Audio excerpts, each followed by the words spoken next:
Hello everyone and welcome to HeMakesMePlay. I am Marius and I'm blind. I cannot see and so I make other people play video games. And I also talk to other people about video games and I am here now with my friend Vincent. Hello Vincent. Hello, Marius. Yes, in the talkie segment of the stream. Yes. I'm glad to be streaming again, Vincent.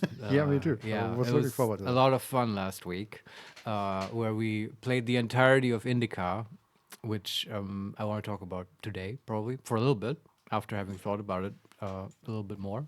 Sorry, I'm gonna fix the light. Yeah, and as always, at the start of the stream, we have some technical issues. Yes, okay, And that's actually fine. It's a pulled the good plug, way to start. literally. Because it's always so exciting to start the stream, and it's hard to get immediately into such a deep, dense, bespoke topic like Russian novel style game INDIKA. But I know I have two things that I want to talk to you about regarding that, and then I have another weird, fun thing I want to explore with you during the stream. Which may not yield anything. But stay tuned for that, for a random thing. How's the light, Vincent? How's that? I just pulled the plug, literally. But we can't keep doing this, Vincent. It's like you're always in the dark. What's going on with this light? I'm not in the dark. There is still the front light, and that is plenty. And I think it's just the tension on the cable that we need to fix. But we can. We'll do it that. behind the scenes. But I guess we should actually do this. Yeah, because we have a very professional studio here, guys. Well, we put some effort into getting you on video, right? And That I is just correct. want you to be at your very best. Vincent. Thank you. Yes. But do you have anything you want to talk about, Vincent? Anything you want to bring up? Any cool video game, RPG, nerd culture, or storytelling stuff happening to you last week? It depends on how willing you are to talk about a 20-year-old RPG. Do you have more Gothic news? Yes. Yeah, hit me with the Gothic. Come on, no, do it. Like I want to hear that. But it's good that you said news because I didn't remember that.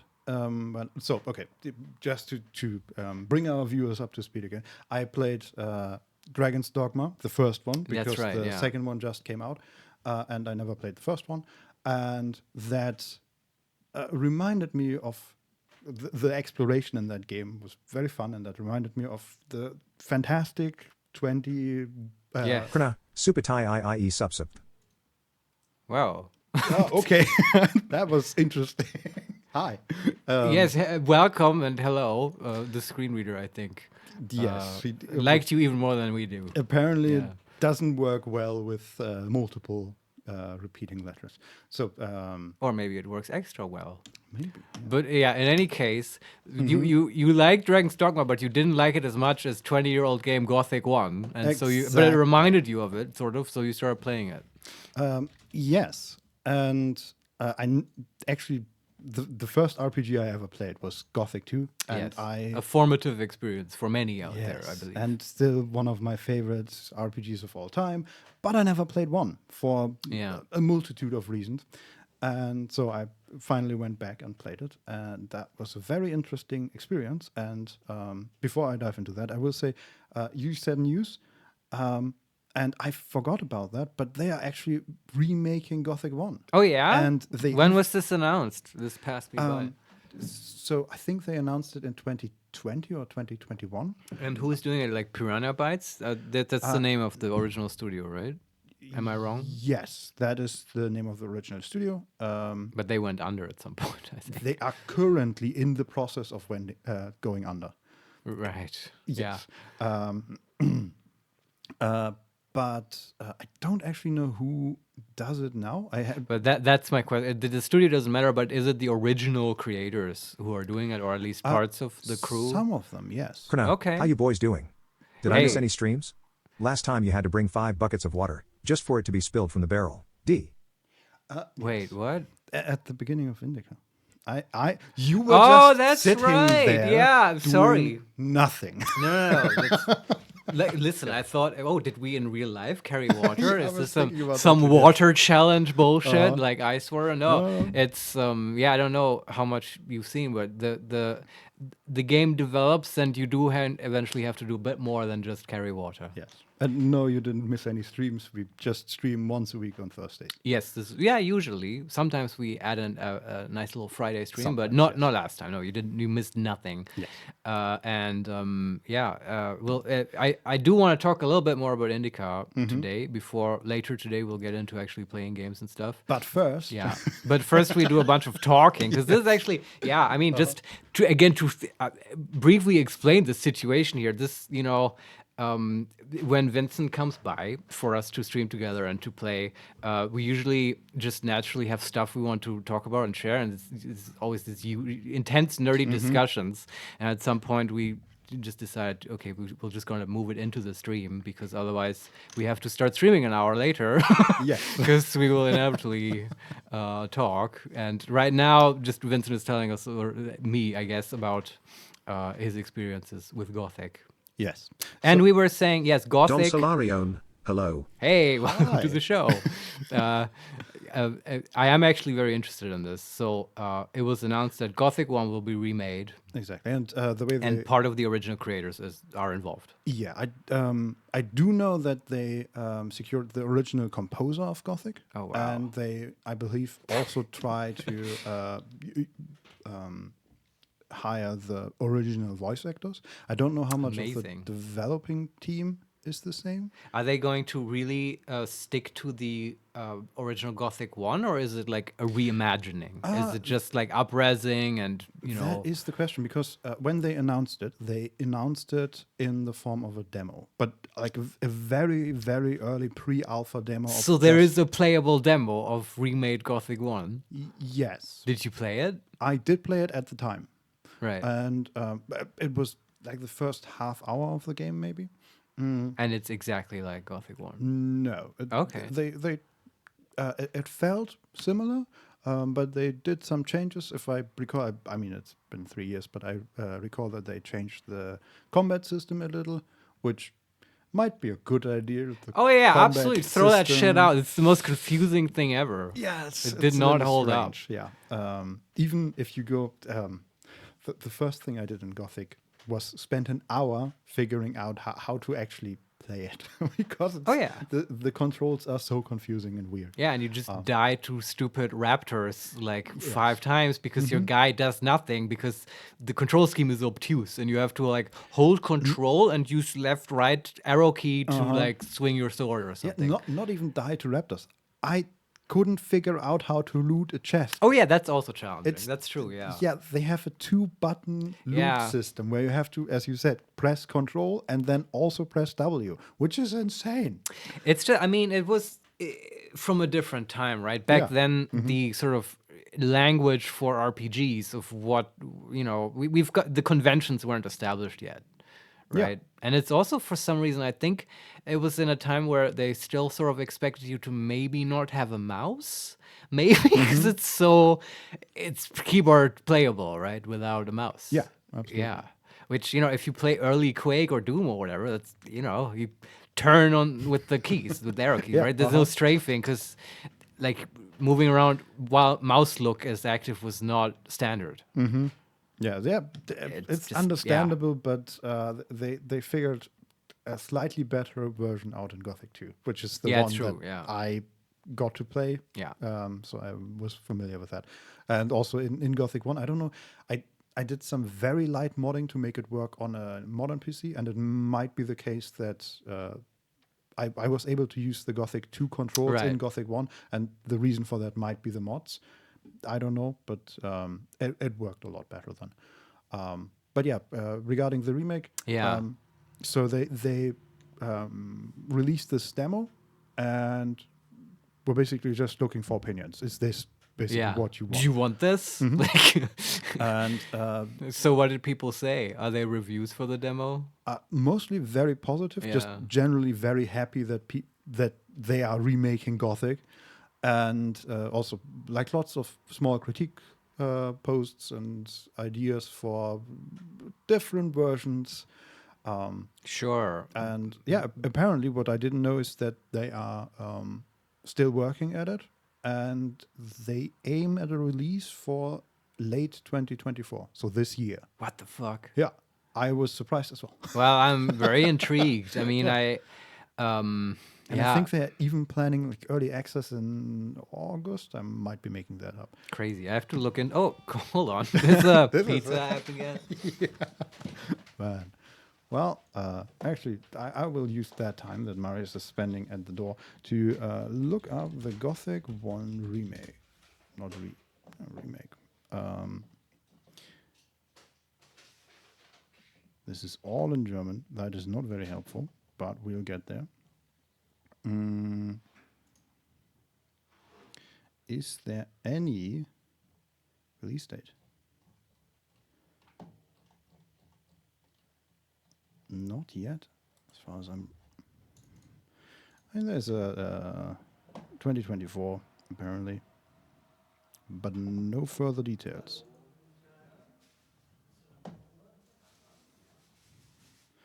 They even have a website. That's amazing.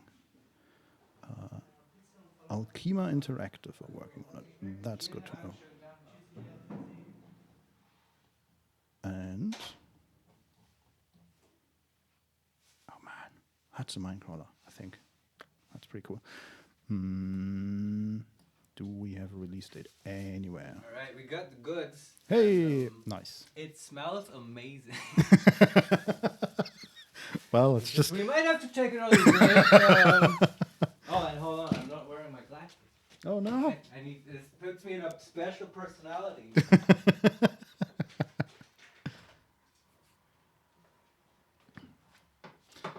Well, because I feel like I give less of a fuck when I wear these glasses.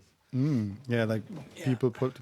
There was also in. I don't know if you remember, but in Mythbusters, when they had the rare occasions of having to wear either a fireproof suit or a bomb-proof suit. What's a bomb-proof suit? It's just that's nonsense. That doesn't exist. I mean, it helps with smaller explosives, right? Obviously, if you I'd feel real great wearing a bomb-helping suit.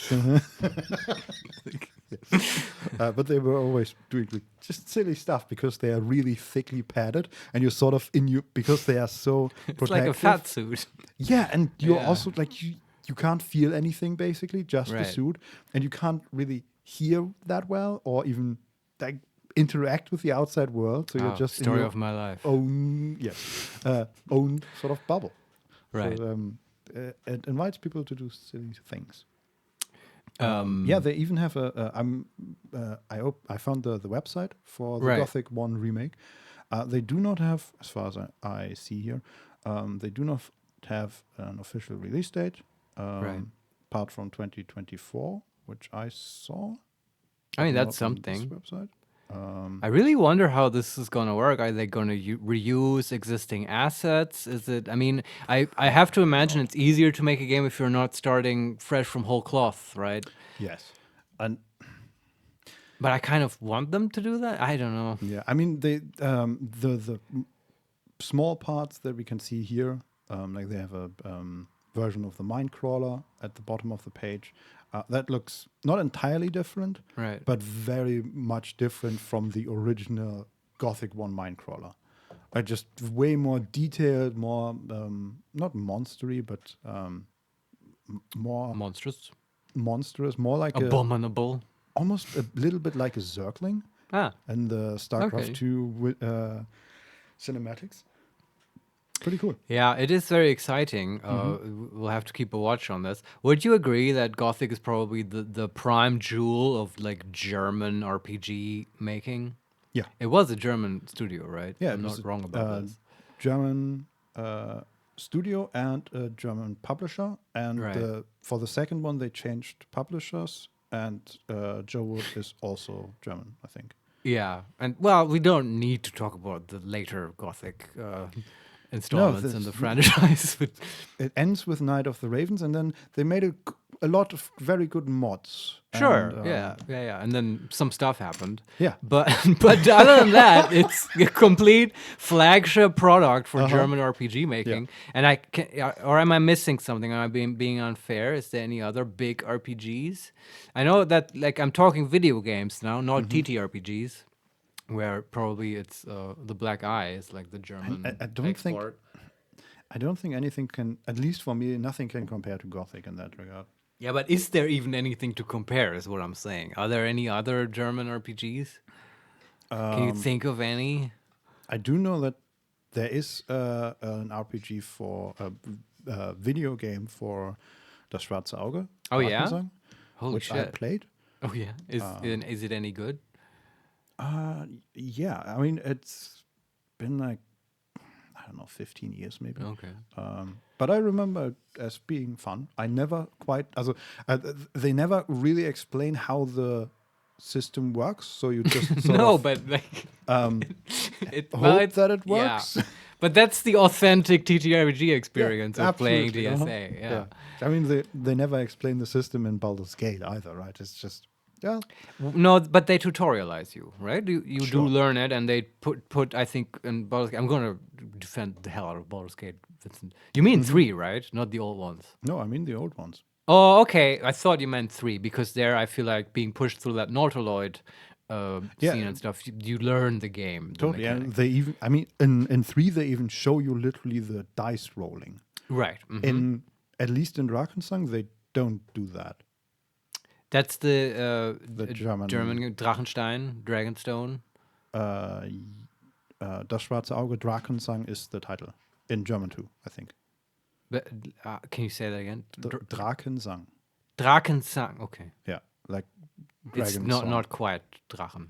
No. Okay. It's a made-up word. It's a made-up word. That's okay. But the problem is, real German words sometimes sound like a made-up word. Yeah, that's true.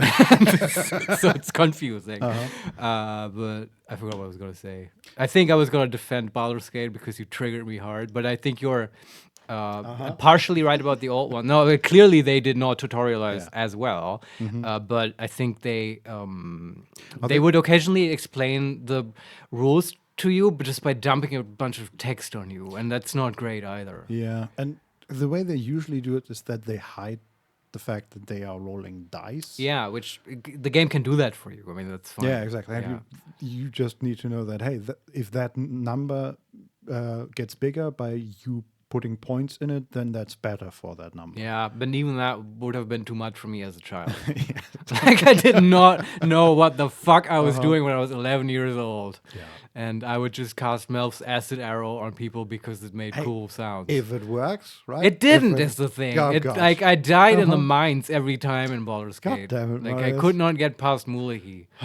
But it's funny though to kind of notice how you grow, right, as a human being, I guess, but also as a Yes, player, yes. because it's like, I don't know, it just, my mind could not comprehend the nuances of like tactics and positioning and just what is a saving throw. It's so funny to me how as a child you just sort of filter that stuff out because it doesn't really matter in the end for the whole fantasy of it, right? You just want to kind of explore this magical world where there's danger and opportunity and you kill the evil people in the mines and like all that other stuff, kind of, it needs to be there, but you don't need to fully comprehend it not to have fun. But as an adult, oh boy, do things look different. You need your rules.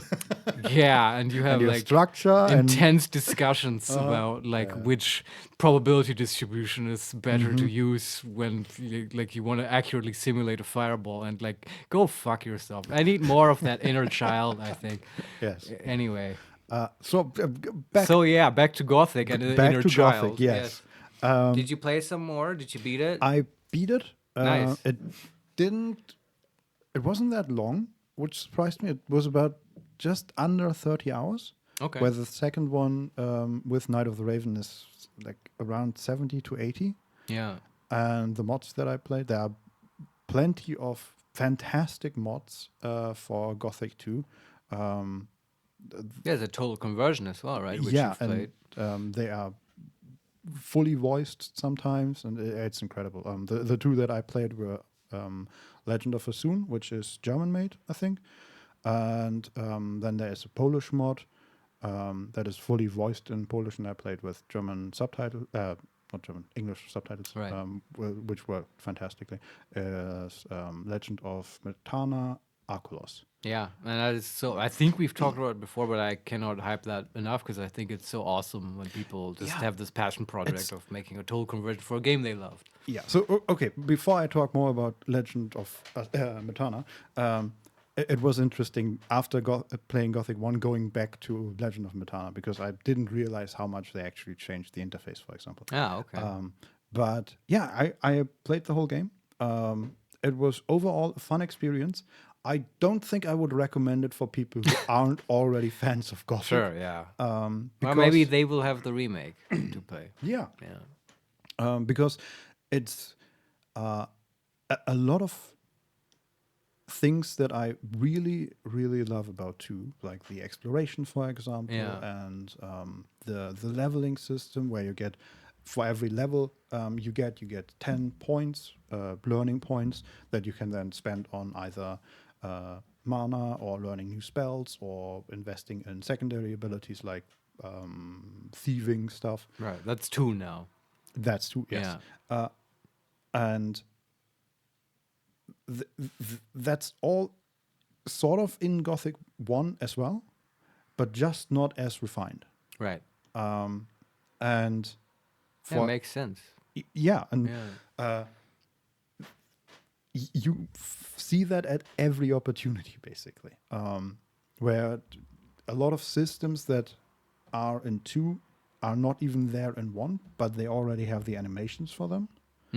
For example, alchemy. They have a ton of plants that you can pick up, and most of them just give you healing. Right. And just still talking about 1, and you can go to an alchemy table and you can brew your potions, but it's only an animation. Doesn't do anything. Ah, but you get a potion out of it that does nothing? It's just the interesting. animation. Okay, yeah. So they had that thought on the team, right? Yes. They wanted to put that in there, and it just didn't quite make it, and they had to push the game out, which makes sense for a debut game. 100%. And I also feel like the exploration, for example, is also in there, and they designed the map to have areas that you can explore. They just didn't get to fill them with anything.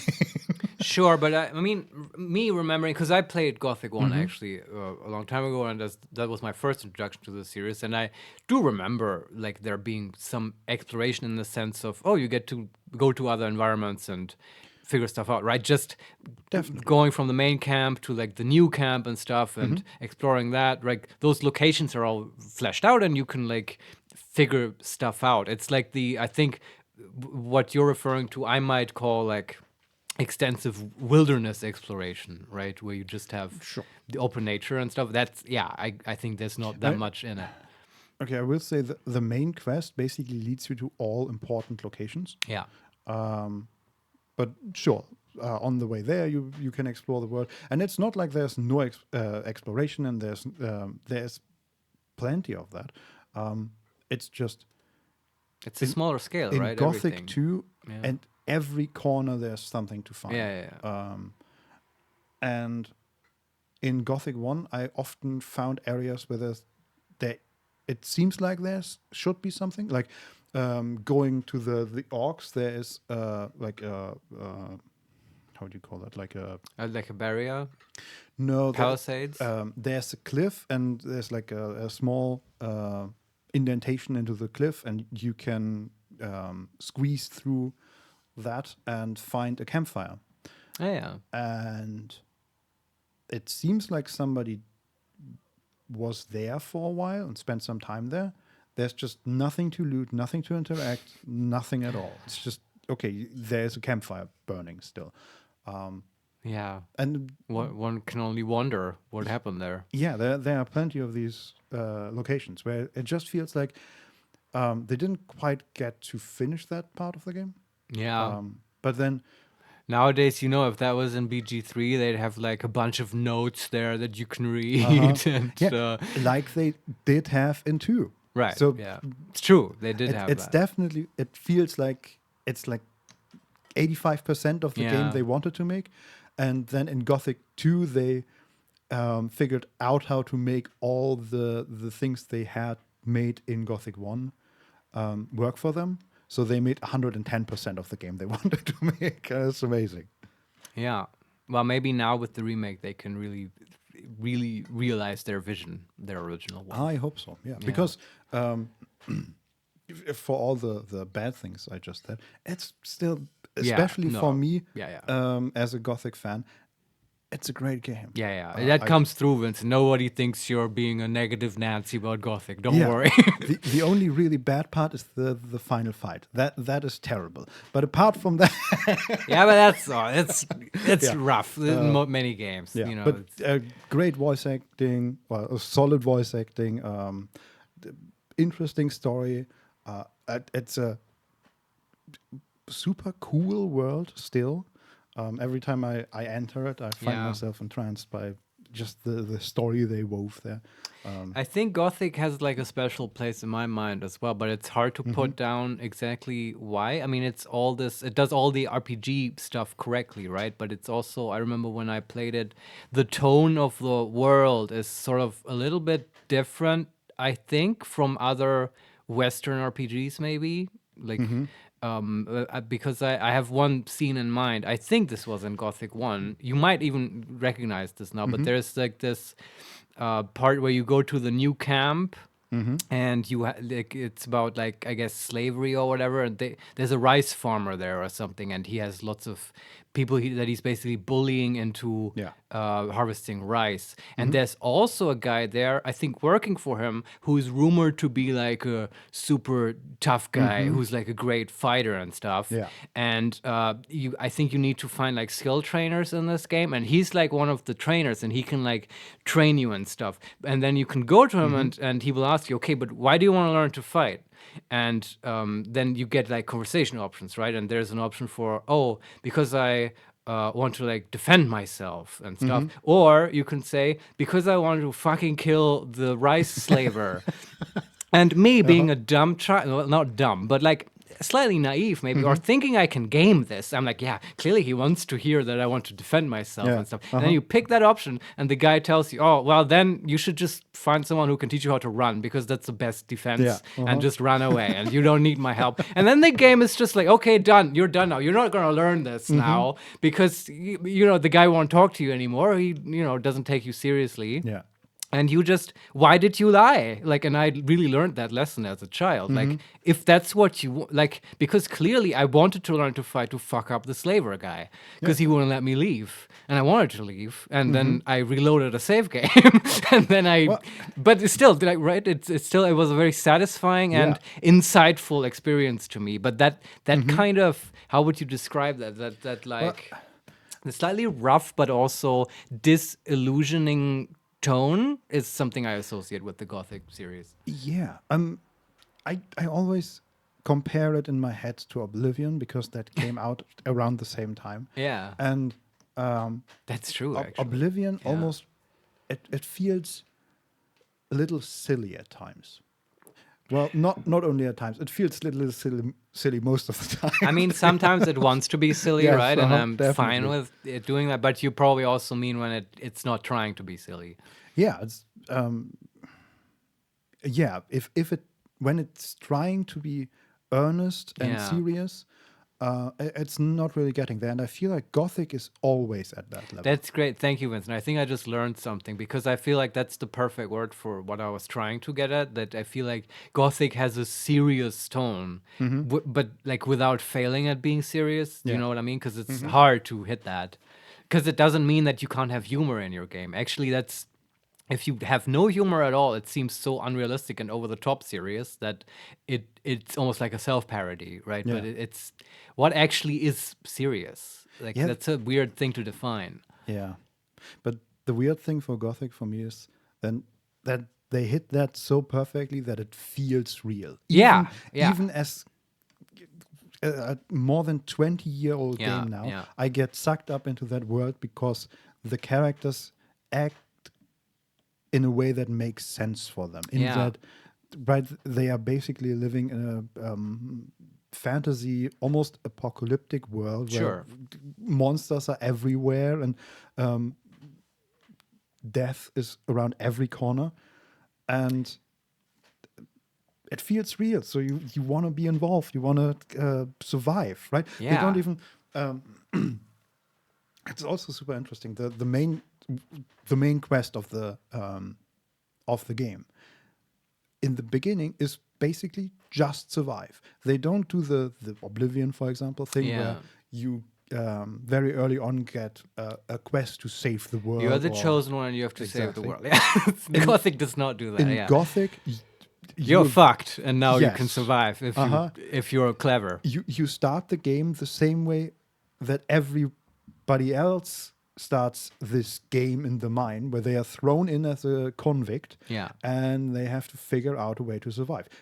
In the first cutscene, you get beaten up. Yeah. You are special only if you do special things. Yeah. Yeah. And then you turn out to be special because you're kind of at the right time, at the right location in the right time at the right time, because you are the only one that has connections to all 3 camps. Sure. And all the other ones are already settled into their individual camp. Yeah. And then, of course, you get stronger and learn magic, and then eventually you become Because sort of the of chosen training one. and because of what Yes. you do, though. I Exactly. think that's Uh-huh. different, right? Yeah. Yeah. But you have to earn it. Yes, builds character. Which is Goddamn also- millennials, play some Gothic. No, I'm a please do. millennial It's myself. fantastic. Like I'm just. It's also the earning part is something that Gothic does so well too, because the way the skill system works, and it's not as pronounced in Gothic 1, I think, as it is in Gothic 2, is that you regularly find enemies that will Yeah. beat you to shit. I feel like we've talked that point to death, Yes. because I totally agree, and but it's the whole Oblivion does that as well. The whole and all the Bethesda games. I think the whole scaling with your level Yes. of the entire world. So in Morrowind, the fucking cliff racer will fuck you up as much at level 2 as it does at level 20. Yeah, and eventually you find plenty of bandits who, Oh, for yeah. some reason, have Glass glass armor, and dragon yes. bone armor and stuff like that. Yeah, that's been memed to death as well, I think. But thankfully there are mods that can fix that. Yeah. No, and in Gothic you find a wolf and it fucks you up. Yeah. And then Later you fuck it up. exactly, and because then it you brings learn. friends, and then it Yeah. fucks you up again. But then a little later, you get stronger again, and then you can even fight a group of wolves. And Yeah. that's really good. But I really like what you said with the serious bit, and also this whole that therefore the world seems real. It's almost like the same thing, right? Because what do people mean when they say something is serious, right? It's the opposite is like not serious. It's like children who are playing pretend, right? Like we fight each other, but it's not serious. Yeah, because it's not real. Right? There's no like you say things, but they refer to nothing or just fictional things in your head, right? And but that's sort of fiction being serious is sort of what it all wants to be, right? Because Yeah. Harry Potter or whatever, they want to make you believe that that's a real world and not just words on a page that refer to nothing, right? And that's sort of the best thing you can hope for, I guess, if you make any kind of fiction, Yeah. to convince people that it's real, that it feels real. And also, I'm now thinking about, like, I feel like we're currently living in an age of serious movies and serious TV shows that are trying to be serious. Yeah, but they're trying to be serious, often right? Yeah. almost go too far and turn serious into grim. Like, what are you thinking? Can you be more specific? Do you mean like the Joker movie? Because that's what my mind goes to that when you say that. Yeah, for example. I like that, by the way, but I also see what you mean. Yeah, it's sort of almost depressing. Yeah, at times. yeah. I feel like there was something else that I watched recently that I can't remember now. I will keep you updated. But that's the thing, right? Being serious doesn't have to be depressing. Because Gothic wasn't depressing. It's frustrating at times, but then when you Sure. get better, it feels so rewarding. Yeah, and it's not grim. It's not. It doesn't have a cynical worldview at all. Yeah, exactly. And it's. Yeah, we need more Gothic in our lives. Yeah. But I think BG3 okay. does that as well. Like, it also makes me believe in the world, and it doesn't have a cynical worldview. Regarding more Gothic, after playing Gothic 1 the whole way through, which was good, but not great because the game is, it's Gothic 1. And it's old and Sure. it's not quite what they were maybe hoping. There's to some make. jank there. I then started up Chronicles of Myrtana, which You've played before, right? I have played before, like a Yeah. year ago, and I still had on my PC. And so, again, Chronicles of Myrtana is a mod that was released in, I think, 2022, like recently. And it's a Polish mod, fully voice acted. And I was surprised by how much they improve the interface, for example, and the whole game again, even after Gothic 2, which already did a lot. Right. For example, in Gothic 1, you have the character screen that tells you, hey, this is your current strength, which is just a number value, and your current agility, I think, and then your hit points and your mana and your skill with weapons and secondary stats. Sounds like an RPG. Exactly. Yeah. One difference they changed from 1 to 2 is the combat learning path. So in 1, for example, if you want to learn melee weapons, specifically one-handed weapons, that has 2 stages. So you start by being absolutely terrible, and then you find a trainer and spend a level worth of learning points on getting trained, and then you are trained, and later on you can go to another trainer and he teaches you how to master your one-handed weapon. And that is the whole progression of the one-handed fighting system. Right. In Gothic 2, they changed that from just 2 instances of learning into multiple. So you have a percentage value. And once you hit certain breakpoints, I think 40 and 70%, you go from amateur to trained to master. Yeah, sure. Whatever. And the main difference for that is that the animation changes. So the combo you do in combat changes and you have more, I don't know, range or whatever. And you also get a higher percent chance to crit. And it's just, there are more steps basically in between. It's more complex, more nuanced. Exactly. And you also have a higher reward at the end. So you don't... It's also a longer game, right? So they can do absolutely. that. Yeah. I think I don't even know what level I ended in 1. I think around 30. And I'm pretty sure Gothic 2 goes to like 70. Sure. I have no idea what that means anymore because, it's always relative to the game. But in 1, you spend 3 levels worth of learning points to master your weapon. And in 2, you would spend 90 points worth of, or level 9. You would spend 9 levels worth of points on mastering your weapon. And in Chronicles of Myrtana, they kept the system from 2, but also gave you 2 number values there, because there are plenty of items in the world that you can find that improve your skill with that weapon, right? Be it the weapons themselves, which give you a bonus as long as you wear them, or potions, for example, or maybe even food, stuff like that. Right. And the thing in Gothic 2 is that the higher you go, the more points you would need to invest. So to... diminishing returns. Exactly. Yeah. And because of that, you want to keep all these buffing items for as long as possible. So you don't get these diminishing returns at the beginning, but rather put all the necessary points. Yeah, exactly. That's not ideal. Yeah, in and my they opinion. do that for every stat. So you can do that for strength. I didn't know those agility. are permanent. Those are permanent rewards from the consumables. Yeah. Yeah. Okay. Even some of the stuff you find, like there's a type of mushroom, which I just don't know. The German name is Dunkelpilz, so just dark mushroom, basically. Yeah, I don't know if that's a real thing. No idea. But if you eat, for every 40 of them you eat, you get 5 mana points permanently. Yeah. Also something, right? If you hit a certain breakpoint for mana, it costs more skill points, basically, or learning points to increase your mana. So you don't want to eat these mushrooms. But you just want to Vincent, keep them. I want to eat the mushrooms. Yes. Though, because if I eat enough mushrooms, I also feel like I get mana points. Yes. Yeah. You. And everyone around me figured out also has the mana system. points. Yes. So how to break the system? Yes.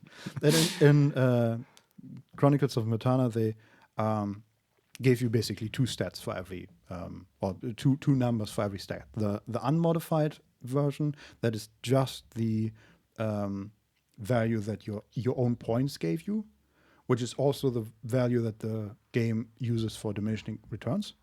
And then in addition to that, the modified value, which is the actual value that the game uses for damage numbers, for example, or if for knowing whether you can use a weapon. And that is with all your buffs. So they fixed it, is what you're saying. Exactly. In Murtana, you no longer have to hoard all your goddamn mushrooms and potions and like legs of chicken and then eat them all in one grandiose like feast before you face the end boss to get your maximum stats. They even go further than that, because for the mushrooms, for example, they created a cooking recipe, which I don't know if there was cooking in 2. I don't think so. Maybe I think there was cooking in every Gothic, at least as an animation.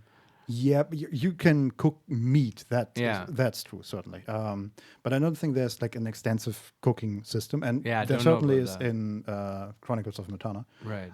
Which, by the way, Chronicles of Metana is the entire world, and Gothic 1 and 2 all play on Corinus, which is an island, and the mod is Chronicles of Metana for the world, Arcolos, which is another island. And it plays in the same world at the same time as the original games, but on a different island, and it's brilliant. It's so well done.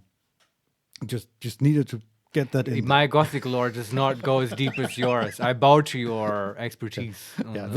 Even the story they made is really good. So I believe it. Yeah.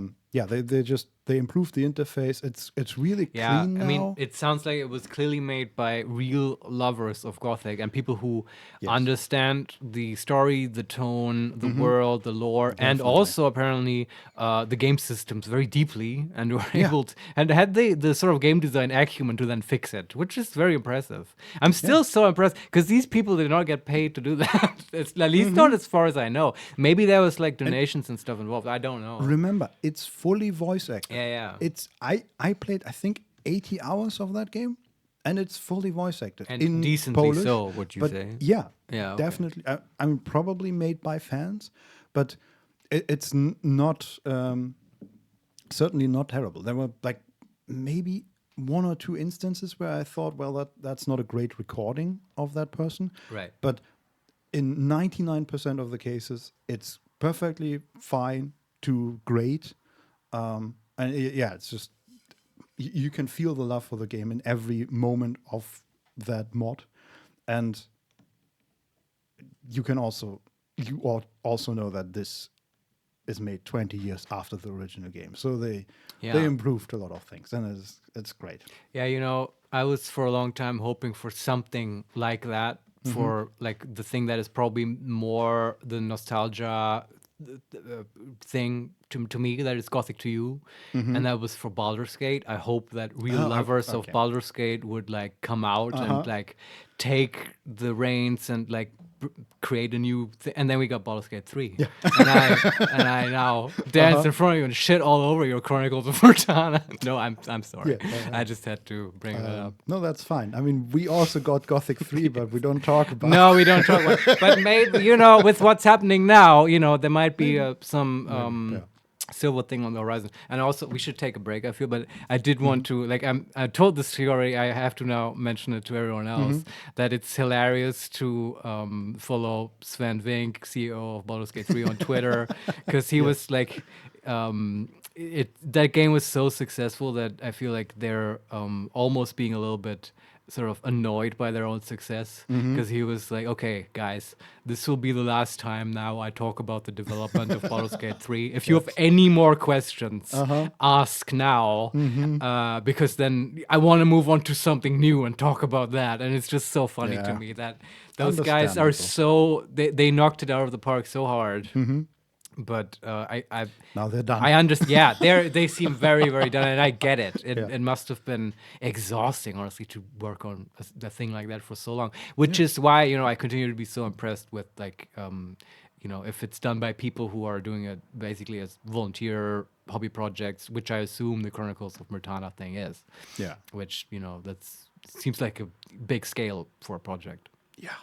Anyway, want to take a break? Yeah. And then just a real quick one. You want to play a song? Sure. I can put into YouTube. Yeah. You're Here, this is a nice song. Wait, what was it? Oh shit. I can't tell you. I know. Oh. Yeah, I know. No. There.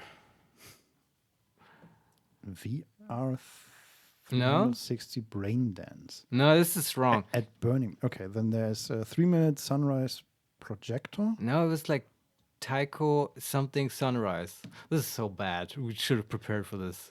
Yeah, apparently Taiko is the artist, and then Sunrise Projector is the name of the song. No. There's a full HD album called Sunrise Projector. I'm just going to just play it. Maybe it's good. So it's decent enough. Let's take it. We'll be back in 5 minutes. Yeah, see you in a bit. Enjoy Taiko with Sunrise something. We'll be right back.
And we're back.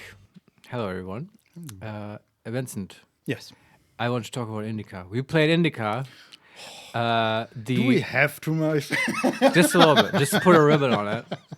I know we've said most things already, but now I had a week to sleep on it, and you did as well. And I want to hear if you have any more thoughts. And I also do think that it is fair to say that this is the best anti-nun simulator that is currently out there and available on Steam. Anti-nun Yes. simulator. I did not come up with this. I've heard it refer, at least not as a simulator, but I've heard people refer to her as an anti-nun. And I think that's fair to say. That's accurate. Do you know what I mean? Because she doesn't actually like being a nun. Yeah, that's my question. Is it that she doesn't like being a nun, but still is one? Or is she the antithesis of a nun? Okay, before we get into that, let me briefly say what INDIKA is and stuff, because this is at least theoretically a podcast. So INDIKA is a game by Odd Meter Hi Games. there, I'm Rufus, product management lead. Sorry, There we hear them. That's the Steam trailer, page that starts playing automatically. It's published by 11-Bit Studios, and we played it. You can watch it at least right now on our Uncut channel. At some point later, we'll also have a nice video for it, I think. In the game, you play a nun. It's a puzzle adventure game where you play as a nun, and I think it is non-spoilery to say that she leaves the monastery and has to do some stuff in the real world, and it all sort of is very difficult for her because she is constantly under the sway of the voice of the devil, I guess. That's pretty obvious from even the trailer, I think. And is, for some reason that's not completely explained, although it's heavily hinted at, she is suffering from constant mental, at least hallucinations, if not delusions. And is a little bit out of it, and everyone sort of hates her, and she kind of hates being a nun. And that's kind of INDIKA, and then you just sort of follow the story, and occasionally you solve puzzles. And we did, and it lasted for about 5 hours, and I enjoyed it a lot. It made me feel stuff, and I thought it was just such a weird game to exist and to work, right? Yeah. And regarding the anti-nun stuff, I mean, I think she's an anti-nun in the sense that she's just really bad at being a nun, and she doesn't like being a nun. But she's also, right, she has these philosophical ideas and stuff. That's why she's not. It's different. Being an anti-nun is different from just not being a nun, right? You and I are not nuns. That is correct. We're not anti-nuns. That is not fair to say. Being an anti-nun is more of a nun than a not nun, if that makes any sense. Anyway. Yeah. Yes. But I mean, kind of. I mean, for some reason, anti-anything makes me think of. Because my mind is in an RPG space, makes me think of anti-something grenades. So I'm thinking of like anti-nun grenades. Oh, that's great. That will be the title for my game, which I will create. Because, like, actually, to what you just said, being into RPGs, I am as well. I was sort of into INDIKA from the advertising because I thought it would have RPG mechanics and leveling and stuff. And without spoiling too much, I do think there is a little bit of false advertising going on there. As I said, I think it's a puzzle adventure game, which is a fine thing to be. And I also, I don't actually think it's false advertising. They get away with it, right? Because that's kind of the whole point. It's on purpose, and it's part of the whole effect that the game has on you. And it's woven, I think, skillfully into the storyline and the themes that they're exploring. So that's fine. But it means that I still don't have my dope nun simulator RPG with bespoke nun mechanics or monk mechanics. It's not actually just about nuns. It's just, contemplatives who are in a sort of secured environment getting sent out into the real world. You know what I just remembered? I think we talked about Kingdom Come Deliverance. Yeah, which, by the way, has an announcement for a new game, right? Yes. Yeah. Is that what you wanted to say? No, but that's probably why it's in my mind at the moment. That had a monk moment, or a monk. Great. Like, okay. New segment on the show, monk moments. Go. What was the monk moment in Kingdom Come Deliverance? Yeah. So you play a commoner and you sort of get mixed up in a whole lot of medieval lord shenanigans business, yes. And somewhere in the around the beginning of the third part of the game, or the third, I guess, of the game, you get sent to a monastery, and then you play for like a few hours. You just Play as a monk. You play a monk. Cool. And have then you to- realize this sucks, and you have to get hatch a plan to get out. Yes, exactly. Yes. Yeah, you have to get up at like 5 every morning, and it's Yeah, just like terrible. INDIKA, you realize this sucks. This, oh god, I don't want to carry water you all have day. to literally spend a few minutes just sitting in the main, what is it called, like the ship of the monastery, the chapel. The mass hall. Just listen to monks drone on and sing and pray, and Yeah, nice. Maybe you can calm down a bit, you know, I mean, from your hectic RPG life. yes, they do a really good job at creating this monastery, but it also, like, being a monk when you want to beat stuff with your sword sucks. Unless you're a dope Shaolin monk and stuff and you Yeah, learn how no. to fight. But no. yeah, okay. I mean, honestly, I don't quite know what I want out of my weird monk simulator RPG, but I know I want something. Okay, it is like you are playing The Name of the Rose for like 2 hours. Yeah, see, now I'm all Yeah, there I know. for it. I mean, that's pushing all the buttons. Because I was saying that's kind of what I want, right? I know. Yeah. But okay, that's for a future project. Yes. I will prepare a playthrough where we can start at the monastery moment and end at when we're done with that. Maybe we should do that. But in INDIKA, in any case, yeah, they actually make you do that, right? We joked about this earlier, Yeah. but they make you carry water, and it's a bit tedious and stuff, and they really make you feel it through the mechanics. Yeah. Why she doesn't want to be in the monastery and stuff, and I think it works. It's also, by the way, it's a stunning looking game, apparently. That's weird for me to say, but I just believe what Vincent said, and also it just has very high production values, which I just found surprising. Honestly, I'm going to say this, I don't know, call me a bigot, but the studio, as far as I can tell, is from Kazakhstan, and it's just how it is. When I hear Kazakhstan, I don't immediately associate that with high quality. That's just how it is. And, I associate, that's just me, blame me if you want. But when I hear Kazakhstan, I think Borat, right? That is my one association with Kazakhstan. And I just don't, but the game, it's not that, right? I think it's really high quality. Also, I looked into it. It's apparently, as far as I can tell, it's the Unreal 4 engine, because we were wondering about that. Yeah. And I guess it kind of makes sense. It did. There's a patch right now. I think they may have fixed it.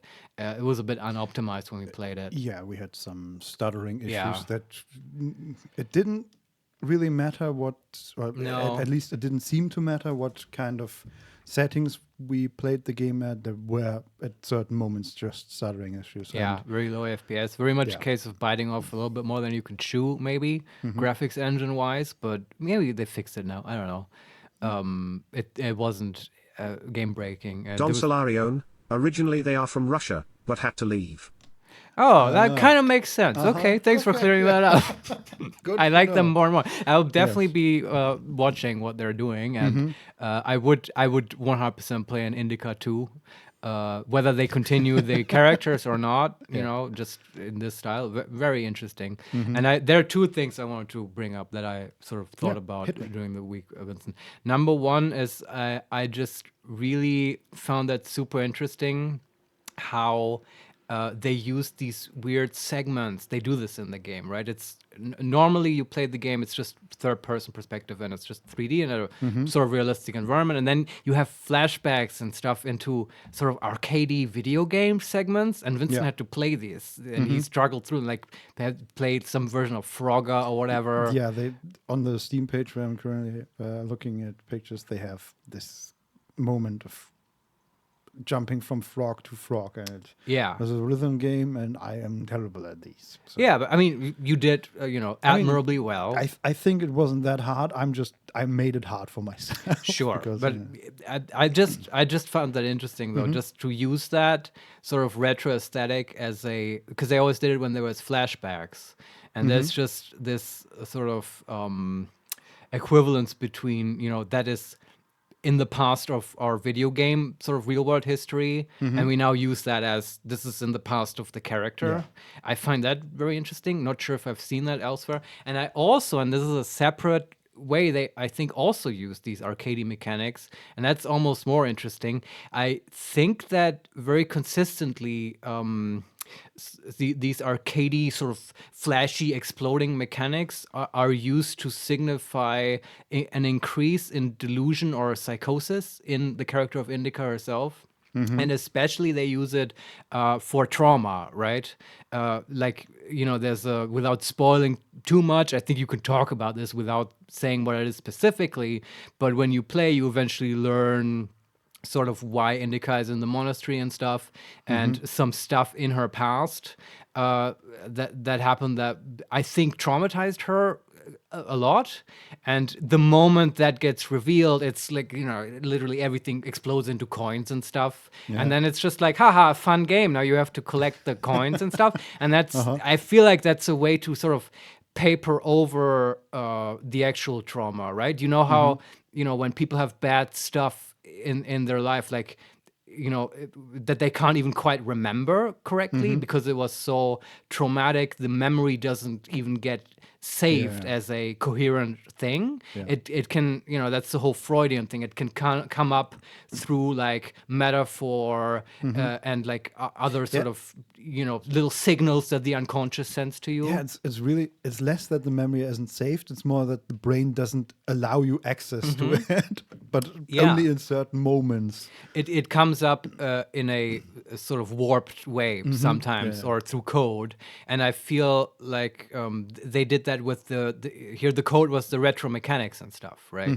That's how her trauma sort of comes to the to her consciousness. And I just thought that's kind of a really cool thing to do that I haven't seen before. I generally really like when video games, I wish they would do this more, when they sort of explore mental illness and stuff, because I think the medium is very well suited to do that. Oh yeah, right? Because you can really you can put a person into a situation, and sometimes you need that to understand why, I don't know, suffering from schizophrenia is difficult or whatever. And in this game, I think that sort of happens, and it is sometimes difficult to navigate the huge cow that's suddenly in front of you for no reason. Yeah.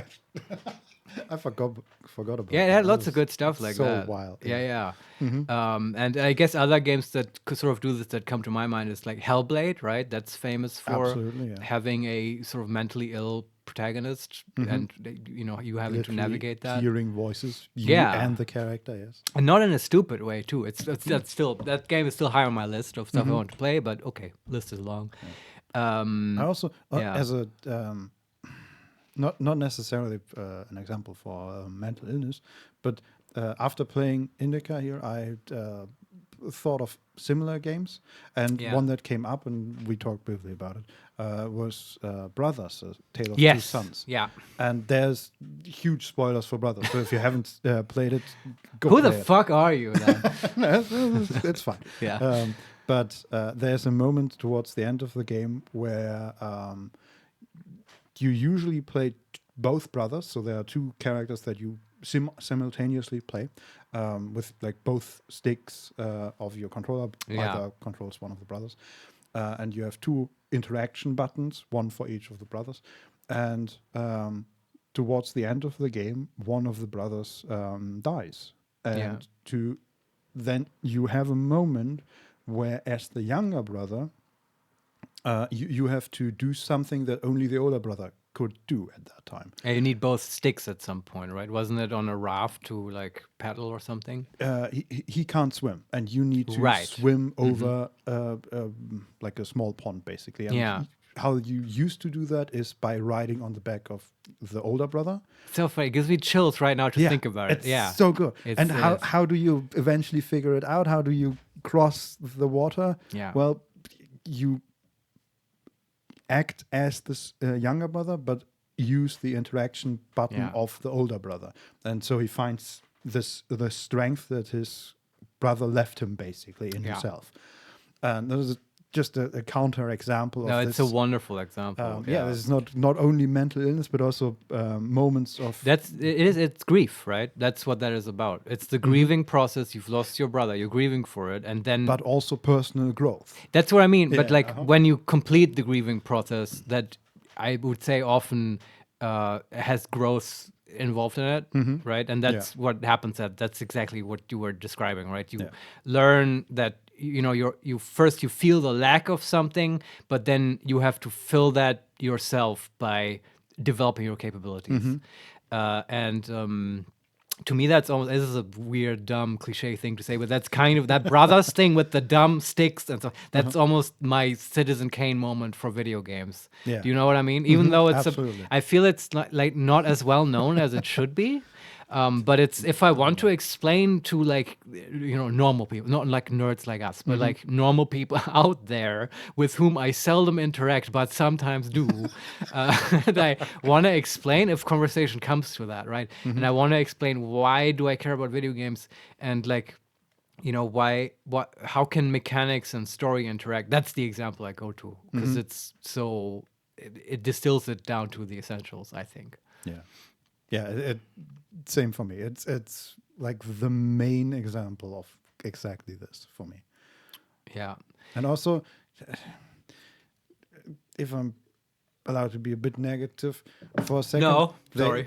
They released a co-op version of the Brothers Tale of Two Sons. So game. what happens? And the other one doesn't die? The other one dies, but you're still two players, and the other one still has to press their button. Oh. So they don't mirror what happens on the screen in the players as well. Well, which is just... Gotta make money somehow. I guess that's video games as well. It's just, I'm not a fan. I get that it makes complete sense that this is something people would do. Well, yeah, and they want to play it on the couch, right? Yeah. I wish they would just be rough and kill the other player. I mean, not the actual player, but not that rough. No, they can't be when you buy it, you have to give them your address. The player character. Yeah, and then while you're playing, there's a SWAT team waiting outside. Yeah, there's a sniper. The other player can literally see the red dot on your face. Yeah, so we were talking about grim games earlier. Yeah. The video game experience of your lifetime. Yeah, at the end of your life. Brothers. Want to really make you feel the grief, you know? You got to crack some eggs to make an omelet, you know? 4-dimensional video game. Yeah. Anyway, I like that part in INDIKA. The whole, that I feel is a cool thing. I could see other games picking that up, using that as code, like that whole retro aesthetic. The other thing, I don't have a fully formed thought about this. It's just something I've been pondering, is what's the point of the puzzles, do you think? I mean that in the broadest sense possible. Like, why even have puzzles in there? Not that I don't like it. I'm literally asking why. Like, I mean, you could just say, well, because it's fun and we liked it. Okay, I mean, that's an answer, but can we do better? Like, do they add something to the experience? That's a good question. I was thinking sort of the same in regards to difficulty. Because towards the end of the game, there was a rather difficult... The construction puzzle? No, you mean the mirror puzzle. The mirror puzzle. Yeah. Which I struggled with, which is, apart from the construction puzzle, the only one that I really struggled with. And though doing a puzzle on stream while people are watching you is kind of stressful. Sure. That was, I think, for me, the gameplay moment that I enjoyed by far the most. Just this really complex, multi-dimensional puzzle. They did it well then, because that was the last puzzle, right? It was like the end boss puzzle. Yeah, I think so. And so I've been thinking, why did I enjoy that so much, and why didn't I enjoy the others quite as much? I think. Do you know? Do you have an answer? I can venture a guess. Yeah, I think it's just difficulty. Most of the other puzzles I went through pretty quickly, or if it took long, then the reason was either that like there was a elevator puzzle that I figured out the solution really quickly. Yeah. The game just didn't let me do that because public service announcement for all of you if you want to play INDIKA. Just keep trying to climb ledges. Like sometimes it'll work and sometimes not. And if it feels like it should work, just run against keep trying. the ledge for as long as it takes. Secret mini boss in INDIKA ledges. Yes. But yeah, I think you may have enjoyed it so much because it was so stressful, and you succeeded at it, and it releases a lot of dopamine. Yeah, and that is the diagnosis of Dr. Marius. There you go. Thank you. Yes. I'll be back next week. Cleared it up. Yes. Yeah, and then the others were fine, but they were, they didn't really stop or interrupt the game. No, it was paced excellently, right? Yeah. I have no problems with the puzzles in themselves. I'm just wondering, okay, what happened? It's just me sort of thinking about game design and what effect do different things have. Like, if you change the puzzles to like Doom-style shooting sequences, like where you throw Bibles at demons, how would it feel then? Imagine INDIKA with the Doom soundtrack. It's just awesome. For tiny moments. Oh my god. It does do that sometimes. I know, but I want more. Yeah. But it's just something I think about, and I do. Of course, I am now going to answer my own question. At least this is my best take on it, right? Because I think they do add one thing, which is that I think they make the whole philosophical wanking part of the game possible. Do you know what I mean? Because it does have this, like, obviously INDIKA wants to tackle some sort of theological, spiritual themes, and they do this genuinely. I think so. And I also think they do it pretty well and excellently for a video game, probably.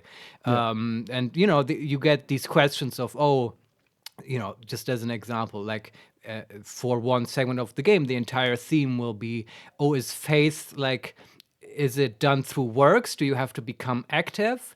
Or is it something that you just sort of happens through the grace of God? Which, that's a commonly explored and discussed religious theme.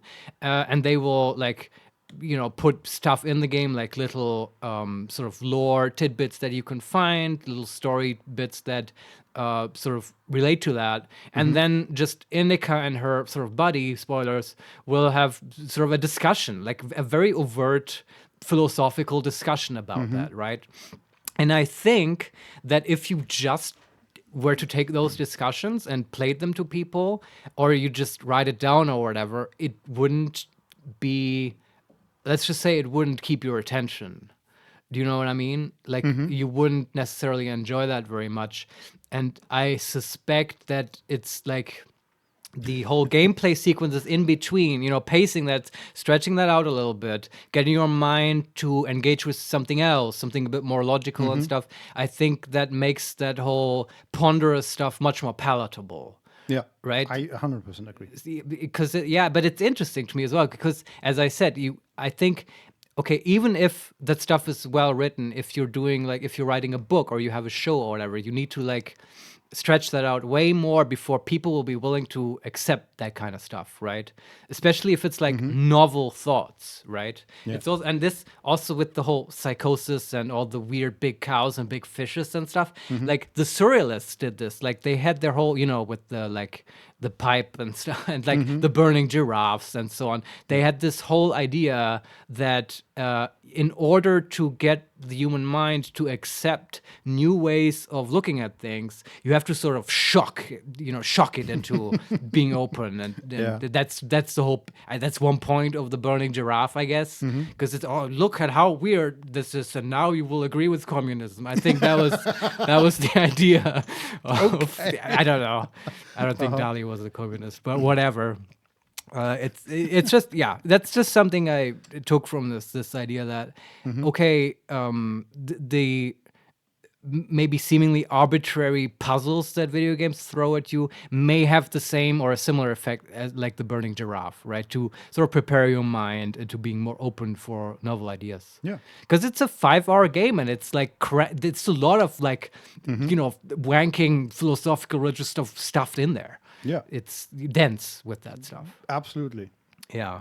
I 100% agree.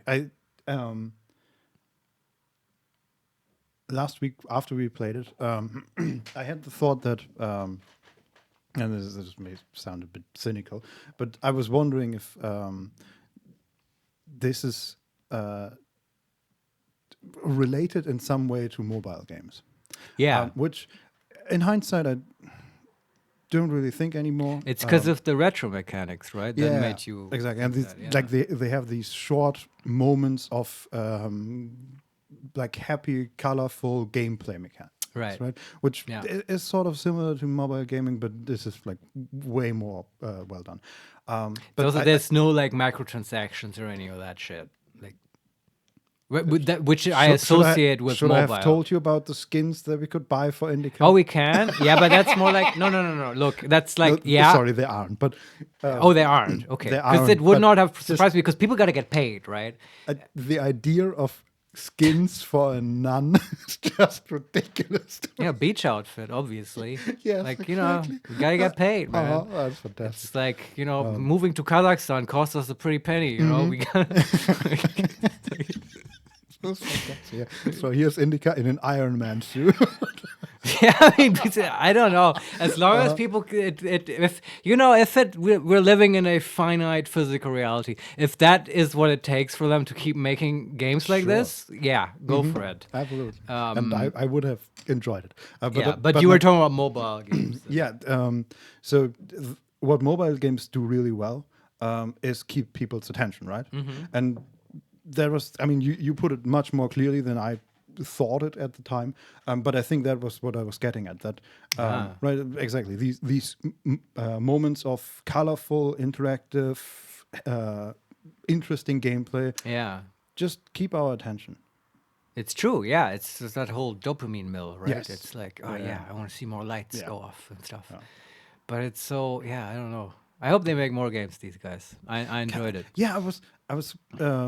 I think I was a little too negative on them after the game because finding out that we didn't really have any alternative path frustrated me a bit. I understand. But in hindsight, I really enjoyed it as well. I think the main criticism I have is that I wish that there were more, or the puzzles they had were more difficult, because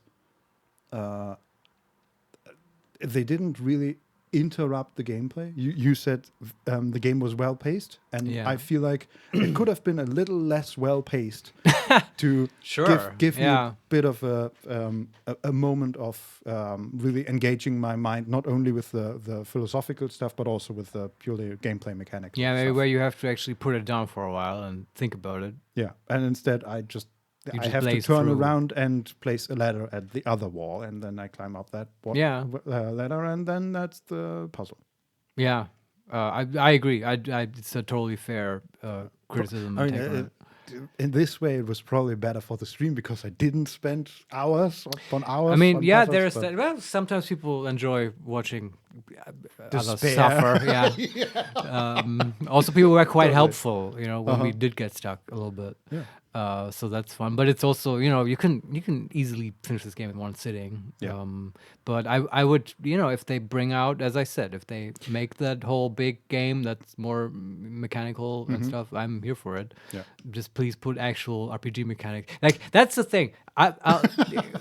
On meter games, I'm gonna let you fool me once, but fool me twice, not doing it. Like if that's you can't make that same joke again about the RPG mechanics being fake. Yeah. Like that wouldn't work. You have to come up with something else. Yeah, I mean, we had a good long discussion at the end of the last our playthrough. What what do the points mean. Oh yeah, I got really into it like a sucker, and eventually, I think Don Solarian pointed out that I think you're overinterpreting this. Yeah, no shit, but that's what we do. That's here. what we do. But if they do it again, then the discussion becomes, oh yeah, the points are meaningless. Like no, the discussion becomes, oh, how long does Steam give me a refund? Like that's the discussion I'm gonna have. Wow. Okay. Harsh words there.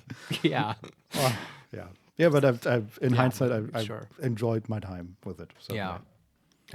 So we would recommend it. Would you say that? Yeah. I guess if you're into Nuns.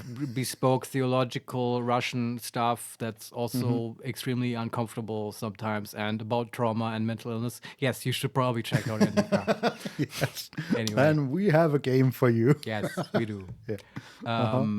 Yeah, I guess that's the podcast. Seems like it. Thanks for listening. And here we cut, and now the stream continues. Yes. Like nothing ever happened. Speaking of early 19th century. Yes, Russian we've got another bespoke Russian game for you to get back. I was actually looking forward to this, Vincent. Me too. Yeah, because this was a recommendation by one of our viewers, Thaumaturge, and last time we played it this a little bit, and we will now continue playing it, right? Yeah. And we, what did we do in this game, Vincent? It's amazing just to retell what happened. Well, we didn't. I mean, we finished the. God, how do you? Okay, I'm just changing the category and all that stuff. You may have to adjust the cameras and so on as well. Oh God, yes. Yeah, we solve crimes. We're playing a sort of spiritualist, early 20th century. Super magical Sherlock Holmes. Yes, kind of, in Poland. During like the Russian occupation, and like that's why what I think is so great to retell. But because what we did was we met Rasputin, who healed us from some kind of malady, and apparently that's now we're like working with him or whatever. And it's this whole being buddies with Rasputin mechanic is.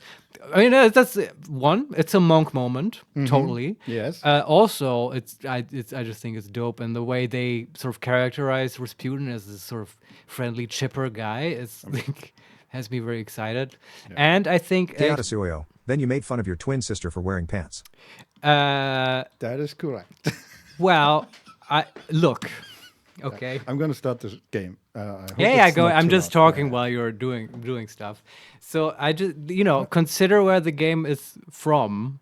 I mean, time-wise, early 20th century. I think it's fair to say that, like fiction, movies, books, and so on, they use code to signify certain things.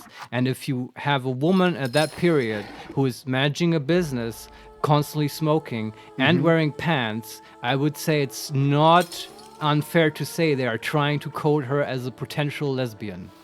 Because that was my interpretation. And I realized it's dicey and stuff, and I do not think every woman who's wearing pants is a lesbian. Just wanting to make that clear. 100% of people who wear pants, men or women, are lesbians. Yeah, sounds reasonable, Vincent. Should post that on Twitter. That would get some engagement, I'm sure. But in this time period, it's just something, if it turns out not to be the case, I'm not going to be angry. Maybe a little bit, but not much. Well, we're back in the game. Yeah, I already like the music. It's weird Western stuff.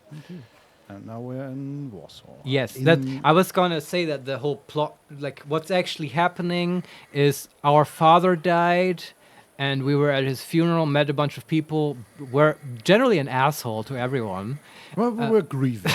Our Sure. father that we hadn't seen for like 25 years. Whom we hated, yeah. Yes. Died. He was also a spiritualist. And then we sort of handled all the burial and stuff and the reading his will and so on. Yeah. The wake. That's right. Saw our cousin for the first time in 20 years ago. I enjoyed all of that. But the plot-wise, that's sort of what happened. And right now... Well, we were supposed to get his grimoire. That's right, because I was trying to figure out what are we actually having to do right now. Yes.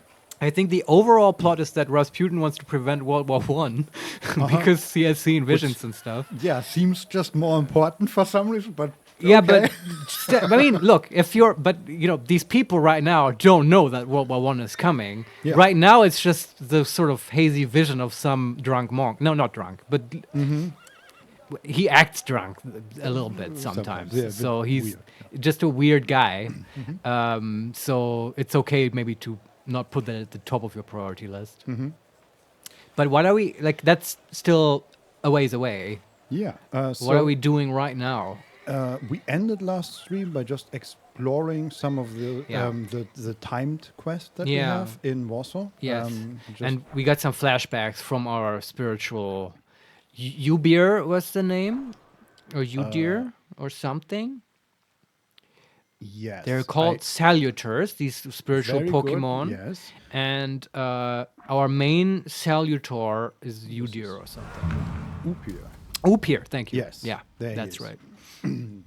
And we have quests. We have plenty of quests. We have 5 that are timed. We have 4 in the category Urban Secrets. That is the Secret Fighting Ring. Take a look around Powistel. In Search of Clues. Oh yeah, I remember the Polish names. That's gonna be fun. Oh yeah, and the Cyrillic writing everywhere, right? Yeah. Then the Imperial Hotel. Ah yeah. Somehow we wanted to go there with our sister. I forget why. Yes, but beyond that, we have to find the viewpoint by the Imperial Hotel, which is That's timed, right? yes. And sort I of thought we could do unrelated. that just by hanging out in front of the hotel. Yeah. We also have the untimed main quest, the Reptilian Bash, which Lygia and I are planning to attend Svetlana Romvantsera's soiree. She knew father, so I want to ask her about the Black Grimoire. Ah, okay, that's our lead for the Grimoire. Okay, that Provided makes I have sense. something to wear. And we have to go to a tailor yes. and a barber. Of course. Yeah, Yes.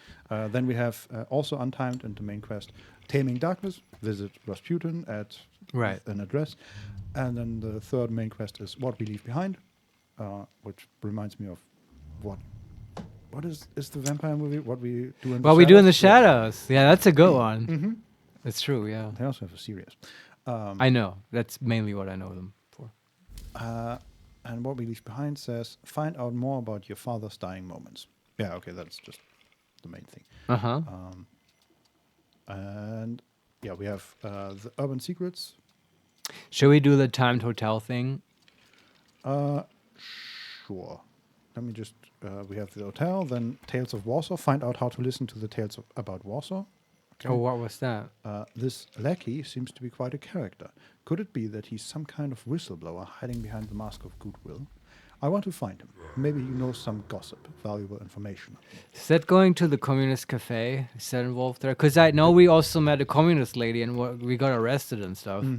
Yeah, so I think especially these urban secrets are just quests we picked up along the way while exploring Warsaw. There was also Night of Divination, that's the last one. Find out what's behind this case. I've come across an intriguing case. I'm keen to find out more about what goes on in Warsaw in the evening. Time to look for clues.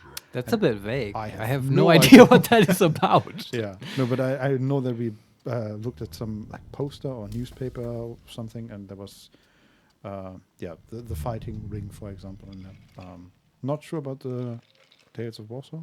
Yeah, I'm sure it'll come back. As long as it's not timed, who cares anyway? And then what we did last time was the side quest Memory Horizon, where Upir is trying to show us something, Yeah. and we followed his visions. Yeah, which gave us some backstory about ourselves as Yeah. a child. For now, it says wait for events to unfold. Okay. So it is timed, but also we are on top of it, basically. We've done our due diligence. Yeah. Yes. And I say we also do this now for the hotel thing. So my anxiety about being timed will be placated. Yeah, let's get a carriage and see where would we have to go even? Can we... Wait, let me see if I can activate that quest. Imperial Hotel. Yes. A nice surprise. A stratoscope, and inside a view showing the Imperial Hotel. I'll try to find the place where this shot was taken. Yes. Okay, where's the Imperial Hotel? It is in the area where we currently are, in southern Srodomiske. But where? Keata Suyo, Don't feel anxiety over the urban secrets or missing them. Lol, I have come to learn that you have absolutely plenty of time. Okay, I mean that's nice of you to say, and I will take that into account. But as I've mentioned before, I have a great difficulty with games and timers. Yeah, I mean, Although it's better nowadays, I can handle it. It's just one thing. When look at a hotel viewing post, why not do it? Right? yeah, absolutely. I'm just running through the streets here.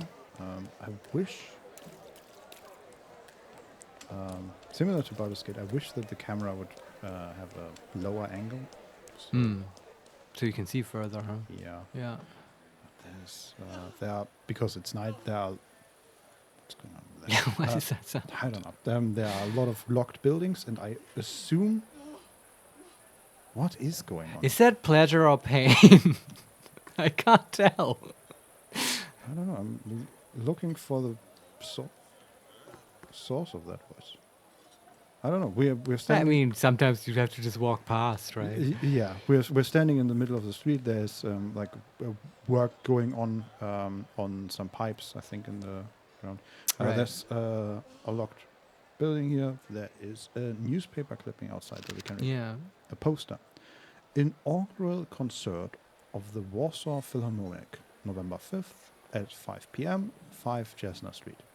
Yeah, as Chet told us last time, these are all historical, or at least most of them. It also says Ignacy Jan Pedorowski will perform with Emil Milnarski. I don't know why there's a. Your guess is as good as mine, Vincent. Yeah, I couldn't do better The either. L is struck through, and I don't know what that means or how you pronounce that, but It's I'm one just- of those special letters. with Emil conducting the orchestra. After the concert, a reception will be held at the Kronenberg Palace. Okay. I wish they had a little like microphone button next to all these Polish names, and Just a read native all- speaker would read them Oh to yeah, you. yeah. That would be great. I mean, you'd learn something, right? True. I mean, I'm glad that they sometimes bring them up in the actual cutscenes. Oh, that's true. Yeah, that helps. Can we not go there? Okay. We found the end of the map, I think.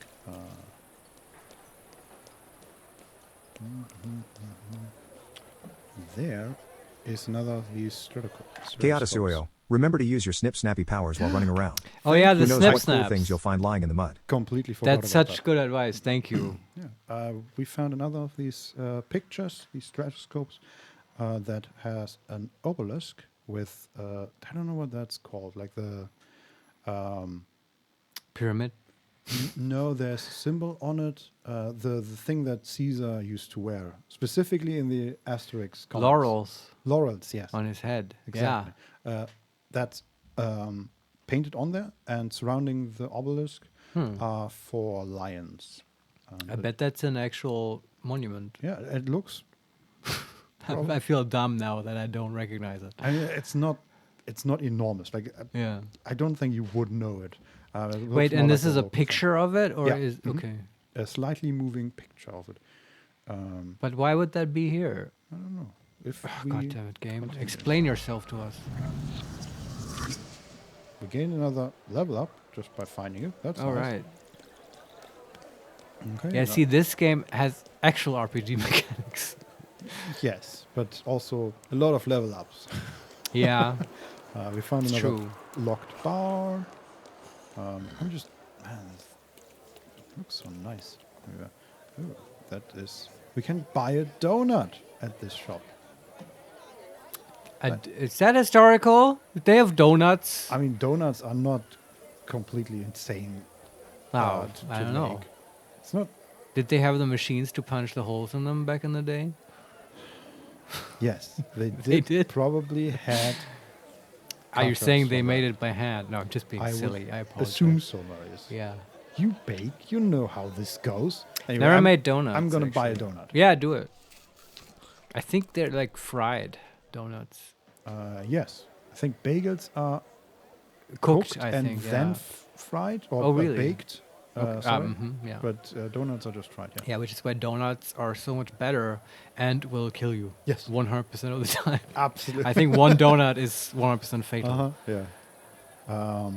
one bite is enough to make me feel like I'm 8 years old again. I Right. feel like Warsaw donuts are the only sweet thing that happened to me in life. Yeah, I forgot our main protagonist is, how did I call him? A dark fuck prince. He's very Did you sexy. call him? Absolutely. And that is his name in my mind. Because he's Sure. Uh-huh. very sexy, but also kind of a little bit sort of sick and like ill, Well, weak. not so weak-ish. much anymore. After That's true. Rasputin, Yeah, he but here is- still, but he's he's what's the word I'm looking for? And he has a sexy voice. You'll hear it later. Yeah. Yeah. And we have a drawing of an 8-year-old protagonist with a bag of donuts. Well, he is currently eating a donut. And there's also a picture of a bag of donuts with one of them that has taken a bite out of them. And actually, these are not...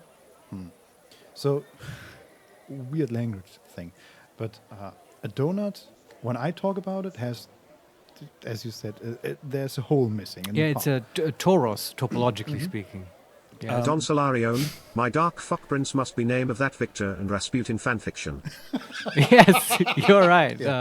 That's my next concept album I'm working who would on. be the dark fuck prince in that case? But Victor, obviously. Yeah, and Rasputin? He needs a cool street name, you mean? Yeah. Like a gay scene name. Yeah, I don't know. I have to Yeah. work on that. I feel like Rasputin is already pretty good. Yeah. Yes, it is a good name. Anyway, I Yeah. was talking about donuts.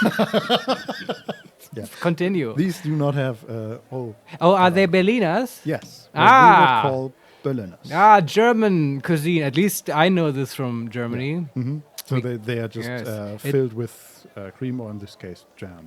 Yeah, jam is usually in the middle, and I think it's also sort of fried, and they usually put some powdered sugar on top because you're not already getting enough sugar from Yeah. this hell beast. And fat. Don't forget the Yeah, fat. yeah. And I also I realize now playing with you that I was a weird child because when I was a child, just like this guy, I Do also we have to go back to INDIKA? yes, this is therapy now, Vincent. Yeah. I will now tell you. Everything turns 8-bit.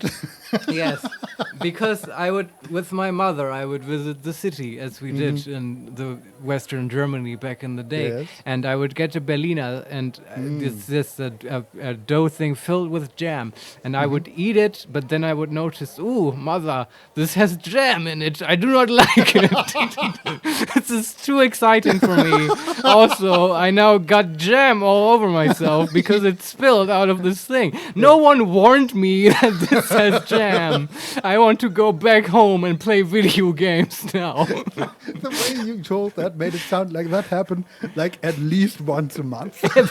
I think it did. Yes, I think I kept retrying various bakeries So only you to took discover. You took a bite. This is pretty good. There's jam in it Yeah. again. Yes. Who does that? No, absolutely. And nowadays, I see my niece refusing to eat pasta with anything on it, and I think that I know what it's like. Oh God. Yeah. No. Children are weird. Yeah, they sometimes. are. Yeah, but this boy is happily munching on donut. Wonderful. Berliner, as we Yeah, call enjoy it, boy, until you find that jam core. it. Yes. Anyway. And there's also a drawing of the shop that we just bought, the kiosk that we just bought the donut from. Yeah. Very nice. They're really Some more pounding experience. you with backstory for this Victor guy. And then there's a carriage next to it. Is I think is that for some reason I'm thinking of a telegram mast. A telegram office. No, just the wooden. The sending. Yeah, I think mast is it's probably post is a probably. post, yes. Yeah. It's probably just electrical stuff, but for some reason I'm Yeah. thinking telegram. You're probably right. I think. Wouldn't that at this point be more common than electricity? I have no idea. Yeah, neither do I. But I love that this game's so historical, It's not all just magic and dragons. Yet. There's something we can pick up next to it. Sure. Ball card. Carnival ball at the public casino. Before midnight, the Polonaise, Doroszansky, Waltz, Francis Kivisis. Very good. The Quadrille, Rabasansky. The Mazurka, Gajevisk. And after midnight, the Cotillion, Popielke. The Lancers, Sosniki. The Polka Frank, May. And the White Mazurka, Rasek. So this is about music, right? I think so. I guess this is what people did before Netflix was invented. Well, you know, for like entertainment in the evening. Totally, yeah. Yeah. Uh-huh. I mean, I have a friend who... Oh, yeah, I forgot about the snapping again. Yeah, that's important. You should keep snapping. I will do so. Yeah. Is there anything? Oh, yeah, and it also shows us where the quest is. Yeah. That's great. Okay. Also, I just like the fact. So good. Yeah. And we're on our way to the Imperial Hotel now. Nowadays, you know, invite potential romantic partners over for Netflix and chill. And back in Warsaw, you would just ask them for a dope mazurka. Let's go watch a mazurka. I think we're on the other... So we're looking at the hotel now, and I think we started on the other side of the hotel, and it's just locked for now. Okay. So we can't really interact with it. Oh. I don't know if that's because of night or because we have to go get properly dressed and all that. Okay. Well, then what do you want to do? What's the next thing? Do you want to do the dressing up? So or either Rasputin or the other main... Oh, yeah, the other one would involve us getting dressed, no? I would say we stop by Rasputin for a little bit. Sure. Because that guy is awesome. He'll get us back on track Agree. So, to do actual... Taming Darkness. Yes. Rasputin called me. This is He so... is staying with the Nadarasky family at 7 Povorska Street. I stop pronouncing these properly and just blast through them and hope that it's somewhat right. You're doing great. Where do we have to go? Oh, to the cemetery. I think Polish has like a lot of these sh sounds, right? Yeah, I still remember... Szewapczyci. That's not Polish. I still remember the one time in this game there was a name that started with, I think it was S, Z, S, Z, C. Yeah, I would just say at that point, right? That's probably the sound they want you to make. And I mean, we're not ones to talk, right? I mean, it's German, and like we also have the ich, you know, totally. And we also have weird letters, the umlauts, and welcome to Oktoberfest. You know, why are there dots over your letters, Germans? I don't well, know. yeah, it's historical. There's a simple drawing of a tree on the sidewalk. Very nice. It looks like some children are painting with chalk. Nice. Very nice. Ooh, wait. There is something special here. So sometimes when we click our fingers, or snap our fingers, we get these red sparkly bits. And if we go in that direction, there's something that they sort of zero in on. And then that thing has to sparkle, and we can interact with it if we can. Let's us, examine. Notes from a ceremony. The predatory culture of the West is already digging its claws into the beating heart of our nation, the Church. How many of us are choosing to visit the tabernacles of entertainment instead of worship? Even once serious institutions are turning into a circus. I am thinking, for example, of the event that will take place on Thursday in a building that has always hosted only respected people of science. And now, at a time that exactly coincides with the rosary service in our church, they are planning to put on a moving picture show, a hollow clown act designed to divert our thoughts from work, family, and religion. Yeah, fuck those guys. Listening to the mazurkas and stuff. I guess this is the point is that, during this time there was a lot of secularization going on. That's what's happening, right? We just got another of these timed Streets of Warsaw quest, which is apparently that's how we get them, right? Okay. What is the quest? To visit the rosary service? Probably. Let me look at that in a moment because we have an observation. Notes from a ceremony. Handwritten notes. A moving picture demonstration will be held on Thursday, much to the priest's horror. Right. And what is The Victor is like, oh, there's a moving picture. Nice. Mm-hmm.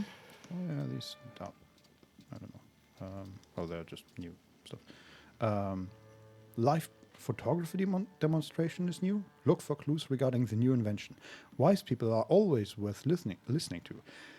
If I pursue this topic a little, I might be able to see the wonders of modern science and technology for myself.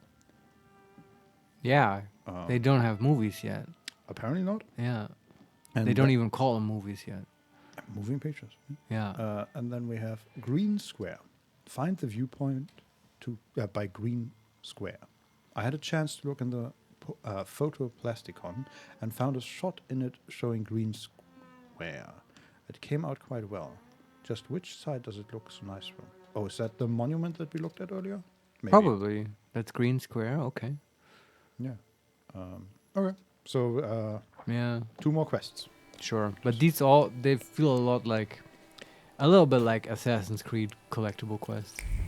Yeah, just... About historical stuff. yeah, honestly, I like them just to... Oh, the camera's moving again. I like that they do that. Just to breathe some life into the city. Oh, I like it as well. I'm wary of getting too caught up in them. Mm-hmm. I agree. Okay, we have another of these, what are they called? Stethoscopes? Are these the viewport Yes. things? Yeah. And this one is a city scene. We look at a crossroad. In the foreground is a tram moving past. In the background is a multi-level building. Just a building for people. Do you think these are actual historical photographs that they just took and put in the game? I mean, they don't look like it because they are, for one, they are animated. Okay, never mind. Yeah. Just slightly. Like Yeah. it's like the camera is swinging slightly left to right and back. Okay. And yeah, it just looks a little too Modern. animated to Okay. generate. Yeah. Also on the crossroad, there's I think a broken wagon, but nothing that like super catches my eyes. Mm-hmm. Do we get another quest?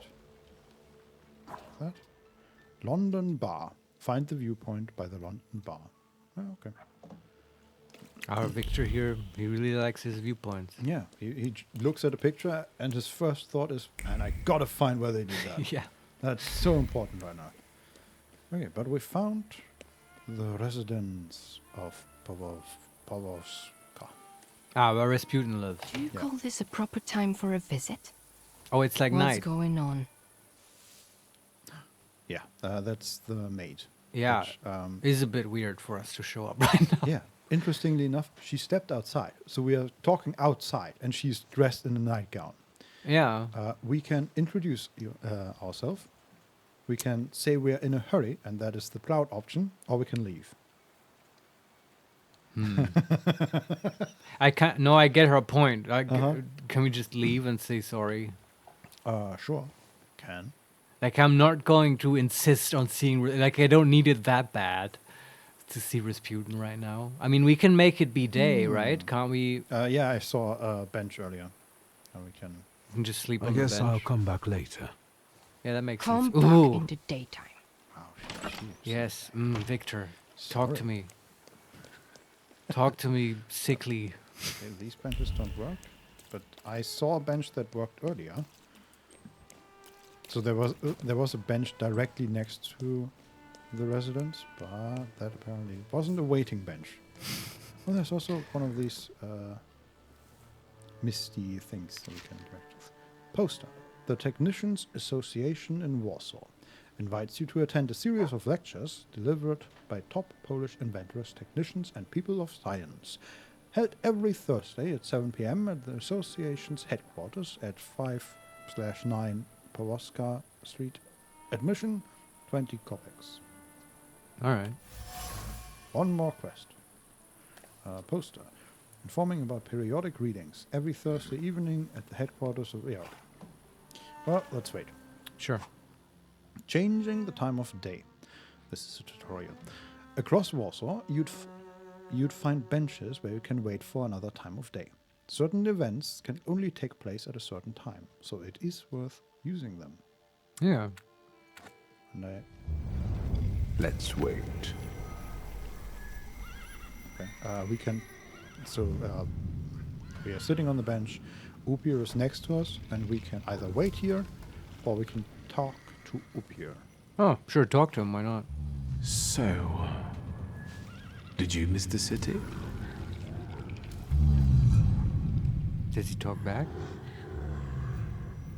Kind of, maybe. Me neither. Okay. And then we wait. All right. Let's wait Until morning, until noon, or until afternoon. Yeah. When is it? Like the sun's out. Like 7 a.m. It feels safe. Yeah. Oh, it's just those 3 options. Yeah. Yeah. Then just morning, right? So, let's kill some time. I wish you could just sleep in this game. Maybe you can. Oh, we can.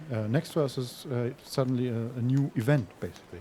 There's a violinist playing to a group of people. Sure, we can There you go. look at them. And we can listen to the violin.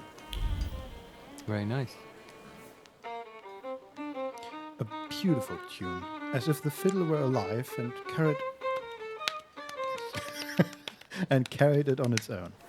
For a brief moment, I felt like someone had touched a string in me that I didn't know existed. Yeah, this was before you could go on YouTube and play albums.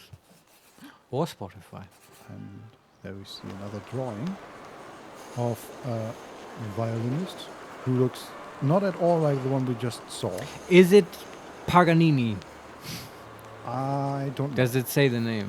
He doesn't have a name tag. Oh. I wonder if it's...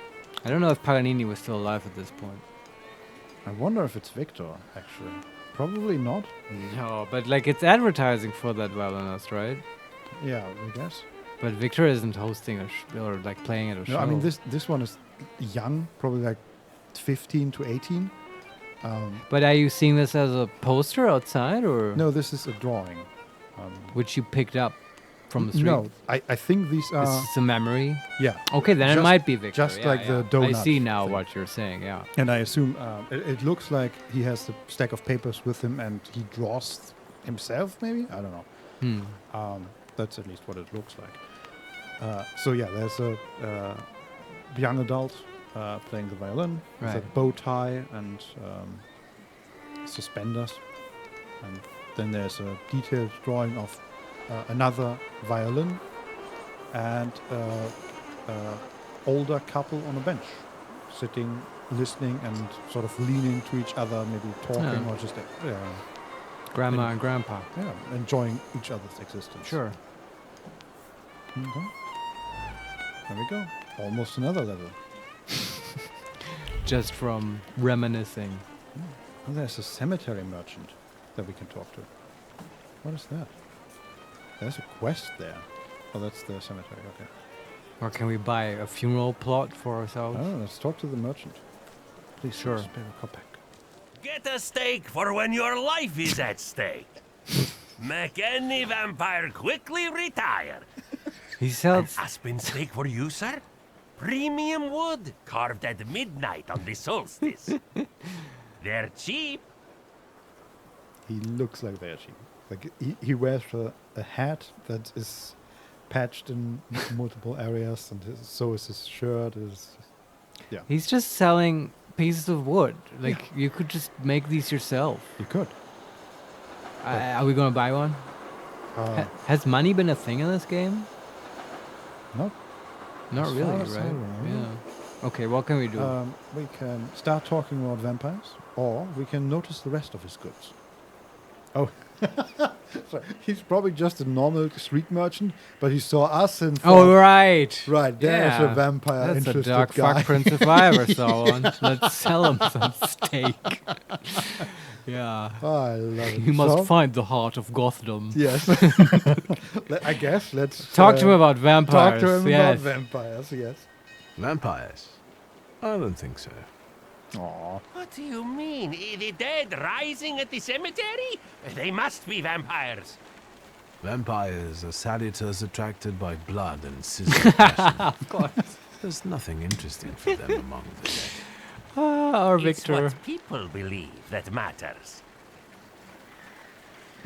Okay. I've probably said this before, right? But I'm getting strong Redditor vibes from Victor. Like, I love how he has an explanation for everything, and it's like his sort of small circle of interest that is now the explanation for everything. Yeah. Me Yeah. and my solitaires. Yes. That's an answer. Okay, we can also notice the rest Yeah, of the do stats. The steaks are exquisite, I must admit. What else do you sell? Holy icons, miraculous Marys, salt, Table salt? consecrated. But the steaks, I tell you, sir, ever since they buried the magician, they've been selling like hotcakes. Anyone with some sense buys them. Do you believe in all of this? I believe in money. And if people are willing to buy a steak out of fear, then who am I to argue? Have you ever seen Rounders with Matt Damon No. as a poker player? Okay, then this is Sorry. But Going what were over you going the- to reference? the villain of that movie is John Malkovich Ah, nice. as a Russian with a very pronounced and quite interesting accent. Yeah, you mean like this guy? Yeah, this is what he reminded me of. Oh yeah, that was Yeah, this yeah. Rounders movie. Huh, Anyway. interesting. But do you think Markovich doesn't do a good Russian accent? I mean, he does a Malkovich Russian accent. I generally think he's a terrific actor. Like, I agree. It's the thing is, it's not. It is kind of a bad accent, but he also makes it work. Like that's just the dude. that's just being how he weird. talks. Yes. Yeah, yeah. Just like, I mean, same for this guy, right? Yeah, exactly. Yeah, okay. We can ask about the buried magician. Yeah, do Which it. is- Obviously, this is a I- quest somewhere, Yeah. right? Mm-hmm. This buried magician, is it Shulsky? I think so. It makes no difference to me what his name was. Wait, that's our For dad. him, steaks are not enough. We need to call the Pope. Don't tell anyone or I'll lose my livelihood. And Victor's hate for his father continues. This is pretty good. It's not where I thought this was going to I go, agree. so I'm pleased. Yeah. Okay, and then we say goodbye. Goodbye. I hope the vampires don't take revenge on you. They have no interest in me. I'm anemic.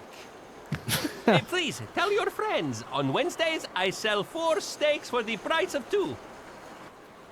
I feel like that will come up in the future at some point. Why not 2 for the price of 1? Well, I guess he wants to sell bulk. Yeah, she wants to sell more. Okay, there's a quest in the cemetery, which we ignore for now. We go to the big one. Yeah. You know, there's a couple of older women, maybe of women certainly on a bench, and we can talk to one of them that is highlighted as flirtatious woman. Sure. Hello. Yeah. Fanciable. Up close. I would even say a solid 8, wouldn't you? I don't Oh. know. We'll see when he turns around. Vincent, we are being rated. Yep. Was that a thing? Like just ratings out of 10? I feel like that's I think that's as old as time. As numbers, probably. maybe you're right. Maybe I feel like that has been becoming more pronounced in the last 15 years. But That's true, and this may maybe I be just- anachronistic. maybe I just wasn't aware of it in my youth. Look, I think the moment that Pythagoras sat down with like a bunch of students and they Yeah, were yeah, like, yeah. hey, here's this thing, we can add stuff together and we've got numbers. And one of them was like, yeah, but what would be my number though? I have the highest one, right? Yes. Uh-huh. That's I that's rate, what I rate happened. Pythagoras' math an 8 out of 10. Yes. And by the Also- way, yes, I know that he did not invent numbers. I- Like I- it's just a funny joke. I love the fact that we interact with a flirtatious woman Yeah. and he goes up and says, hi. I know, that was such a good high. I want that to be my ringtone or something. Anyway. We can ask what they're doing or we can turn around. Yes, come on. Turn around. Do you know you want to? We silently Please turn them. around, show them. 8 it is. Hey, it's pretty good. Will you show us something more? What? What could that be? Wow. Do you want to see my cellular? Yeah, I can take off my coat, I guess. Yeah, how far does this go, Vincent? What is the prideful option here? What is this game rated at? Sorry, like a full-on sex thing here. Oh, but we talked about this. We would not get banned on Twitch if Victor just whips his cock out now, right? Probably not. Like But that's also- not, like Baldur's Gate did it. Love it. Just out of nowhere. Yeah. Just this random interaction. And then never We're bring- back in prison. Yeah. And never bring up sex ever again. Except with Rasputin. Yeah, of course Yes. we have to. Okay, we ask what they're doing. Sure. May I ask what you ladies are doing? What everyone does. We're evaluating. And we ask what a solid 8 means. A solid 8? You know, on a scale from 1 to 10, you look quite spiffy, sir. Why are you schmoozing with some sucker who's already suited and booted for his own funeral? And you, lousy fop, got an itch in looking for some philandering at the Marble Orchard, are you? 6, 5. 0. There's nothing here for you. Mr. 8 got some you-know-what, so he caught our eye. And vice versa, I can tell. Get ready for some shellacking, lads. We got a dandy looking for some extra ventilation. And, as luck would have it, not too far from the orchard either. What the Sir, you have the unique opportunity of becoming a 10. Are we just fighting some random people in the Because streets over now? these women, this is the most masculine thing I've ever We're done. fighting 3 peoples and they all have pistols.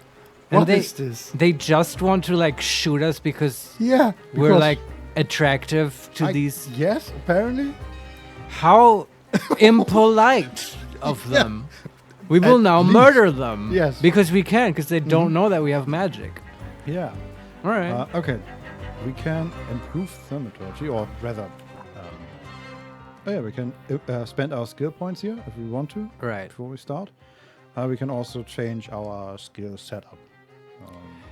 Yeah, oh boy, I have like sort of forgotten about almost all of this. I believe our setup is fine and we've never lost a fight, I think. So let's just kill these guys.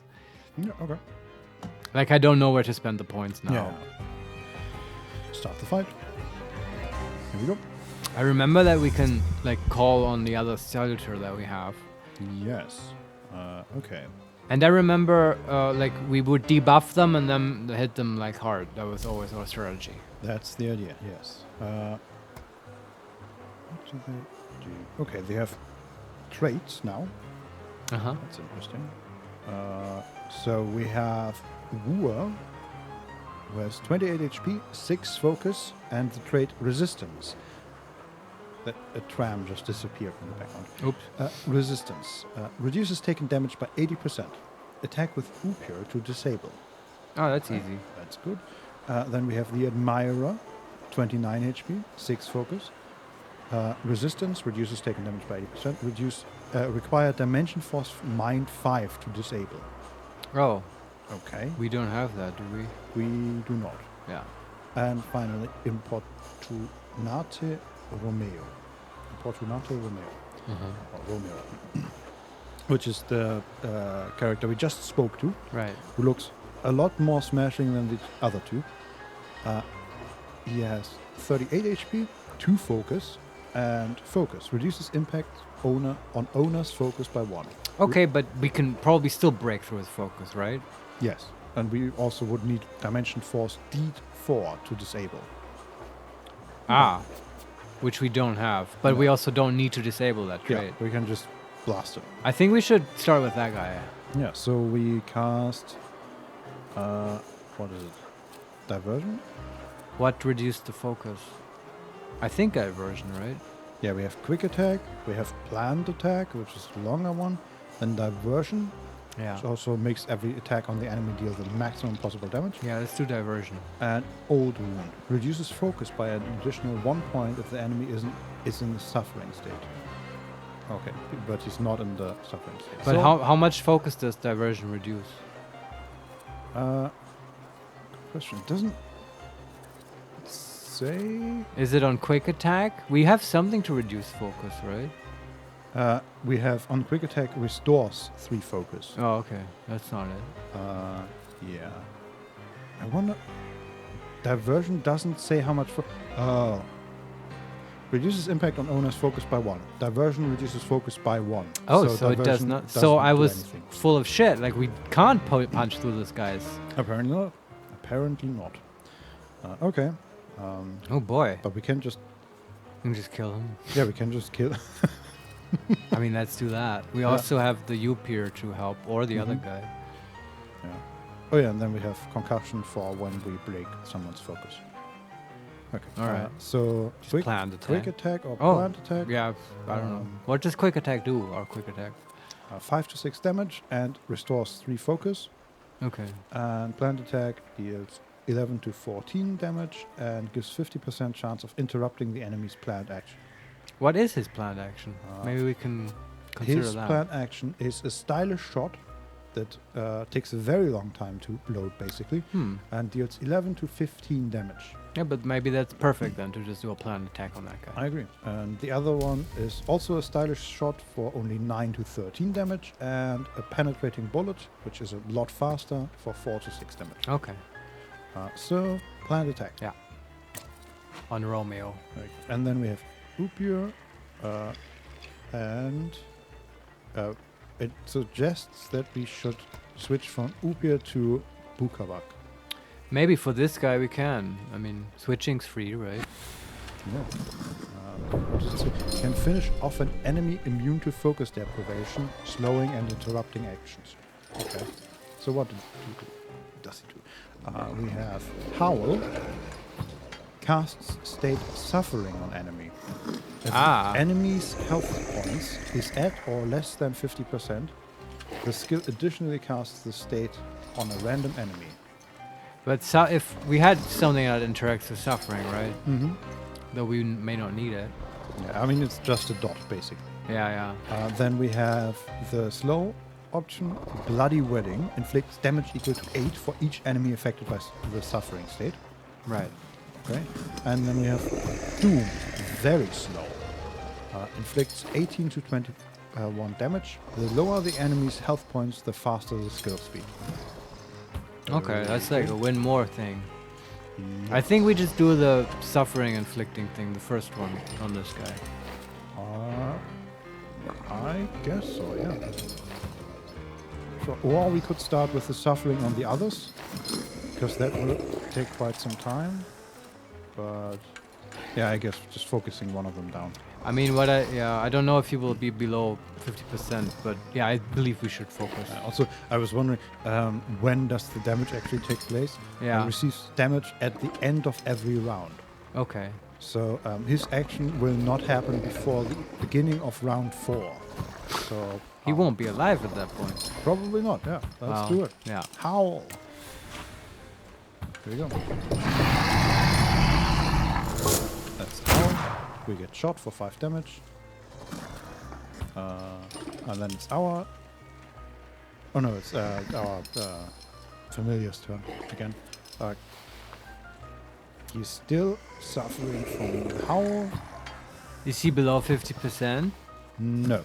Oh, okay. Okay, but the howling is super fast, so we could just howl all 3 of them. Just to have suffering on all of them? Yeah, and then remember, Bloody Wedding gives us more damage for each True, enemy yeah. affected by it. Alright, let's do it. Okay, that's the second one. Okay, that was our shot. 13 damage. Suffering again. And then we take another 5 damage. And it's our turn again. Okay, and... It's Victor now? It's Victor, yeah. Alright. And we did not interrupt the stylish shot. Yeah, I feel like I haven't understood interrupting very well. I mean, it's just 50%. I guess it's the chance, right? Yeah, okay. Well, what's the HP left on the Romeo guy? 17. Okay. What if we just do a quick shot and then our friend here finishes him off with a bloody wedding or whatever? We can try. So quick attack. We are also... Yeah, we're getting really low, actually. Don't we have a way to heal? Yes. Is that with Upir or? Upir can heal us, but so we're not low at the moment. We are at 32 out of 42 HP. Yeah, okay. But once they have their turns, we will be at... Yeah, that's why we need to kill this one guy, right? Yeah. So, quick attack. And then bloody wedding on him, and that will kill him. Good. But only after he does this thing. Oh no, okay, it's the normal howl attack. Would that kill him? Probably not, it doesn't say. What about the other one? Doesn't that deal more damage the lower he is? The third one? Yeah, his... Everything but the howl is too slow. I see. I think then we should howl. That will also at least have a chance to inflict suffering on another guy. I mean, we can freely switch to Upir, right? So let me just True. check. Maybe he just has a big attack. This is a complex game. Yeah, I agree. Yeah. No. I mean, we could Not a big attack. kill him, but only at the end of round 4. Yeah, okay. So, We're gonna have to eat some damage. I say we do the howling. It's kind of fun. On the same enemy? Yeah, Or on Romeo, with the chance to hit the other guy. How do you mean, with the chance to hit the other I guy? thought it said that there's a 50% or the percentage chance if your target is below 50% to inflict suffering on another guy. I want to see that in action. You are right. Okay, yeah, let's do it. Okay, we shoot him. He gets the howl. We get shot again. We get shot again. Oh god. Yeah. This is just one Tuesday morning in Warsaw for Victor. Wait, did it? How does suffering work actually? I think it did double it on the other character as well. So you can stack it on the same person? Yeah, we have 2 enemies now that both have suffering twice. Oh wow. For okay. 4 rounds. Interesting. Yeah. Okay. Okay. He is not dead, but will be by the end of the round, if I understand suffering correctly. Just from the dot alone, so we can focus on another guy now. Exactly. Okay, I say we switch to Upir and attack the guy who requires Upir to disable his trait. Yeah. Don Solario, the lady is clapping lol. Oh yeah. Very slowly in the background. Oh wow. Chaoticioyo, is this what being attractive is like? Getting shot in the streets for having too nice of an ass? I think so. Yeah, but I mean, yeah. This is insane. I mean, I like that she's slow clapping, but slow clap is usually signifying sarcasm and mockery. So it's just we are in the selecting moment, so everything is slow. That makes sense. Yeah. Okay. We here with eerie intoxication inflicts damage, restores your health points by 14, which is half of what you've lost. Each subsequent action that restores health points will restore less of it. Right. Yeah. But I feel we can totally just do that. We are still. We have a 55% chance of dying. It's a lot. But when we heal right now, like, won't that reduce that chance? No, because I mean it takes into account every enemy attack. So without healing, we would die. With healing, we have a 55% chance to survive. Okay, that's not very good. No. But it's 3 enemies. We can't really. But I thought, like, at some point, one of the guy has to die, right? I don't understand the calculations this game does because I don't understand the timing stuff very well, or at least I don't have an overview. Here's the thing: the game doesn't care at all for timing stuff. It sees all 3 of them will attack, and if all 3 of them attack, then you die. Right. And if you heal in that time span, then Well, you we're have a 55% okay, and chance. we're gonna heal, and one of them won't actually attack. Yes, So that is the hope. well, it's not a hope, right? It's like he's gonna die. If suffering works the way that I... Okay, think sure, it yeah, does. fair enough. But we have to assume that that's the case. Yeah. Otherwise, we will reload because the game miscommunicates something, and that's fine. Okay. So we do the healing on the one guy who's vulnerable to Upir. Yes. And then we do... Planned attack? On which one? Or do we want to divert him? No, he has like 6 focus, right? It will take too long. Yeah, they both have 6 focus. That's a problem. What was our attack? Sorry to interrupt. What was our attack that has that old wound thing that triggers with suffering? What was that? Reduces... That's, yeah, the attack is named Old Wound. Reduces focus. Reduces focus by 1 additional point if the enemy is in the suffering state. Casts suffering. So we cast suffering and also reduce the focus. Hopefully in that order. Do I calculate correctly? That would then reduce 4 focus? Why 4? Because the guy already has 2 stacks of suffering, or does he not have that? I think it's not a for every appliance. No, for every stack of focus, for every stack of suffering. It's just if Yeah. he has it or not. Yeah. Oh, okay. Then it would reduce 2. Yeah. But then that makes no sense, though, Vincent, because then this ability would just always reduce 2 focus because it itself applies suffering, right? Well, we gave it the suffering effects, I think. Or we gave it one of these 2 effects. Oh, we modified the ability? Yeah. Mhm. Oh god, it's so complex. Yeah. It's so weird too. Like one moment in this game you're like collecting nice photographs of monuments and then you're in this deep tactical exercise. Yeah, this is what I said about INDIKA, right? We need complex puzzles to interrupt the game flow. I don't know if I need it. I don't know either, but it's where fine. It's also we're idiots who get way too into this, right? Most people just click through this, I'm sure. Maybe. We also, I mean, we play on the hard difficulty, right? Yeah. And this is certainly hard compared to the intro, which I suspect it's is definitely harder. Yeah. I think we can do it though. Yeah. So the question is, one of them dies. Right. One of them has 2 stacks of suffering. Do we focus that guy, or do okay? Can you make this unambiguous? Which one has 2 stacks of suffering?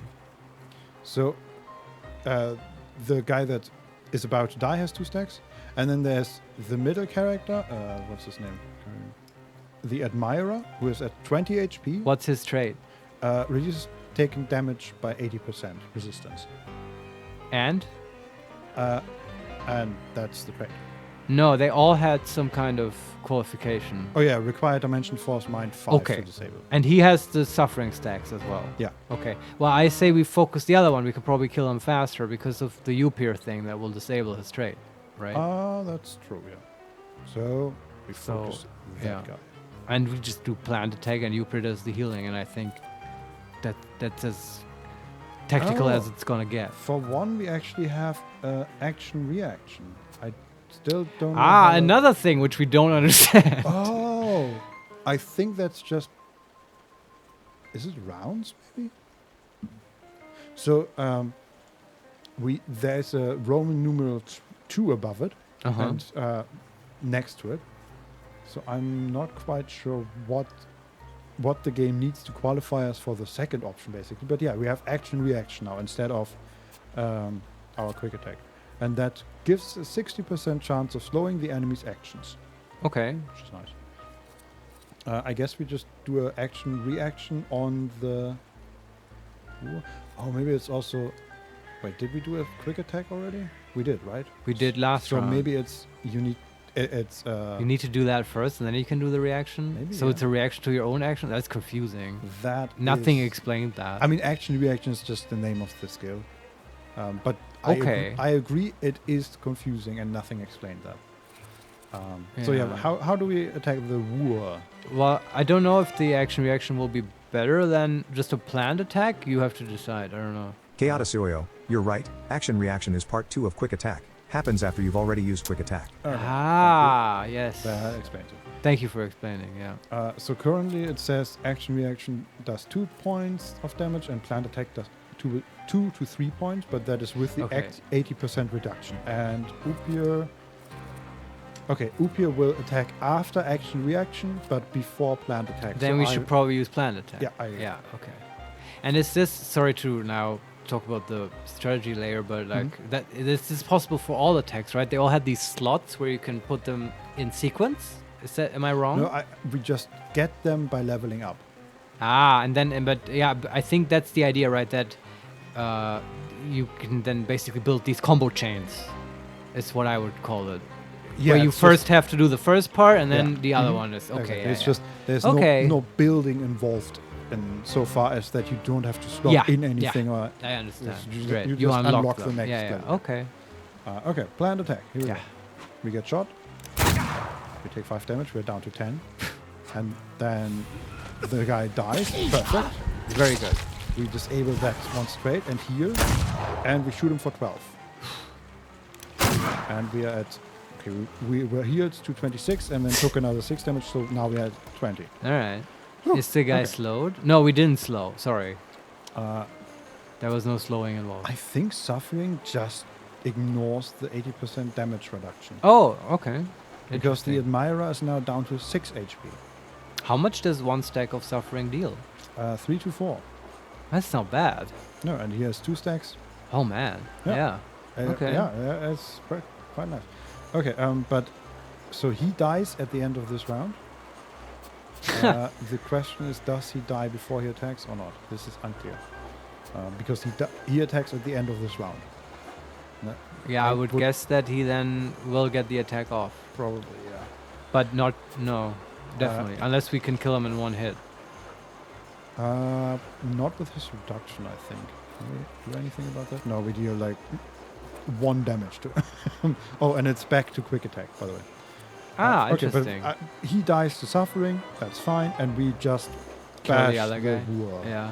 with a quick attack, I guess. And does Upir heal again? Yeah. I would say Okay, so. very good. Right, quick attack. But hey, I think Upir, does he have to attack him again before we attack, or is his trait permanently No, disabled now? Nice. It literally says below that permanently disabled. Yeah, thanks. Okay. Yeah, thanks, game, for making it clear. You get it. Okay, so one of them dies and the other has a 67% chance to die to Upir's healing attack. Very good. Eerie intoxication. Yeah. We shoot again for 6 damage. We take the damage from the suffering guy. Then he dies. And Upir attacks for 5 and kills him as well. Well, I think we might be an actual 10. That's right, Vincent. Nice. So just like after murdering these men in the street, just Yeah, they are wink to the ladies and be like, huh? 10? Huh? They're just lying here in the street. That is just another Warsaw day, you know? They don't move, Marius. I think we killed them. Well, they shot us too. It was self-defense. Yeah, that's true. And we can't talk to the ladies anymore. What is this? They probably called the police. It's probably all happened in Victor's mind. He just- Chaotic sure you're a 10, but now you have 18 bullet holes in your body. So who Yeah. really wins? It was just a flesh wound. It's fine. Yeah. They hit our Bible and it stopped it. Mm-hmm. Our grimoire, sorry. I ran up to the ladies and she said, "When you walk away, do it slowly." So I Okay. walked away slowly. Yeah, like, you know, Uh-huh. with an explosion behind you and stuff. Oh, yeah. Yeah. Okay. Cool. Let's talk to Rasputin. You want to take a quick break? Sure. And can then do talk to Rasputin? Mhm. I feel like that's good. That was a good first fight, though. Feels good to do that to get into the system again. Yes. Now we yes. don't have to do that with an actual relevant And fight. surprisingly tough. Actually, that Yeah. gives us. We're out of the reason- tutorial. It gives us actual reason to invest points into our skills. Yeah, Because I'm so s- far yeah, we yeah, just you're got a right. lot of points and it felt kind of pointless. Well, I was only intended. really interested in the other mechanic where points are relevant, right? Which is the sort of getting a sense of objects and stuff. Yeah. But now I feel like, okay, we might actually level them up just to have better combat abilities. Yeah. And the other stuff will be just a nice side effect. Yeah. And that's cool. So, I don't know. Okay. We'll probably talk to Rasputin first, then maybe do that. Once we get back. So, see you in 5 minutes. Yeah, see you in a bit.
And we're back. Hello, everyone.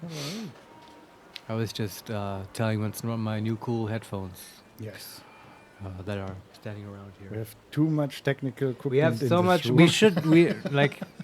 We continue to improve the $1 million HeMakesMePlay studio, and I'm hoping that we can get like a studio cam, but that's all future talk.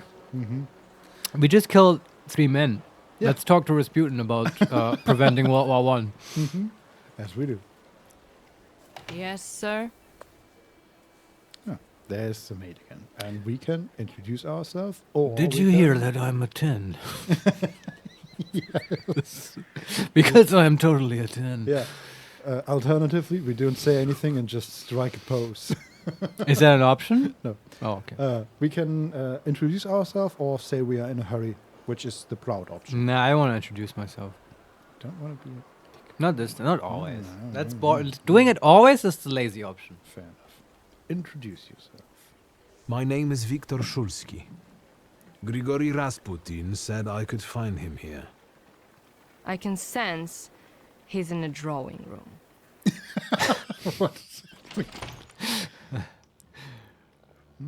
Okay.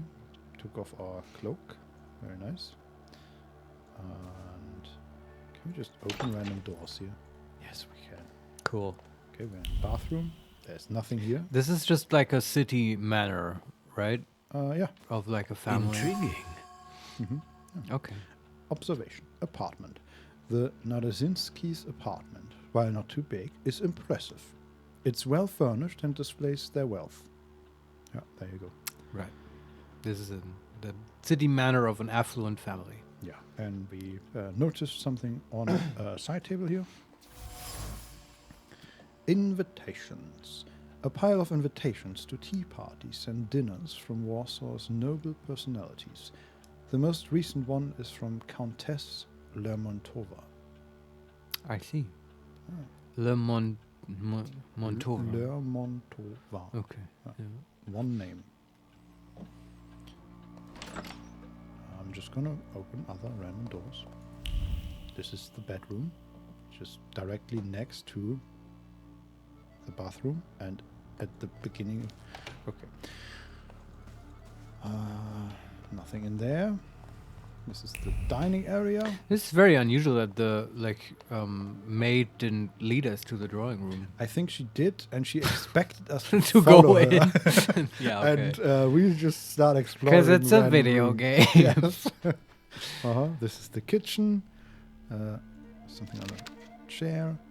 365 dinner recipes for 5 PLN. That's one for every day of the year. Yeah. And I think 5 PLN is... People? No. I was thinking more a price. So PLN is a currency. Ah, it's like a sweepstake. Maybe? By Lucina C. Bread pudding.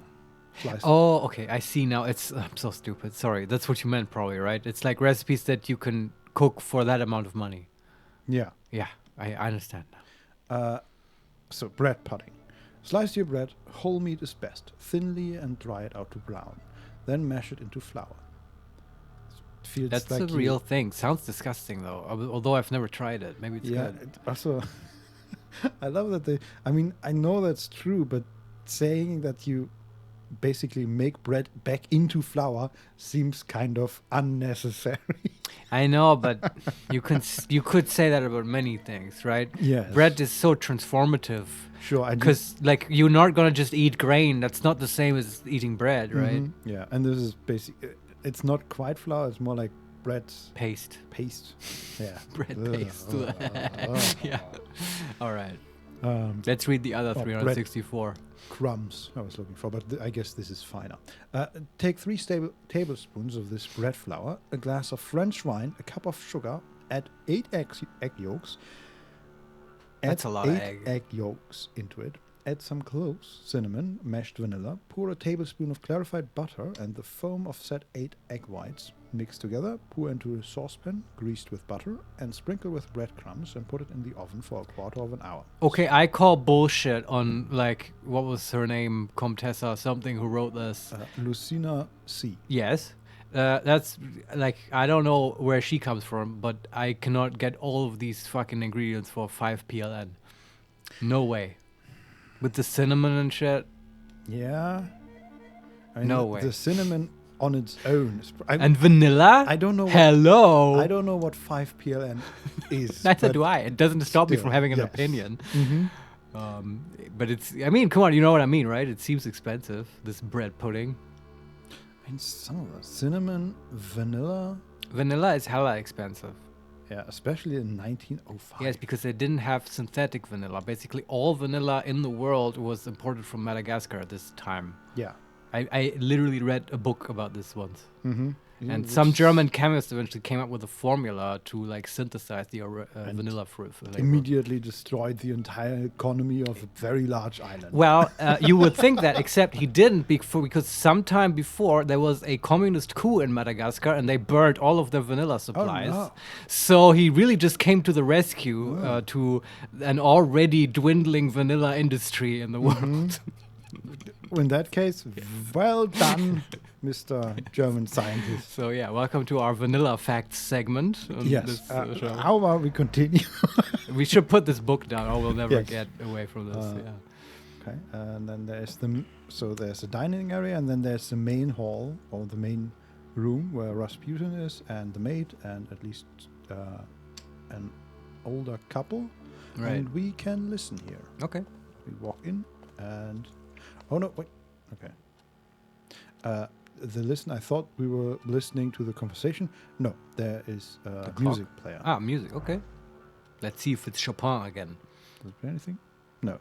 But we've gained something from some music creator that I didn't know. Okay. Some composer. But we also found some objects here that are highlighted. Medications. Various medications and tinctures in decorative bottles. Specifically? Specifics prescribed by doctors and quarks. Okay. There's Rasputin, but first there's one more object here on a chair next to him. We can interact with it, yes. Decorative fan. A decorative fan made of marabou feathers. And because we are so unbelievably skilled with our abilities, we also learn Anila's quivering words still waft over the fan, uttered either to her husband or herself, complaining about her failing health and psyche. The small gusts of air didn't bring any relief. And trace unknown, but with that we can probably figure out that it's Anila's. Yeah. Perhaps the mistress of the house. This is good. I love this. Standing right next to us. Of course. And, is this your fan? I deducted. By the way, those fans, those just as an object, I'm like into them. Of course. This may not surprise anyone, but it's just, I don't know. I probably have one around here somewhere. It's just these foldable things. I'll get it later. Don't worry. You never watched any Dimension 20, right? No, not yet. I'm planning to. They had one of the campaigns was all ladies, and then Brannon Lee Mulligan as DM. Yeah. And one of the ladies brought a fan for every one of them. Nice. And they just like this. But Brian as well, right? Yeah, for all of them. Okay. And it's just they used them as props so fantastic. Yeah. It signifies, right? It's I associate it primarily with females of this time, and it signifies sort of this whole this idea of this weakness of that sex, right? Because the ladies are always fainting, and so they have to like fan themselves, and it seems a bit quaint nowadays. Yeah, but they don't even keep you cool particularly well. No, and also you have to move the damn thing, which is generates annoying. more heat. I suppose you can also use it to hide your face. Oh yeah, or to hide your bad teeth. Or to make a point, right? This clacking of opening it. Yes, exactly. They used it to great effect to underline any double entendre they were doing. Yeah, they were doing a lot. In spite of its sexist connotations, I am a fan of this object. I'm Commander Shepard, and we should talk to Rasputin now. Yes, or we're never let's talk gonna to Rasputin. get out of this bullshit. Okay. Is that him? In the flesh. Allow me to introduce you. My dear hostess, Aniela Naradzinska, and my dear friend, Viktor Szulski. Your father had a beautiful funeral. Thank you. Weirdo. My dear, we finished for today. Now I'll find out what brings Viktor to us. I guess it's not that weird. She's expressing her condolences, but the way she said it was a bit. Here? But you were the one who phoned. Very funny. Oh, that was not real? Oh no! No way. Either it wasn't real or it wasn't him. But if it wasn't him, maybe he was having like the fever dream or anything, something like that, and he did phone us, but he doesn't remember. He may not know what phoning means because he wasn't. He was a bit of a boomer about the whole phone call thing. Yeah, that might be it. Yeah. Any of those things might be the case, but something is already amiss here, and I want to figure it out. Yeah. What can we say? We can say, find out how long he intends to stay. We can ask if he's known the Narazinskis for long. Or we can ask what he told Anila about you. Interesting. Yeah. I don't have an immediate strong reaction. Do you have Any an of inclination? They're all the same colors. I think we can just ask. Okay. Finding out how long he's staying seems very neutral. Let's do that. You look like you've made yourself at home. Are you going to be staying on here for long? No, I'm afraid not. They're kind people, but I've experienced another vision. Though not fully terrifying, it is troubling. Will you tell me about it? Later. What brings you to me? It was like at moments I don't know, I didn't really notice that last time, but now we're getting arrested. Sorry. Yes. He really dips into the sexy growly voice sometimes. Who, Victor or Rasputin? Yeah, Victor. Victor. Yeah, he does, doesn't he? I'm totally digging it. Yes. Yeah. Okay. Then we can ask if he's known the Narazinskis for long. Sure. Have you known them long?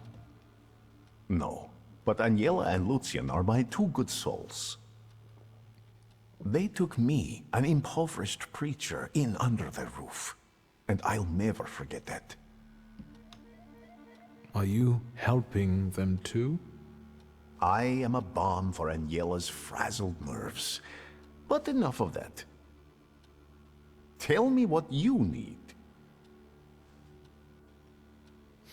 I love that he, at the end of all these options, he says, okay, now tell me something about you. And we just respond with another question. I know, it feels a little bit like he wants to get us out of here. Yeah. Presumably so he can continue to bomb Anila's nerves. Maybe, yeah. And then we ask what he told Anila about us. Sure. Why was she looking at me so oddly? What did you tell her about me? She's never seen a Thaumaturge before. I only mentioned to her how we met. Can I help you at all? Really? Yeah. Okay. And then Are we done here now? Yeah. The only option that remains is to leave. Oh. No, I won't bother you. We can talk next time. Okay. The Narazinski door is always open to you. Yes, especially to walk out, Victor. Huh? What was that? I guess we went here too early, Vincent. I don't know. But I mean, we had a quest to go here, and he asked us to go here. But he kind of did, right? And I honestly don't know whether, like, do you know what I mean? Is this confusion diegetic or non-diegetic? Is it in fiction, or did we misinterpret the phone call? Not sure either. Was it? Yeah. But okay. I guess. Yeah. Chaoticioyo. I love how he says their doors are always open, lol. It's not your fucking house, dude. Yeah, true. Well, but I mean, that's how Rasputin works, I guess. Yeah. I mean, they assassinated him for a reason. Yeah. And also, okay, I'm walking around this house, right? And I entered the bedroom. There's a maid cleaning up a desk, and she didn't even look at us. Just said, "Oh, pervert." Yeah, but Rasputin. Maybe. No, which is true. Like this is a thing about that guy, dude. He was a hornball, like one legit 100%. That's documented, right? I've heard this quote from some, like it was some peasant girl, Russian peasant girl who wanted to like go to Rasputin because she was very faithful and she heard about him and wanted to talk to this great spiritual leader guy. And so he receives her again in some like living room of some family he's staying with, and she just wanted to talk about God and stuff, and just Rasputin keeps telling her how horny he is and how hot she is, and Rasputin just wants to fuck, and like I guess I don't know, like maybe that's a totally spiritual experience to fuck Rasputin.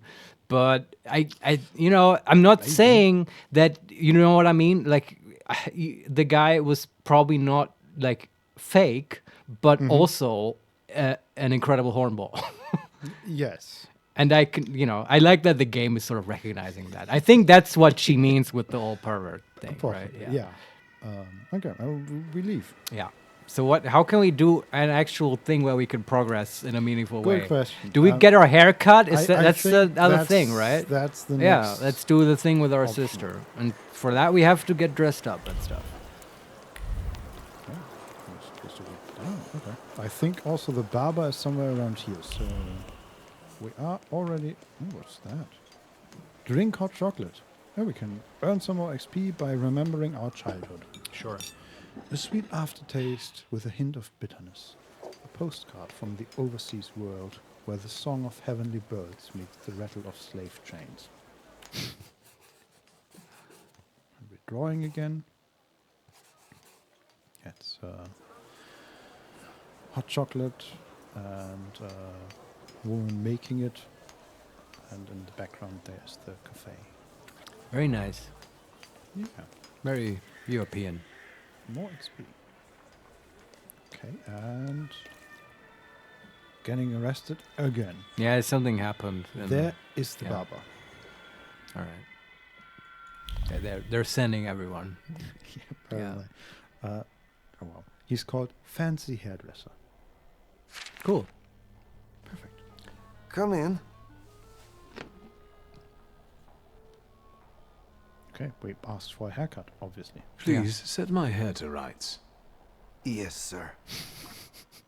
I want to drop that line next time I go to a hairdresser. Please. Okay. Set my hair to rights. Is this a mini game? Is that what's going to happen? No, Vincent? we just have an option. We have 6 different hairstyles and 6 different beard styles. They even have names and descriptions. Perfect. I don't have to describe these. I love it. I love it all the way. How should we design our dark fuck prince, Vincent? Well, I kind of like him the way he is. Yeah. With messy hair. But let me read through the options we have here. We have classic disarray, which is the one that we currently have. Yeah. An echo of the past cuts through this artistic disarray. This used to be a studied hairstyle, but it went rogue in the absence of a hairdresser. Right. Then we have vistula hair. A side part makes the face look slender and a little aggressive. Okay, which is sort of just a comb over from the right to the left. That's no good. I don't want to look like Snape. How about a proper Warsaw lad? It sounds militaristic. The top of the hair is styled with shorter sides. This style is becoming increasingly popular in America. Can we turn the camera? No, we cannot. Okay, so yeah, longer top hair, sort of your length, but combed back. Right. Yeah. I mean, he doesn't like mess them up with hair wax. No. Yeah. What else? Then we have the fancy comb over, a smart classic hairstyle, tamed thanks to top quality Dutch promenade. Is this hairdresser part of the revolution? Why? Because the revolutionaries stole the pomade. And he good has catch, some. I guess. I don't know. Then we have the Gravedigger's Dream. Strands of hair falling across the forehead, and a touch of flippancy, and are a nod to the latest fashion from French hair salons. French haircut might be good, but I feel like this is not it, right? Yeah, it looks too modern, too stylish for him. Yeah. And then we have the Graveyard Chic. An unruly part represents reluctance to conform to fashion conventions. Okay, that might be a... That is the classic disarray, but shorter. Let's pick this one probably, because honestly, we can't just keep the one we had, because then, our sister won't be happy. Yeah. And that... I mean, okay, the barber part was optional. So we can just keep the one we had. Let's change. What about the beards? So I just realized, God damn it, what's the actor's name? The one that played the Green Goblin and Spider-Man. I don't know. I don't watch Spider-Man. The 2008 one. I don't watch Spider-Man. God damn it. Like out of principle. What else did he do? He was the detective in American Psycho. Christian Bale. No, the other one. God damn it. What's Robin his name? Williams. No. Anyway. I don't know. Victor just really reminds me of him. Okay. This would be more informative if I know who you were talking about. Did Victor have a beard when we started playing with him? Yes. What kind of beard? Still has a beard. Because in my mind, he has no beard. He has just an overgrowth. How do they... Okay, they are calling it globetrotter. Yeah, he's just unshaven and has some stubble. Is that it? No, it's a pretty long beard. Oh. It's like a longer version of yours. Oh, okay. It says, a neatly trimmed beard and moustache add a tone of seriousness and stateness to one's face. Right. How he look like without a beard? There is no option for no beard. No? No. Oh, no. I need mods. There's the Cossack's moustache, the Abraham Lincoln, the Van Dyke beard, the Elegiac charm, and the Powasky Chebby. What's that one? The imperial cut will make any gentleman look like an emperor. It looks Is that just a goatee? Like around the face and stuff? Just this? Kind of, but there is a gap between the chin beard and the stripes to the left and right of the lips. Oh, right. So long moustache that goes down a little, and then the chin beard. Yeah, I don't see it. Do you have a favorite for a Victor? Because in my mind, I just want him to look like Trent Reznor, like maybe minus 20 years ago. Honestly, because Trent was a pretty boy. Maybe he still is. I don't know. I'm clicking through them. I kind of like the Van Dyke beard and the Graveyard Cheek. What is the Van Dyke beard? That is a longer moustache that goes out to the side. Okay. And then a pretty full chin beard, or the beard under the lower lip, all the way to the chin. Let's take it. It seems like this is basically the more ordered and more ruly version of what he was wearing. Yeah. That's perfect. Okay, get a haircut and leave. I'm sorry. I don't usually talk to clients. Do you like it? That sounds like the best barber ever. Yeah, because you don't like interacting with the barber. I love hearing about barber stories. So sometimes they're good. I don't know. If you have one that you like, it's really great. Mm-hmm. We can either admit that we like it or ask for something different. No, admit. I love how it says admit that you like it. Or yes. Or we can ask, or we can find out why he doesn't talk much. Yes, find out. That's also a white option, so we can like a wait option and Discord resume. I can't help noticing that you're the most tight-lipped barber I've been to. And even you admit that you rarely talk to clients. Why is that? When I prepared them for their final journey, it's hard to ask for their opinion. Because so you style the deceased too? Mostly. They still need to look good. After all, you only get a funeral once in your lifetime. So, These are all weirdos what here. do you think? Do you like it? I guess he lives close to the cemetery. Yeah, and I was also wondering, because barbers used to be doctors too, right? Yeah, they would do bloodletting and stuff at least. And I wonder if this is sort of somewhere on that path, basically. Right? Yeah, and barbers used to be doctors. Now they aren't really anymore, and we have actual doctors that are scientists. Can you still do corpses? Yeah, they were already. Yeah, they did some procedures already on people's bodies, I guess. And who knows? Occasionally, a customer might die, and then you get a discount at your local cemetery. Sorry, not sorry. Sorry, sir. Okay, right. We admit that we like it. Yes. Yes, you're talented. Years of practice. My clients are always satisfied. Did you know that I'm a 10? This whole interaction These is two. so weird. I know. Honestly, the only thing he talks to us about is that he doesn't talk to clients. Yeah, And but they have chemistry, Vincent. Don't you notice this? how Can we do tell him, we- like... how do we respond? We say, "Sir, I've been very observant, and I've noticed that you don't talk much. Also, you just said it. Why is that?" Yeah, but it's all in how he said it, Vincent. It's so lascivious. I just want to tell him that, hey, we're staying at Schultzky Prospect. You should come visit. Yeah, come by later. Yeah. Oh, okay. There's a closed shop next to it.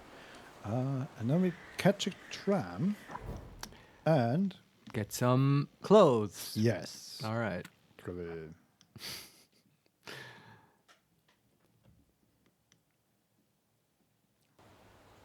There we are. There we go. Yeah. And we are back to the area where the house of our sister is. Or our house, I guess. Yeah, family house. What's that? I don't even know who owns it. Like, it's funny how they discussed the will, but like didn't talk anything about like the actual sort of assets of the family and who owns them now, but spent a great deal talking about the fucking grimoire and all the magic stuff. I guess Victor just didn't care. It's right? true, we did kind of say, yeah, can you hurry it along? Yeah, you're and right. Also, he is fine with giving everything to his sister, which is quite a generous gesture. It is, but she also seems very competent. Yeah, and Victor managing doesn't it. seem like the person to manage anything. No. What's that? There's a player of the hurdy-gurdy. Ooh, a hurdy-gurdy! Can we listen to it? Yeah. Is that what they actually sound like? Is that the battle music? I don't know. Is it? It's a bit quiet. You might want to have that gurdy looked at. I'm standing right next to you, dude. Yeah. I'm standing closer than the other people.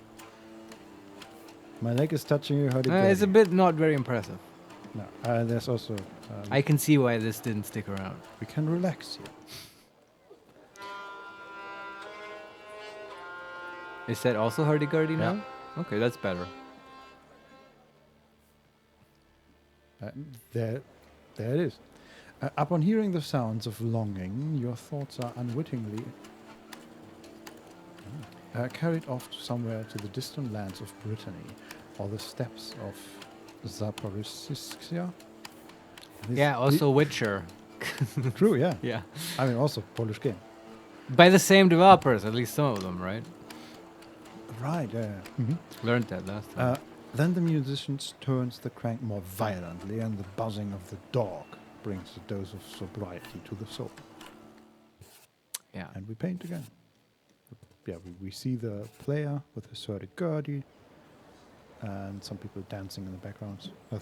So, like this, a drawing of the player holding his hurdy-gurdy, showing it to us. But then there's also one where he plays for a group of kittens. Some kittens, nice. There's also, I think this is... Yes, this is a monument that we the saw. green... So we're at the green square, yeah? Yeah, apparently. Is this where we collect the viewpoint now? Yes, there's an icon here. Let's do it. Admire the view. Gonna admire the shit out of this. Get a bunch of points. Yeah. And for once, the camera actually turned to a lower angle and showed us the monument. And we gained some XP. Cool. Can we just... Okay, how does this... Okay, camera goes down, shows us the monument, and goes back up. I wish we could actually, like,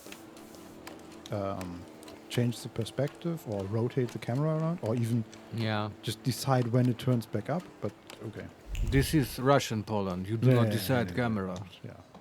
Camera Well, decide you. At least let's go to the tailor's atelier Yes. and see what we can do about that. Okay, there's a wardrobe that we can get changed in, but I think we need some clothes first. Okay, there's a tailor who says, "What kind of measurements are these? Fucking bastard and awesome. Okay, he's looking Good at vibes, huh? Yeah. If only I could shoot better. What is going on? Okay, let's talk to the tailor. Yeah. Excuse me. Damn it. I forgot to turn the key. Sorry, what? You tell me. What is it? Okay.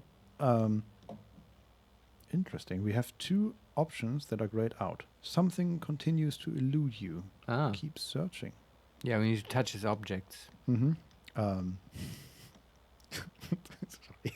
He also sounded like he forgot to lock something, right? So we can probably get into a place that's I unlocked. think he meant the front door. And so we got... Okay, Mhm. yeah, We are wow. already in the place where we're not supposed to be. Right. We only have one option, and we can only say that we need evening wear. Yes. I need some evening wear. Quick. Good proportions. Thank you. Alterations won't take long. Your name and address, sir? Viktor Szulski, 9 Green Square. I'll send a messenger when I'm done. Now, I'd like to go to my business. I won't bother you. All right. But what eludes us? Can we look around here? So, you should have probably done that earlier, but okay, there's something on his table that we can look at. His table is really large and very low. Yeah, probably because he's a tailor, right? He needs to put big sheets Mhm. of clothes on there. Yeah. What is that? Scribbled patterns. Incomplete tailor designs. And because we are so good at this game, we also get... There's staggering anger radiating from the patterns. Desperate hands try to sketch something valid, interesting, and original to no avail. All that's left is chaos and impatience. Okay. What else? Oh, there's what's that? A mannequin. This is where the tailor's idea come to fruition.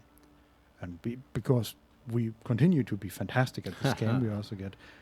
There are individual threads of focus left on the mannequin being ripped apart by customers' visits.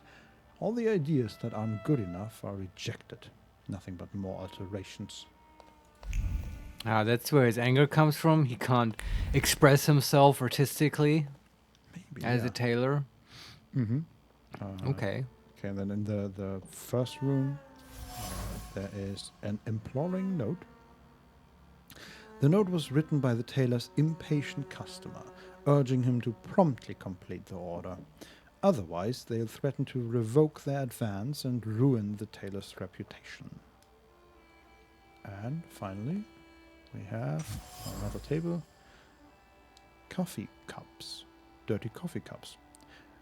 And because, again, we're fantastic at this game, in the dregs, I can still feel the stress that urges the tailor to make more coffee and drink it hastily. Coffee is better than sleep. To sleep is to waste precious time that could be used for more alterations. Let's go back to this guy and just tell him how, he's stressed. The thing that is not completely obvious from the first minute of interacting with him. We can draw a conclusion. Yes, because we're please. fantastic at this game. The tailor's struggles. The tailor has a steady hand for sewing, but his head reverberates with a lack of ideas. He needs inspiration, as frustration and impatience won't breed any good ideas. The way things are going, he won't finish the job or find creative peace. All right. Let's talk to him again. Yeah. So, I noticed you are lacking inspirations. What can we do? Yeah, he can just make a cool fancy Mr. dress for Szulski, us. Come in. What's new? He's nicer now. Okay, something continues to elude us. Okay. But the other option is mention his lack of inspiration. Mm-hmm. I couldn't help noticing you're struggling for inspiration. You've got a keen eye. The book makes it easier? I have to guess what everyone has in their mind. Is there any way I can help? I want to know what people look for in fashion these days.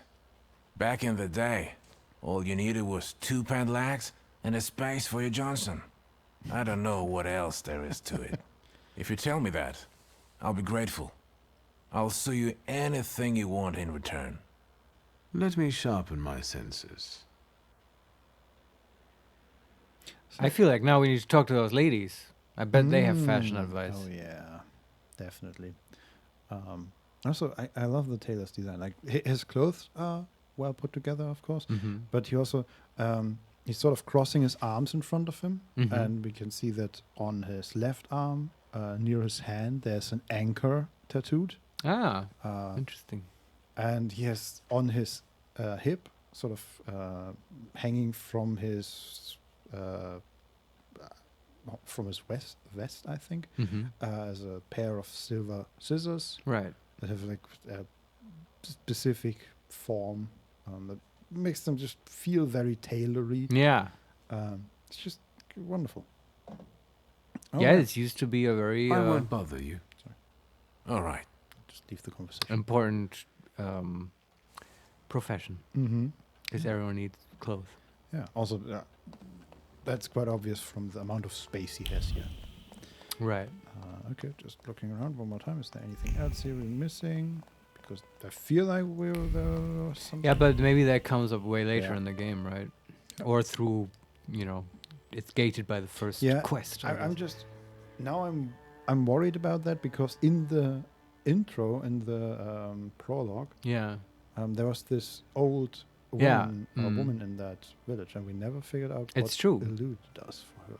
I can live with that though, and also that was because I was being super stingy with leveling up everything in a way that is sane, and I wanted to stack everything on. By the way, do you want to look at the points? We'll probably have to go to fight at the soiree, right? Sure, we have 5 points. Yeah, that's a lot. We should spend some. After seeing the other, I didn't like the other Salutor before, but after seeing him in action now, I kind of like him, and I'm willing to just level that tree up a bit. Sure. Which one is that? That is the deed. Yeah. Which is also, apart from the heart, the only one we can currently level up. Oh, that makes it easy. Okay. Yeah, for the other 2, we need the Salutars before we level it up. So what would be the next step in heart then? In heart, the next step would be for 2 points. Yeah. 3rd principle, which is a skill upgrade, and it casts Bond of Speed, self-cast. The Salutar's next action will be 1 round faster. Okay, I do want that as well, also because I want heart really high. Yeah. And then we'll have still 3 points for the other guy. So let's buy that one. And then the next option would be another skill upgrade, accumulation. Increase inflicted damage by 75%, which is, it also, this upgrade permanently increases focus by 1. How much points is it? It costs 2. Yeah, let's get it. I think Deed might also be worthy to look at. Okay, let's look at it. Because for 1 point we get Brutality. Bond of Brutality, which is a skill upgrade. Increases the damage from the Salutar's next attack by 50%. Okay. And then we get an upgrade for our Suffering skill. Additional skill, Agony. The skill additionally casts the state on a random enemy. Casts Suffering for 5 turns instead of 4, I think. Yeah, all these things that you're reading out now, by the way, like I have not understood how exactly they interact with our abilities. Do we have to slot them in? Do we automatically get them? This one is an additional skill, which is just like the action reaction. Yeah, I was gonna say it just you do the howl first, and then in the round after that, you can then do this one. Genau. Okay, I mean I like that. And Agony apparently just casts on 2 people, the Suffering, which is but that's another ability. That is the skill. What does that mean? That is the skill. The skill is one of those things that we click on. It's like action reaction. Oh, that is a skill. But action reaction is a level 2 skill.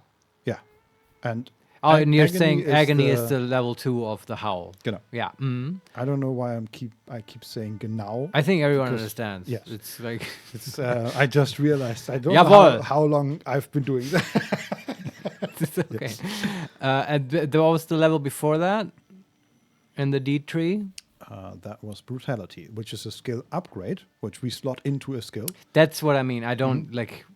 Yeah. Then you can slot that onto any skill. Yeah, and then it gains Bond of Brutality, which is a buff for us when we cast it, which increases the damage from a servitor's next attack by 50%. Next attack, okay. Yeah. From any servitor? Yes. Okay. I think so. Okay. How many points? Is it just 2 points for both of these? These are both 1. And then the next upgrade is 2. Let's buy these 2 things. Okay. And then when we level up, get 1 more point, we can buy the hard thing. Mm-hmm. And then everyone's happy. Yes. So do we slot in the one thing into something? Interesting. So just the next option in the deed tree would be Bloody Rejuvenation, which is a skill upgrade. Restores 4 of your health points for every enemy in the suffering state. Each subsequent action that restores health points will restore less of it. They all do that. Cool. So we have plenty of upgrades for skills. That's good. We have obvious target, which this is now on the deed salutor. What's his name? No, this is for our skills. For Victor. Yeah, we cannot change the skills. of the salutors, as far as I understand. All right. Interestingly, Upe only has 4 skills, while the deed salutor has 5. Oh no, sorry, 4. I just double counted the suffering. Okay. Never mind. Yeah, so we have a lot of upgrades here, and not enough skills for all of them. Yeah, I don't know if I want to change any of those. I was okay with the ones we had. Yeah, but we do need to slot something into agony. Oh, that's just a new skill we have, yeah? Yeah. Okay, what did agony do again? Sorry that you have to keep repeating. No, that's fine. So many fucking things. It casts suffering on 2 people instead of just 1. And that's something that we can do now. Yes. But wait, that was the upgrade now, right? Mm-hmm. But but didn't we have like a new skill? No, that is the new skill. Okay, but we don't have to slot that into anything, right? No, that is just a new skill. I'm sorry that I'm being so obtuse here, but okay, agony is like a new thing we can click on in a fight, right? Exactly. And that already gives suffering to people. To 2 people, yes. Yes, and now we can slot something into agony. Exactly. Yes. And we start by casting Old Wound, which casts suffering on 1 person. Yeah. And then we can cast agony, which casts suffering on 2 people. Oh wait, so agony is the second. Yeah. Yeah, I see. Okay, I think I'm beginning to understand. Yeah, it's not easy. No, there are multiple dimensions to this whole skill thing and stuff. Yeah, what can we slot in, Vincent? I just removed Powerful Mind, I think. No, what did I removed something from Old Wound. I'm just let me just go through. We have obvious target, exposure, 5, increases taken damage by 50%. I assume this is on an enemy and not on ourselves. That also is level 2, so it needs to be put into a level 2 skill. Exactly. Yeah. Yeah, I think I understand. Then we have a third principle, which casts Bond of Speed as a buff on us. The Salutor's next action will be 1 round faster, or on our Salutor, I guess. Which we just got. Then we have Thief of Thought. Reduces focus by 1 additional point if the enemy is in the suffering state. We could put that on agony. Yes, I think that we had that on Old Wound. And I think it makes more sense of agony because by the time we use that, the suffering will be in play 100% of the time, right? That is true. But I also feel like if we are using suffering, especially remembering that suffering apparently ignores damage reductions, we might not care about the focus, because at that point we're dealing damage. And then we might just want more damage. Or buffs for ourselves or our Servitors. Well, I wouldn't be so quick to dismiss focus, because, I mean, at least so far, the game has been pretty okay at, like, throwing a variety of things at us, right? Sometimes one mechanic works, sometimes not. I could see it being the case that there's stuff that is just immune or very resistant to damage over time, and then you want not the dot stacks, but the debuff, right? Just that you can take advantage of the debuff. Would you cast Agony just for focus? Well, I would probably get to that point to buff up the other Servitor for his, like, bloody marriage attack or whatever, and just, you know, dish out a bunch of focus stacks on a bunch of people. And then I just have synergy with our focus tactic, which I don't think I'm ready to abandon that completely. No, I think I'm more keen on the idea of just buffing or putting the additional focus reduction on our focus reduction skill. Yeah, the old wound thing. No, no, that is this thing. Diversion. Right. Which already reduces focus, and then if they are in a suffering state, it reduces focus again. Which means that... Yeah, I see your point. If we ever want to reduce focus, that is all that this skill does. And if we don't care about focus, we don't even need to use the skill at all. All right. The issue I see here is that last time it being conditional didn't work great. I mean, I completely agree with you. And if there's not a better focus option, I would put that on diversion. But what I'm wondering now is there another upgrade? I don't know how we call these mods, I guess. Sure. The game calls them upgrades. But upgrades. Yeah. Let's call them upgrades. Is there one that, like, also does focus that would be not conditional, that we can put on diversion? So currently on diversion we have perfectionism. Makes every attack on the enemy deal the maximum possible damage, which is a buff for us, not on the enemy, just to be clear, for 7 rounds. Just maximizes our damage. We have Powerful Mind, Mental Defense for 1 turn, makes you lose focus instead of taking damage with a 4-to-1 ratio. Okay. We have Gamble, gives a 60% chance of dealing double damage. We have Brutality, increases the damage from the Servitor's next attack by 50%. Right. We have Thief of Thought, reduces focus by 1 additional point if the enemy is in the suffering state. We have Third Principle, which gives the Servitor's next action will be 1 round faster. And Obvious Target, Exposure, increases taken damage by 50%. All right, yeah. So I think Thief of Thought is the only one that really synergizes with the focus reducing. Yeah. And makes complete sense. I agree 100% that you want to have that all on the same anti-focus ability, right? Yeah. And you use that in fights where focus even matters, and there's probably going to be plenty of fights where that's just not or at least enemies where that's not a viable strategy. And then I like having this whole suffering mechanic at our disposal. Yeah, and then the question is, what do we put on them? On both of them, or just Agony? We have nothing on Old Wound and nothing on Agony for now. What if I noticed there are some abilities that speed up our Servitors. That was my thinking. Yeah, let's just stack those. We are already, like, if we are doing suffering, then we already are using our suffering Servitor. Yeah, and then the guy maybe can do the Bloody Mary thing more quickly.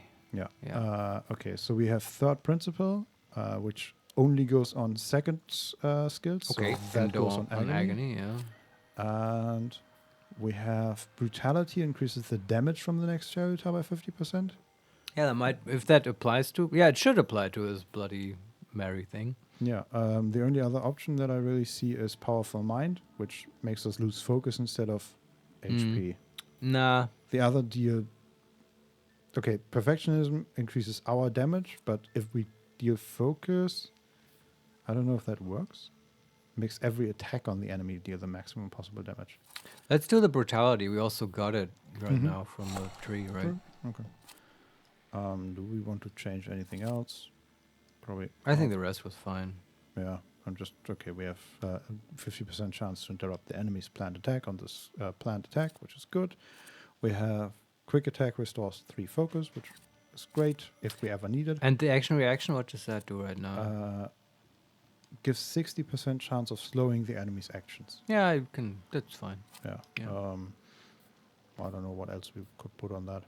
It's a level 2 slot too, right? Yeah, we could put on the obvious target. Exposure 5 increases taken damage by 50%. But I like this. Slowing. I like it too. Yeah, it's offensive versus defensive in a way. But yeah. No, let's run with this slowed out. I'm excited for the next fight now. Yeah. I mean, I do. It's a bit crunchy, but I like this whole thing. It's starting to come together. Yeah. We just need more salutors now. I don't need more. I have enough complex. I'm just beginning to understand the abilities we have as is. But we need them so we are able to level up our other skills. No, we can level up hard till the cows come home. What are we doing? Prepare for the soiree. Yeah, because we want to go to the... what else do we have to do to prepare? I thought we did both. That's the next step. Prepare for the soiree. Okay. Also, the Tailor's Dilemmas. Find Tailor inspiration. Yeah. Is that timed? It is timed. Everything but the main quest is timed. Oh boy. Okay. But I don't know what that means. Well, what can we do? What's a better location to ask about fashion tips than at a soiree? Yeah, no idea. There's a boy waiting for us in front of our home. Probably the messenger. Just haven't. Let's go. To Viktor Schulski. Please come to the cemetery immediately. Oh. Urgent matter. Jacinty Sokol, gravedigger. As the vampire guy.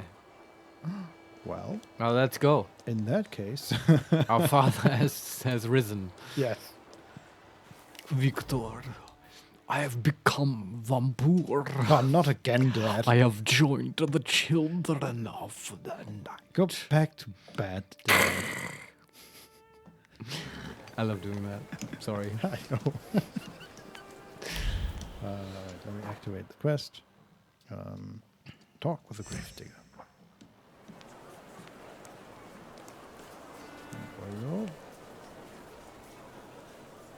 He's standing behind a closed door, and there, behind a closed gate, I should say, and there are people standing on the other side, on our side of the cemetery, and they're outraged. Oh. Why ever would they be outraged? I don't know. Maybe because he scammed them. Can we talk? Yes, okay, we just need... What is this foolishness? Open this gate! Right. No one can keep us from entering the cemetery. It's a free country. Well... How long are you going to keep wagging your chins? If it's closed, it's closed! Oh, Mr. Schulski, finally. Okay. Oh, interesting. So we could have spoken to him earlier when we talked to the merchant. But now we can also say that we got his message. We only got that because we got his message. The other option is to ask why he closed the cemetery. Ah. Yeah, but we should ask that, right? I don't know why he closed it. Yeah. Why is the cemetery closed?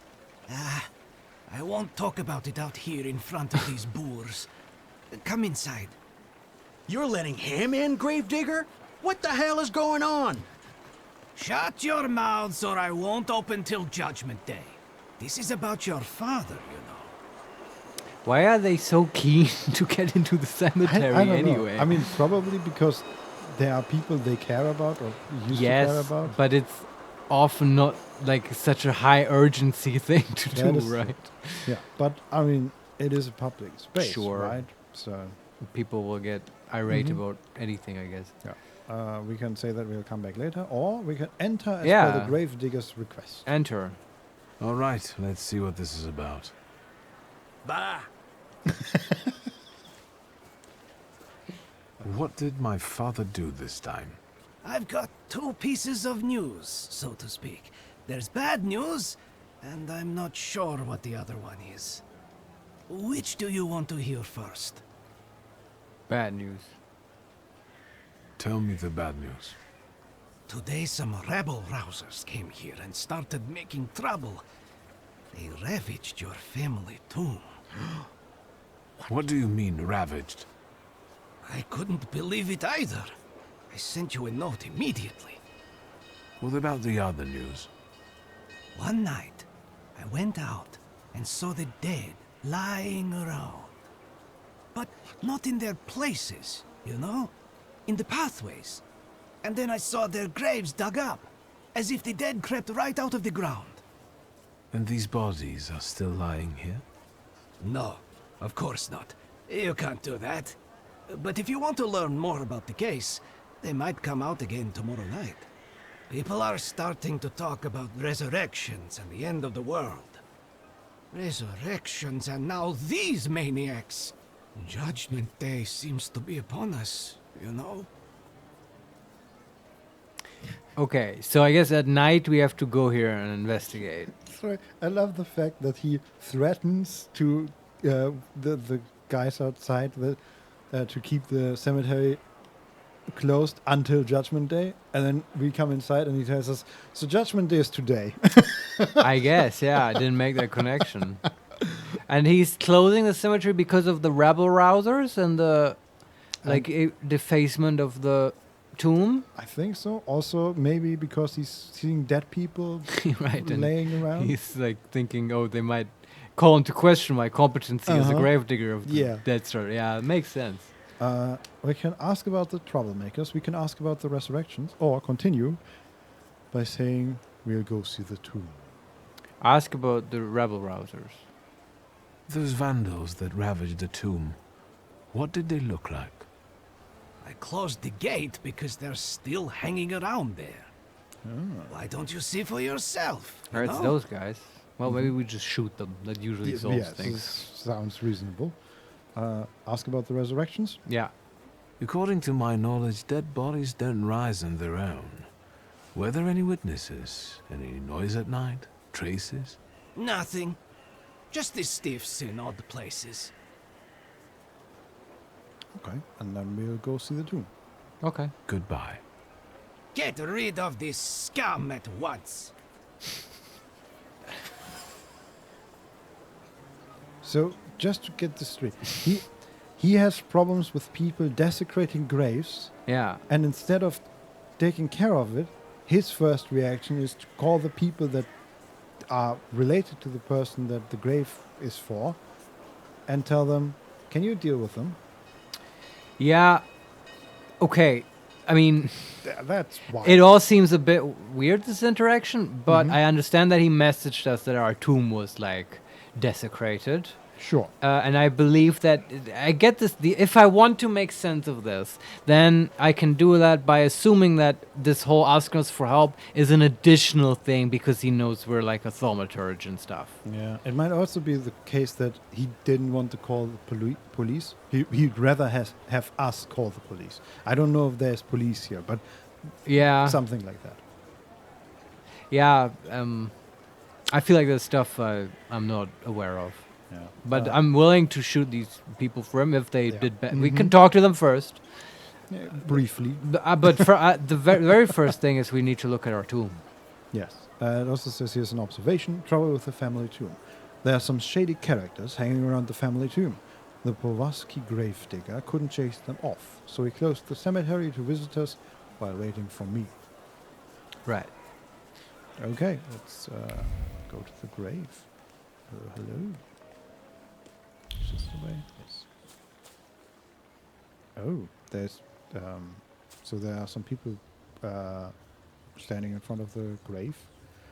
Not quite as troublesome youth as I would think. They are quite well dressed. There's also on the floor in front of it there's some lettering and red paint, and somebody drew like a cow with chalk on the tiles. I'm just gonna walk up, see what happens here. Oh, darn it. Look at him. I think he's a real, temperamencer. I'll show you how you talk to magicians. Are you so eager to die, Temperamencer? That dude has way too much chest for that size of his head. Like a huge chest, but a small head. Like a cat that was castrated too early in its life. Maybe, I don't know. Wild reference there. But that's real. That's a real thing. Go look it I up. believe you. We can ask who they are. We can praise their work, or we can start a fight. Is there a pride option here? Nope. Oh. Feels like there should be. Who are you? And who are you anyway? We're the ones who purge the world from scum like you. Oh, they're like I'm a bit anti-thaumaturges. But I think you will be too, in a moment. Oh yeah, get out You your heard grimoire. He asked for it. Get him. Let's get it on, boys. Okay, Cool. they're just fighting with their fists, and we have. Yeah, but weapons in this game are like nonsense. Yeah, I know, but it's nonsense, but also greatly hilarious and fantastic. Yeah. I also like how the game keeps coming up like with like wild scenarios to get us into a fight. Yeah, And it's just you know. it's a typical video game character. Like we get to Warsaw, and within two days, we fight like 6 times and kill a dozen people. But it kind of works. Like it doesn't destroy yes. my suspension of disbelief. I know. And it's now I not. want to like put a bunch of suffering on these guys. Let's see. We have Hooligan, 37 HP with 4 focus, invulnerability trait. Makes you immune to gaining new negative states. Requires Dimension Force D4 to disable. Okay. I think we're 1 force off. Okay. For that. Then we have Vandal, health points 29, focus 5, resistance, reduces damage taken by 80%. You don't have the right Salutar to disable it. Oh god. Ooh.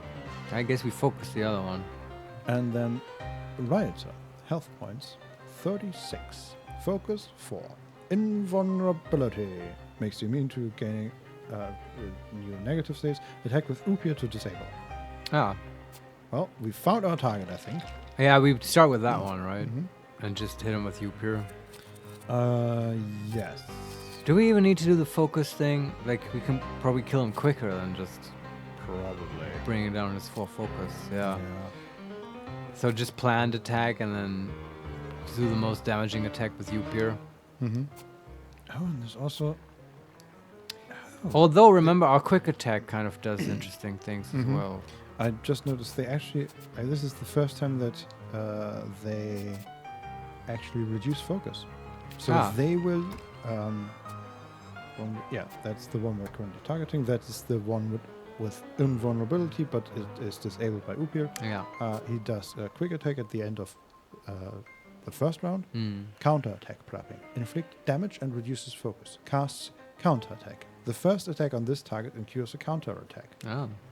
Good to know. And then the other 2 deal 7 damage and 2 focus damage, and 7 damage, 2 focus damage.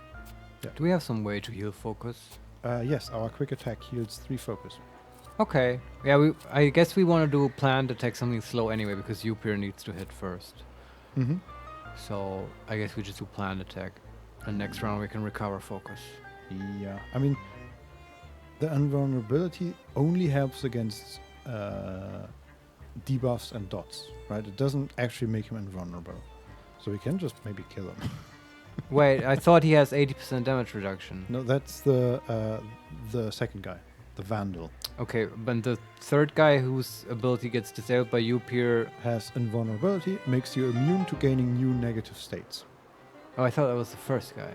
Okay. Yep, he has the same one, but that one isn't disabled by Upir. Okay. So who do we focus first now? I think it's the third guy. Just alright, then let's do that. Just to deal with him. How do we attack? With a planned attack? To let Upir I still think that's the best plan. Oh, I agree. Upir does not want to heal. He wants to deal bloody penance, probably. What does that do? Just damage? Damage and more damage if the target has high health points. Oh, okay. Perfect. Yes. Though that one will attack after our planned attack, but I guess that's... Yeah, anything that Upir does is after us, so... Okay. Can't change it. Yeah, it doesn't matter also for the damage. Here we go. Okay, we take damage. Then he gets counter attack, and we hit him. But Okay. He did not counterattack. I mean, Upir attacked him first, I guess. Did he counterattack Upir? Can the Salvators even be attacked? I don't know, but we attacked before Upir. Oh, just okay. barely. All right. I don't know. Then I don't know why he... But it worked. Yeah, He's down to 14 HP and is prepping another counterattack. Okay. We lost 3 HP and 1 focus. Yeah. How much focus do we heal with quick attack? 2? 3. 3. Okay, we can take a bit more focus hits if we want. Yeah, we're about to. We are about to lose 5 more. But we have to. Do those come in before we would use quick attack or after? I mean, we could use quick attack before that, but we only have 1 empty slot, so we would heal only 1 focus. That's why I want to do it later. Yeah. Yeah. We could, I don't know, start applying suffering because why not? Or we just do another plan attack and focus this third guy down because why not? Honestly, I like the suffering bit. The only issue is that, I mean, it works great against the middle guy that is resistant to damage because it ignores that, I think. But of course, the hooligan the other is one, immune. yeah. But what are you gonna do? But what is the effect of the suffering thing? That attack, it just applies it to one person or multiple? The first round deals does it to 1. Yeah. And the second one deals it to multiple. Yeah, but we don't have to even use the second one. Yeah. We could just apply, but then how do we just apply 1 focus to the third? Let's just do a planned attack to get, I mean, otherwise how are you going to kill the guy we already attacked? That's true. Yeah. Like, just get rid of I say we kill that one. And then put suffering on the guy who has damage resistance. Mm-hmm. That makes sense, yeah. Okay, so that's the planned attack. And then Upir. Upir could... So currently we have a 25% chance to kill the Rioter. Yeah. Upir could push that to 100%. Yeah, sounds good. We could also, if we use the other Salutator... Which one is that? Yeah, if he uses his suffering ability, will that still kill? Yes, that would still... And has a chance to apply suffering to one other guy. Yes. Yeah, that's better. Yeah, okay. Let's do that. Yeah. Very nice. We take damage and focus damage. We take another 7 damage and 2 focus damage. And we are hit. Okay. We still have our planned attack, and now we can... Oh, perfect. It applied suffering to the one guy that isn't immune. And I say, because it works so well, we could just continue applying suffering to that. Yeah, that makes sense to me. You may want to do a quick attack now, though, with Victor, because... Victor is still in his planned attack. Okay, that's still going on. But he's about to finish that. Yeah. And let's apply suffering to whatever the other guy's name was. Yep, that one's dead. First one's down. Second dude just took 8 damage from suffering. That's great. Okay, and then we might consider thinking of healing. Or a quick attack for focus. I mean, you could do quick attack and switch to Upir and do healing, right? We're getting the hang of this. Yeah. Okay, so quick attack on this dude. And healing attack on also that dude. And just let the Vandal die to suffering, basically, right? You're now attacking the non 80% resistant character. Yeah, okay.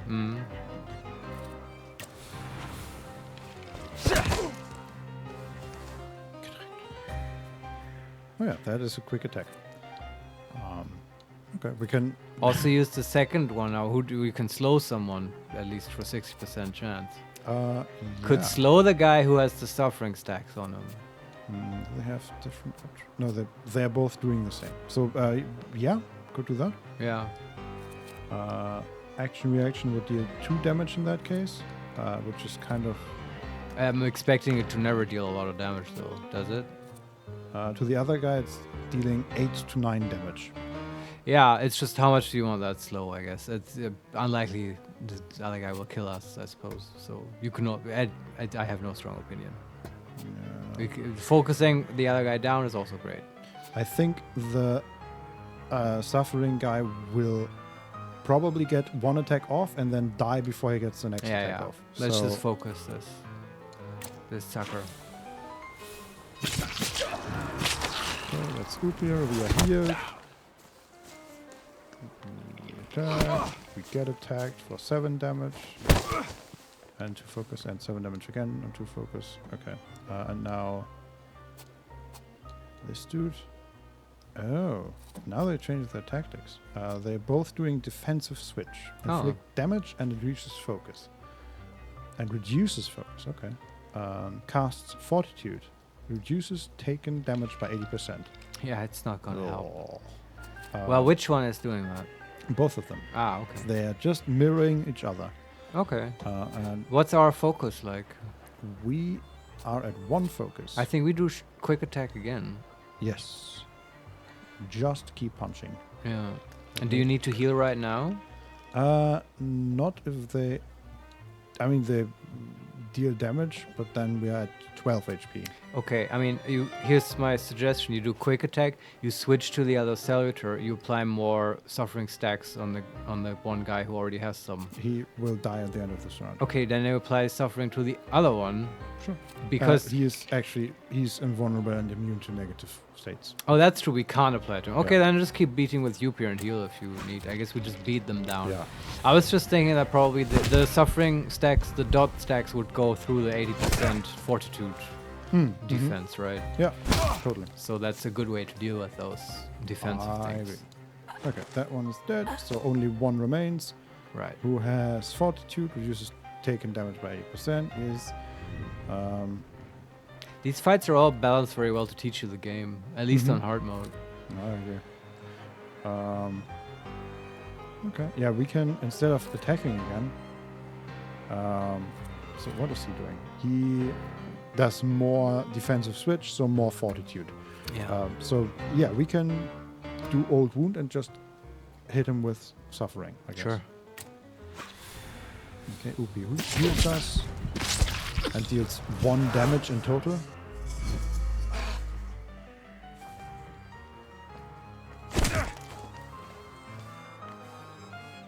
And, okay, we need to watch out for our focus because we're currently at 1 focus. I can just do quick attack again. Yes. Hey, it's quick. That's true. And yeah, he has fortitude. What does he do? He does another defensive switch. Just continues to reduce our focus, deal a little bit of damage, and buff himself. Yeah. And actually, god damn it! Now I forgot about it. He's invulnerable to suffering. So. Oh, that's true. Yeah. Yeah, we have to beat him down. Yeah, we just keep beating him. Yeah. This is a bit silly, but you know what you can do. Okay, let's see. Can the other Salutor do anything? Aren't there like ways to... No, I guess you can't remove his trait. You need that special thing the trait stays. Oh, that's nice. Doom, 5 to 6 damage. Inflicts damage. The lower the enemy health points, the faster the skill speed. Yeah. And he is at 11 HP. Okay. But, you know, because he has fortitude, he doesn't take any damage anymore. Right. But, yeah, we should do the Doom, right? Yeah, sounds good. Plus the focus. Oh wow, he just eats him like a vampire. Nice. Okay, we take more punches. He continues to do defensive switch. Yeah. And we continue to punch him. Yeah, just keep going. More Doom. And he's about to die. Bam, 2 damage. And then we suck him dry. We suck him dry. I have become vampire. Yeah. Alright. There we go. Let's take a look around. Yes. Oh, okay, so we're standing in front of the grave. Yeah. Or the mausoleum. And there's just paint all over. There's on the steps in front of it, somebody wrote, what is that? APAG, I think. And then he misspelled something and struck it through.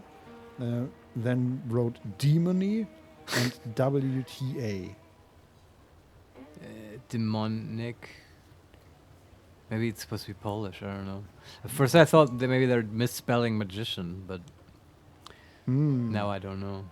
Maybe demonic magician. I don't know. It's slurs, right? Yeah, absolutely. And then again, there's paint thrown on the windows, and a circle struck through on the door, and there's a pentagram poorly drawn.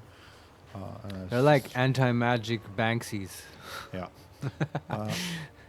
Examine area. We can do that. Ooh, very nice. There's an object right next to us. Discarded crowbar. Inept efforts to pry the tomb door open came to nothing. And because we're cool, we get a crude tool, as crude as the man who used it. The steel reverberates with a desire to destroy what is strange, corrupted by magic and unfamiliar.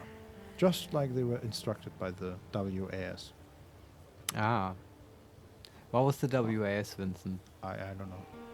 Probably the anti-Thaumaturge league. Yeah. Okay. Something like that. Then we have writing on the tomb. A page, comma, demons, exclamation mark. WAS. Okay, that was... WAS is now, we understand, that's the initials of this society. Yeah. I Also, assume. it doesn't say WTS, it says WTA. But okay, never mind. No. It, like, the game is telling us it is supposed to say SA or AS. yeah. But on the ground here, it says very clearly there's a T in the middle. So, I don't know. We have an observation, writing on the tomb, my father, a demon. Fine. Let them have it their way. Okay. And then, is there anything else here?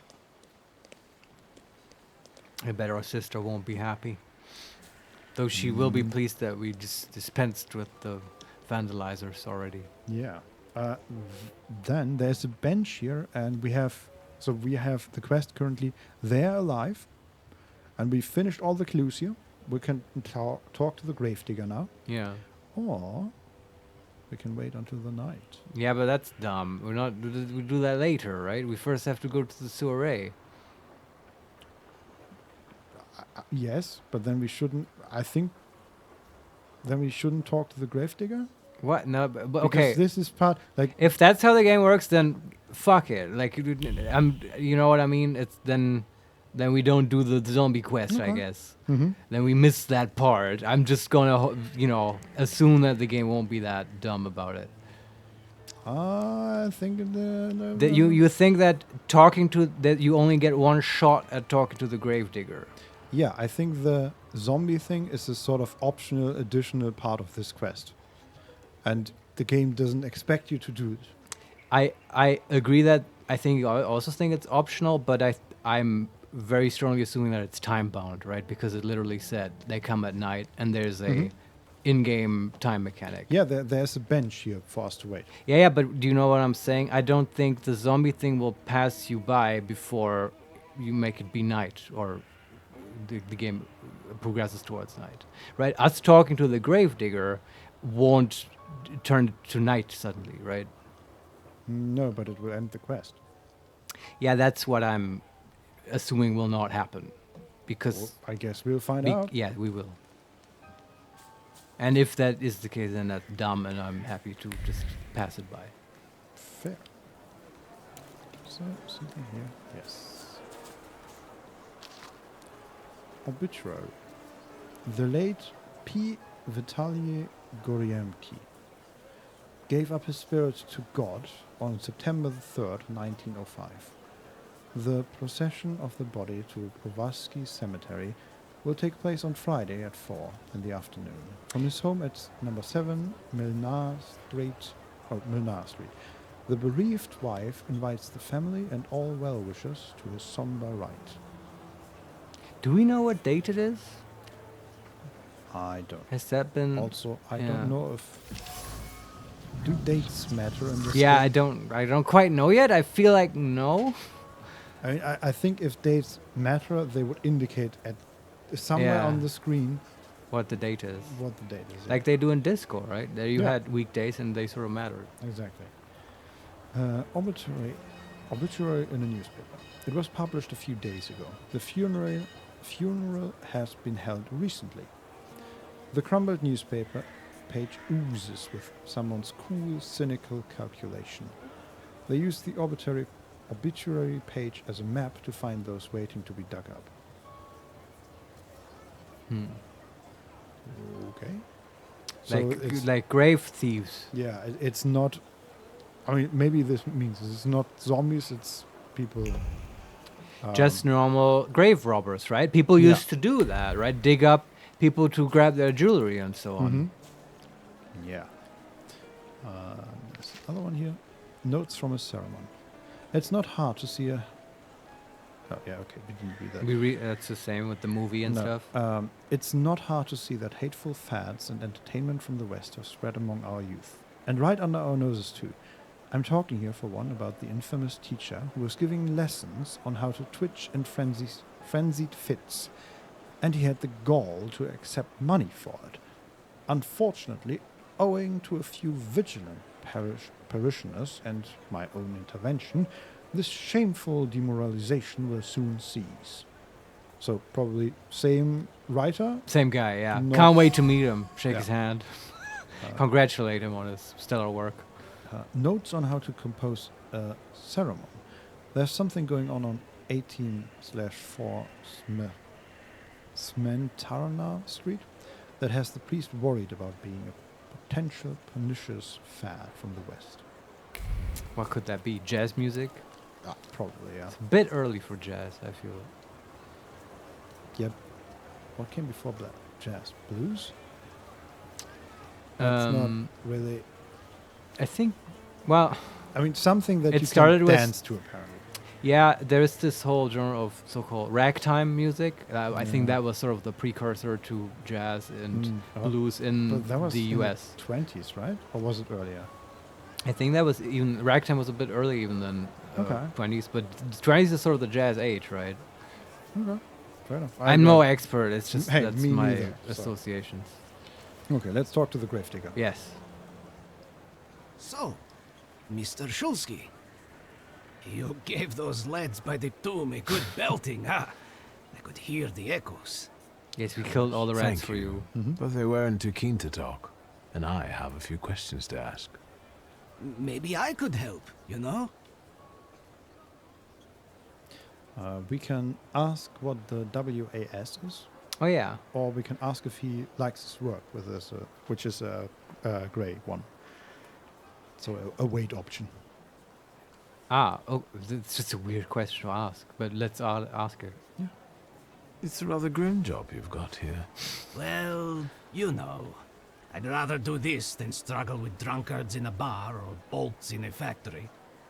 The dead are calm and predictable, you know? Unless they start rising from the grave, that is. Okay, and then we ask what the WAS is. Yes. What is the WAS? Those fellas at the mausoleum were connected with it. The Warsaw Anti-Thaumaturge Society. Loonies, you know. Ever since your father was laid to rest here, they've been yelling their heads off by the walls. Where can I find their bosses? You know? Why? Do you smell blood? There's one behind the cemetery wall inciting the crowd. Ask him. Once you have cleaned up near the mausoleum, I can open the gate. This feels a lot like the scab leader outside of the harbor and Disco Coliseum for some reason. Really? Do you? I don't. It just reminds me, I guess, because there's a mob in front of the gate. Yeah, that's fair. But you do not suspect him to be a plant? Yeah. No. Okay. We have an observation. Lunatics from the WAS. The gravedigger says that the WAS stands for the Warsaw Anti-Thaumaturge Society. The agitator can be found by the cemetery wall. For some reason I find it hilarious that the WAS, the Warsaw Anti-Thaumaturge Society, does not have a T. That's why they misspelled it that way, right? They probably also thought there should be a T. And they had the chance to call it Watts, which is something you can just say out loud reasonably, and not was, which is a grammatical verb that, like, you know, will confuse the shit out of people. Absolutely. I was at the was yesterday. What? Like, well, do you mean? Do you mean the Watts? What are you? We draw a conclusion. Let's see. Conclusion: the vendetta. The Warsaw Anti-Thaumaturge Society has targeted my father. Normally, I would say, be my guest. But they are acting so nastily, I put them on my blacklist. In order to learn more about them, I should find their agitator by the Powalski cemetery wall. Such a stupid...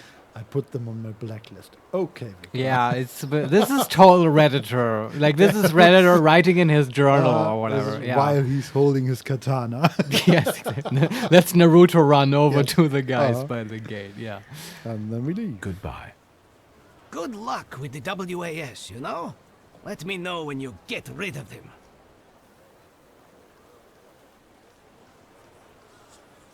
Okay. No, we still have the visit the cemetery at night. And investigate the case of corpses coming back to life. Let's see if it sticks around. Do we do the... I don't even necessarily want to do the leader thing now. I expect it's just going to be another fight. I don't know.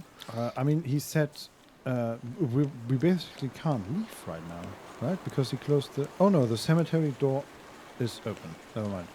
He said something about us cleaning up our father's grave. Did we clean that up? I mean, we went there, right, and threw out the agitators there. Yeah, I thought he meant like actually clean off the paint. Yeah. No, it's still a mess. Oh, we can go in. Hi, Dad. Good talk. Bye, Dad. Yeah, interesting. Maybe Victor likes it this way.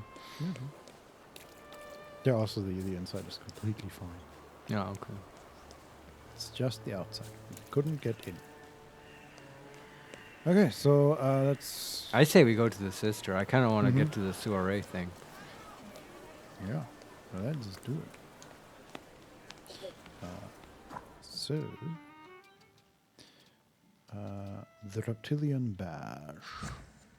Is that the hotel? That is the name of the quest. Ah, Northern Strodomeski. Yes, there we go.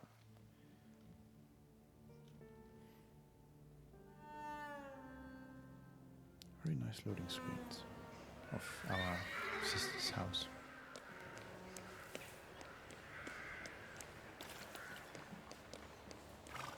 Alright, here we are.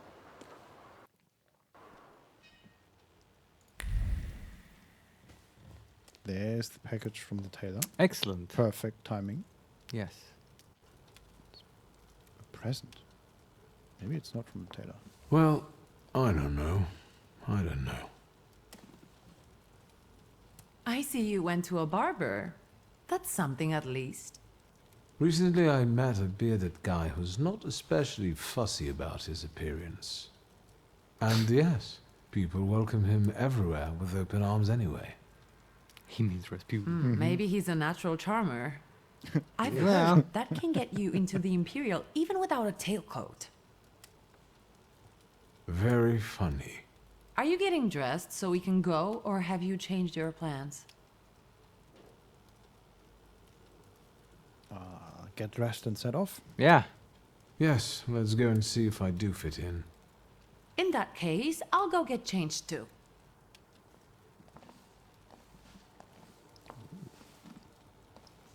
Look at you.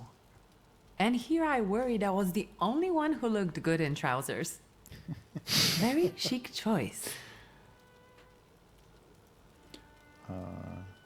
Okay, we basically have a white shirt with a white-ish or an eggshell maybe vest, and then red and black coat over it, sort of like a what's that thing that people associate with penguins? Frock. Frock, yes. Yeah, I can imagine. Something like that. And she's wearing a surprisingly thick red dress. Don Solarione, oh no, back to incest route. Why? She hot in her thick red dress? Kind of. Oh, she looks good.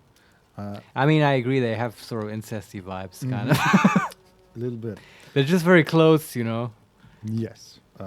We can say thank you and return the compliment, or we can use the proud option and say we look better than she does. No, say thank you. We were consistently nice to our sister, and I want to keep it that way. I agree. Thank you. You look fantastic. Thank you.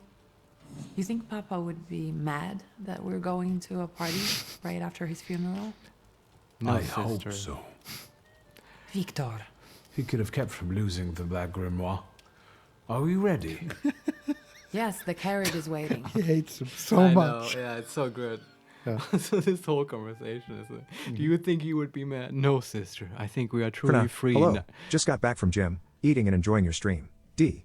Hey, welcome to the show. Glad to hear that, and glad people out there are being healthy and going to the gym. I help you? Ligia Szulska, here on the invitation of Svetlana Rumianceva. Yes, we are expecting you, of course.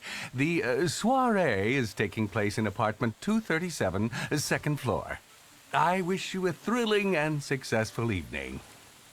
This is exciting. I'm impressed. How did you sort that out? Our name still means something. Let's do our best to keep it that way, all right? By the way, something happened to our grave, sister. We are inside and we have some sort of vision here. There's like a huge snake or tail maybe going into the darkness. My golden slithering friend. Victor? A saluter. Victor. Victor. Can you hear me? Yes. Of course. These people are just waiting for us to put a foot wrong, understand? We're walking into the Viper's Den, brother. I guess like social anxiety wasn't a thing back then. It was just understood. Yeah. It was just like normal. Slithering friend. Yeah, that's not the sort of incarnation of his anxiety about this place. Right? It's just a saluter. He's noticing there's someone here with a flaw, right, and who has attracted a saluter. And he immediately focuses in on it because it's way more interesting and less anxiety-inducing. Don Solarione, Victor hates his father so much that he will probably join was if there is occasion. Yeah, I mean, that's what I meant, right? He must enjoy them defacing his father's grave a little bit, at least. That would be a fun option, though, for the player to be able to join the anti-Thaumaturge League. Yes. It's like, imagine you play Baldur's Gate and you join the anti-Adventurer League. Yeah. Also, I was going to bring up, I'm very excited about this because we're going to sort of a society party and stuff. And that's exactly what I wanted out of third act Baldur's Gate 3 and never got. It's exactly this, right? Yeah, and yeah, I'm happy to at least do it in Warsaw. Yes. Well, let's see how much of it we actually get and how much of it is chasing golden slithering something. Yeah, because Victor, once he has this unique ability, right, to absorb other saluters, which other thaumaturges can't do, and so he's of course greedy because he wants to get this thing, and I do too. And now we have like, it's like, oh, do we behave and look like a normal person, or do we get the fucking saluter and like, I don't know, shoot a guy or whatever we have to do? So that's some nice dramatic tension here. So let's get into it. So we can. Wait, our sister just said, these people are just waiting for us to put a foot wrong. Understand? We're walking into the Viper's Den, brother. Oh, I see what she did there. The snake. And we can either reassure her that everything is all right, or tell her we'll join her in a minute.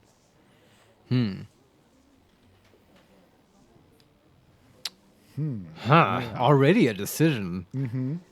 But I kind of do want to know, like, what is the actual thing here? I wonder if this is a real decision or if the probably we'll join you in a minute. Tell her we'll be all right. It's what Victor would say. So the reassuring option. Yeah. Everything's all right. I just got a little lost in thought. I'll be good, I promise. I'm going to hang around here a little longer. I'll meet you upstairs. There you go. You were absolutely on point. See you there.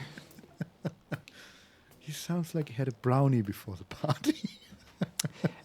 That would totally rock. But I feel like, Victor fell into the brownie pot as a little boy, and he doesn't need to eat special cookies. Observation. Vision of a cellular.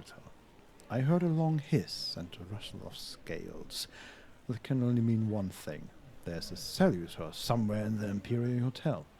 And someone with a flaw. Okay. And we are standing in the entrance hall. Cool. And there are people we can talk to here. Let's talk to them, and let's also touch every random object we can find. Snap. Okay. Nothing. Okay, something is up there. Also, this is not somehow weird or remarkable at all. Just this guy walking around snip-snapping everywhere at the air. We are the person of rhythm that occasionally randomly snaps. Yeah, completely out of rhythm and meter. Yeah, and then looks around sort of aloofly. And then just goes touch random things. Yeah, makes perfect sense.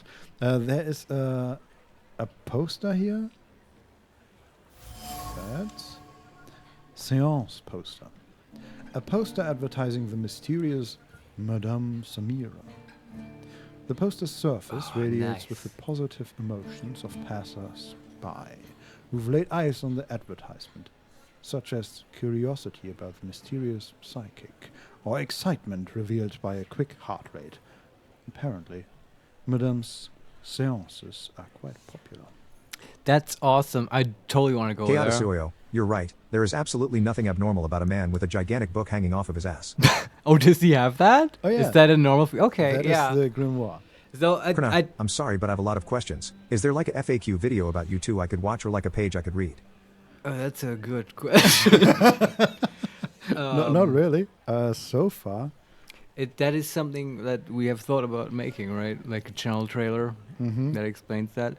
But I can perhaps help. Sometimes I give this little spiel that the setup is that I am blind and I cannot see. And so Vincent here controls the games and we sort of play together. And I give sort of arrogant, sometimes funny, occasionally insightful commentary and tell him what to do. And then he says what we should actually do. And then we do that. And we play together. I endure. Yes, he does. But it's we cooperate. Yes. Occasionally you will find... Suyo. Frequently asked questions such as who the hell are these people? That's pretty much the only FAQ lol. Well... Yeah, I mean that, and like, what is your... We have been asked that, right? What is this setup? Yeah. Maybe we can look at... I don't remember. Do we have like an about page on Twitch even? Do we ever put anything? I wrote like a 2-sentence thing. Yeah, and you also wrote like... that like years ago, Vincent wrote like a couple paragraphs about what this fucking thing is. And we've ever since I've been using it on the YouTube page. Yeah. It's never been changed, but it was good. It might be the case that is identical to the... I want to know how long you know each other. Was Marius blind his whole life or just recently? How you two got into gaming, etc., etc. Okay, that's going beyond the weird paragraphs that we have on the... Yes. Yeah, for that, the thing about that stuff is like, I don't know if like, I always feel it's so narcissistic to talk about yourself so much and so on. Do you know what I mean? You want to, Marius, you want to. Absolutely. But I feel like, yeah, we have to do that on a special occasion. I don't know, some Christmas Q&A stream if enough people want it or whatever. Something like that. But I don't know why it has to be Christmas. But like, Yeah, okay. I was thinking we could eventually set up a bot that just has some of these answers pre-programmed, basically. Christmas is around the corner, sure. Yeah, as I get older, I feel like it's always around the corner because time moves so fast. But I feel like that's how a lot of streamers do it. Or how exactly do you mean now? Just have Set up a chat bot? commands that like you can write like exclamation mark blind, and bot just writes a message. Marius has been blind. Well, this and this. And Sure, that's for the reason. basics, but this now just now sounded like it went a little bit deeper, and I feel like other streamers would do that as well, right? That's a whole just chatting category, right? Just answer questions from the chat. The thing is, like, I feel like we're not knowledgeable or important enough to warrant just sitting down and saying, yeah, ask us anything, we'll tell you, whatever. You do know that people watch us play For now, games, not right? just simply under the stream Make About Us FAQ. And you answer the most important questions. Yeah, okay, I'm glad. Listen, if there's more people than just you wanting to do that, I'm happy to sit down and do Q&A. Why are you so reluctant to talk about yourself, Marius? Just because I feel like, we're here to deliver what we That's have fair. told people we deliver, which is to have fun playing games and talk about games. And so I don't want to just talk about myself. For now, there will surely be a lot. You guys are awesome. D. Oh, that's so nice. You're so For now, kind. hope you two blow up. Yeah, I mean, not literally, For now, but in a good way. It's also, thanks everyone for the wonderful feedback. It's also great today to have actual people talking here to us and not just scammers who want to sell us visuals for our stream. No, it's always more fun if there are people around. Yeah. Definitely.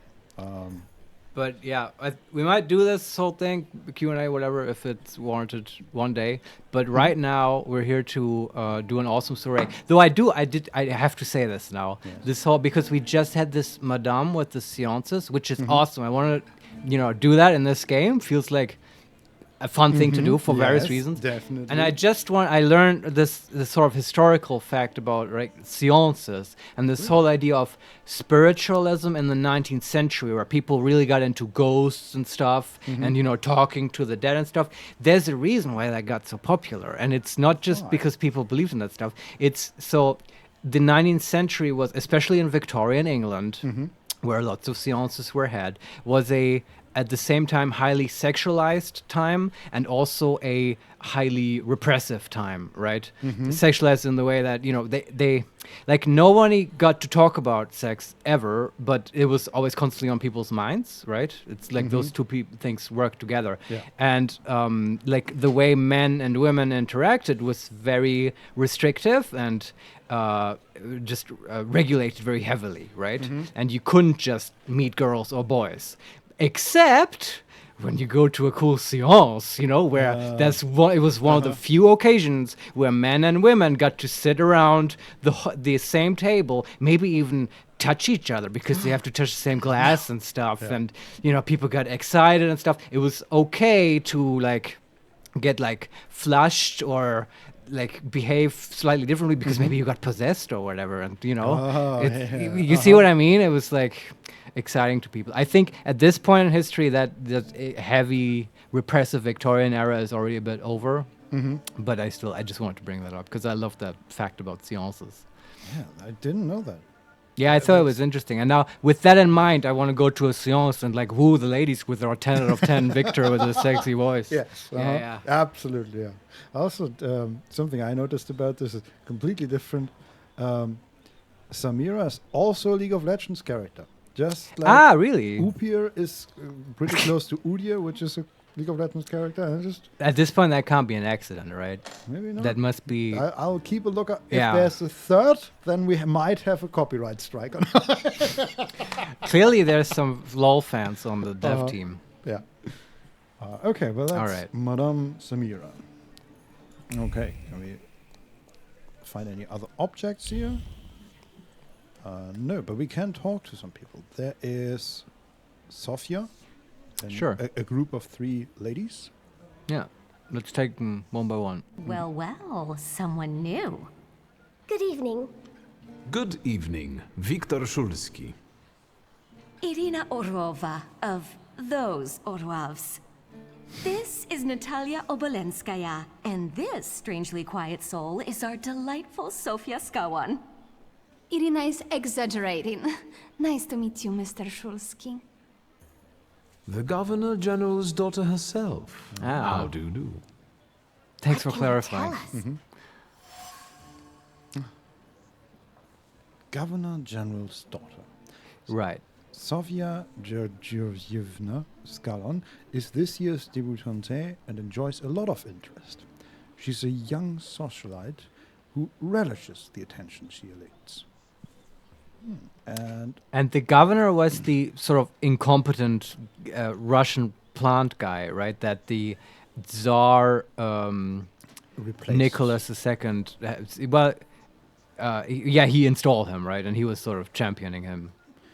Because we saw a talk by the Tsar, right? And after that, the governor spoke. Yes. And the question for me is it the daughter of the old governor general or the new governor general? And I think it's the new one. Yeah, me too. Dramatically, that would be much more interesting. Yeah.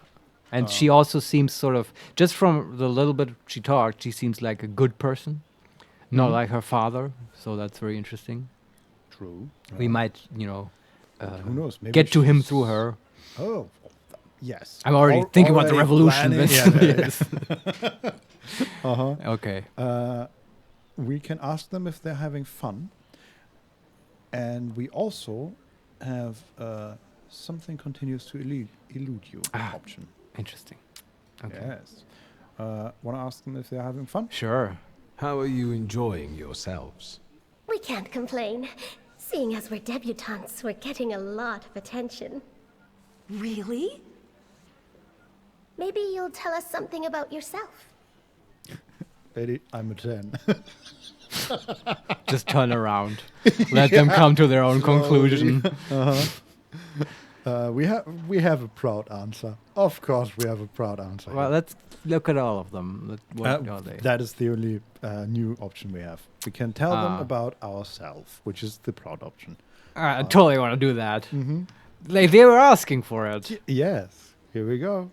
I suspect you want to hear more about the book. We've never met a Thaumaturgist before. To tell the truth, I didn't believe they existed. A Thaumaturge. Don't worry. But now you do. Well, it depends on what kind of trick you show us, Mr. Shulsky.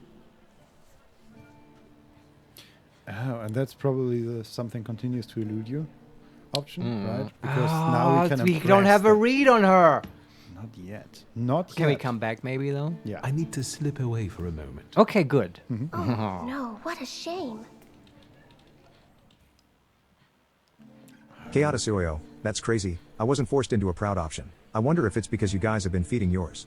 Huh, interesting. Well, I'm happy we got that one. Yeah, that's a thanks for sharing that because that makes me want to pick more proud options. Yeah. Actually, let me look. Has the proud thing changed? Yeah, I've never understood the actual mechanical benefit of this, but I like doing it regardless. Doesn't say anything. It says still pride, my innate flaw. It got me into trouble on more than one occasion, but also kept me out of it sometimes too. It is an integral part of me.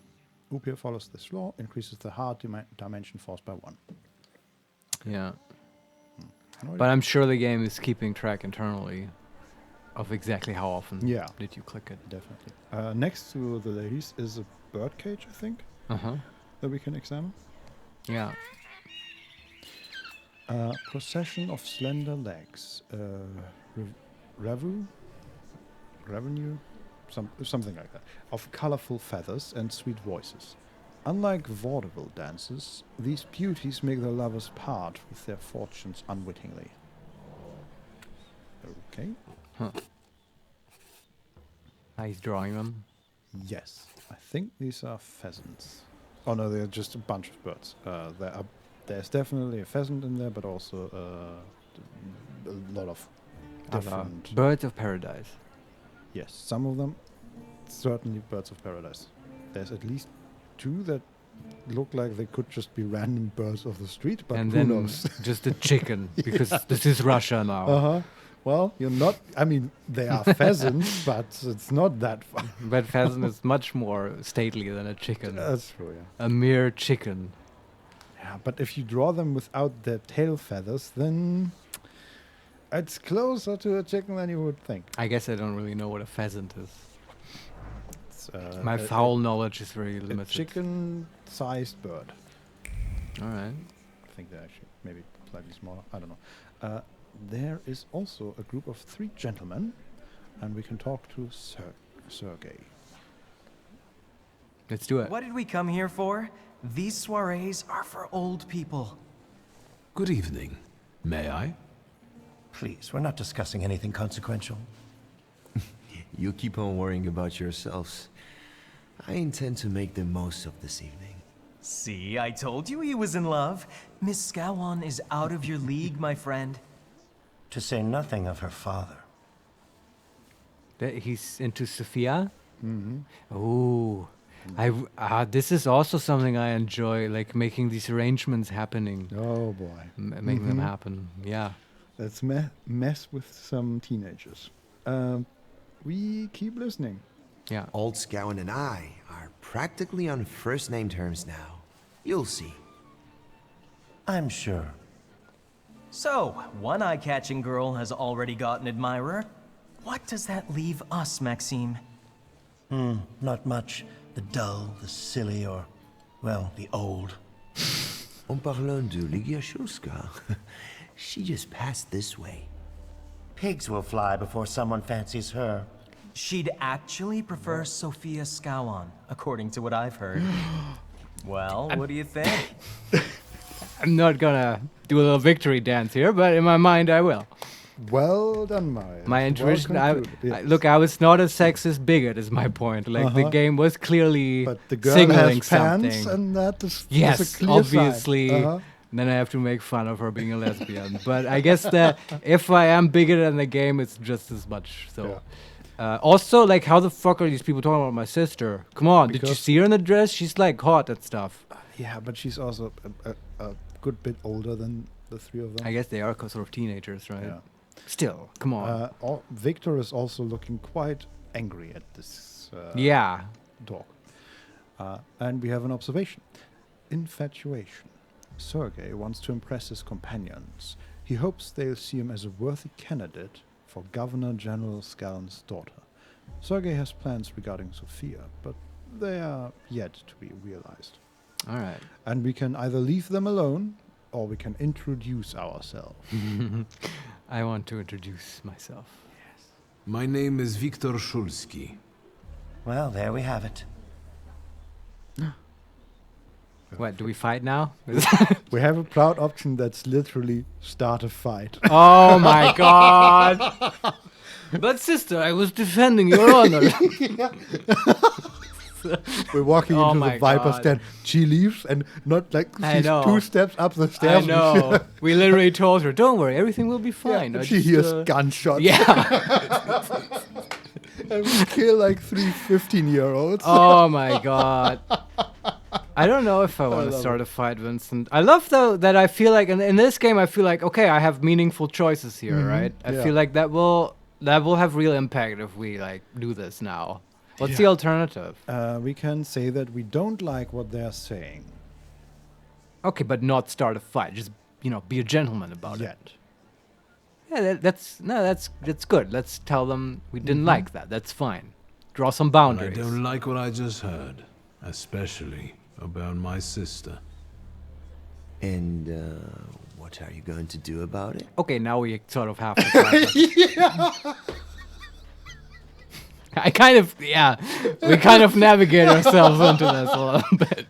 Because you can't back down now. We gave them an option, and now we have to shoot them. Sorry. I guess that's the... Leave them alone is an option, though. No, it is, but it kind of isn't. No. I mean, that's... Because, you're right? Like, if they were gentlemen as well, they would have sort of...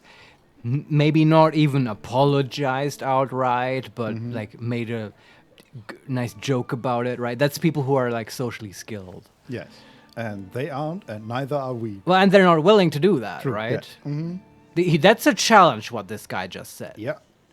So, let's start a fight. Come on, Sergei, get on my side. Yes. I'm afraid we've got a few things to explain to one another. Preferably through violence. Oh my god. I don't think so, Mr. Shulski. Where are you from? You're among polite society, not cattle. I kind of love it though, what we're doing here. Yes. I kind of love being the country bumpkin who was away for 20 years, hangs out with Rasputin, and is like, you know, yes, has his heart in the right place, wants to defend his sister. We have a new proud option, provoke Sergei to fight. But like against us? Because I like Sergei. Oh, god damn it. What are the other options? Leave them alone. That's it. Oh my god, Vincent. Do we go all the way with this? I think so. Do you want to? I'm way in favor of it. Yes. Okay, let's do it. I'm not the only one itching for a brawl, am I? What? Is one guy more than you can handle? Let's take this out to the forecourt, gentlemen. Okay, Sergei, I mean, my friend, anything for you. Yes. I mean, this is kind of. I have to say, this doesn't make Victor less sexy. Like, Nope. I'm sorry. It works. Yeah. We can spend our 2 points before we do that. And yes. Maxime has just drawn a saber, and the other two have guns. I would also, I would expect this fight not to be super easy. Yeah. I mean, it seems to be on a level with the other fights we have. Yeah, though I don't know what we would spend those points on, though. We were sort of waiting for 3 to upgrade the heart thing. We can certainly... I think that's just 2. We can look at it in a moment. I also noticed we can... Before changing our setup, we can look at our enemies. So we can actually adjust our setup? Man, Yeah. okay, that's almost too much for people like us who like to optimize, right? So we have one without a trait. Yeah. That is Edmund. Then we have Sergei with Invulnerable, immune to gaining new negative states. Attack with Upir to disable. Okay. And we have Maxime, who has Recovery. Restores 4 health points every round. Attack with Bukavek to disable. Yeah, I feel like those aren't even strong traits and we can disable them. Yeah. I don't think we need to change the loadout. I still want to look at the things because is that...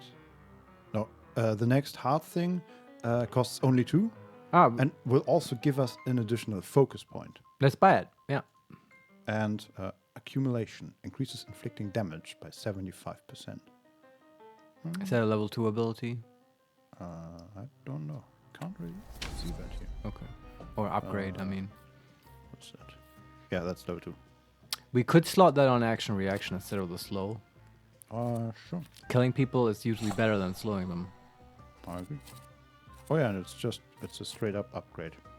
So now action reaction does 14 to 16 damage. That's more than planned attack. Lol. Interesting. Yeah, you just have to set it up with a quick attack. Yeah. Start the fight. Huh. Yeah. I'm excited. I hope it will be a friendly brawl and we don't actually kill them. We kind of... So... Yeah, I know. But that's always unclear in this game. Yeah. So who do we focus? How do we go about this? Who has the least HP? I don't...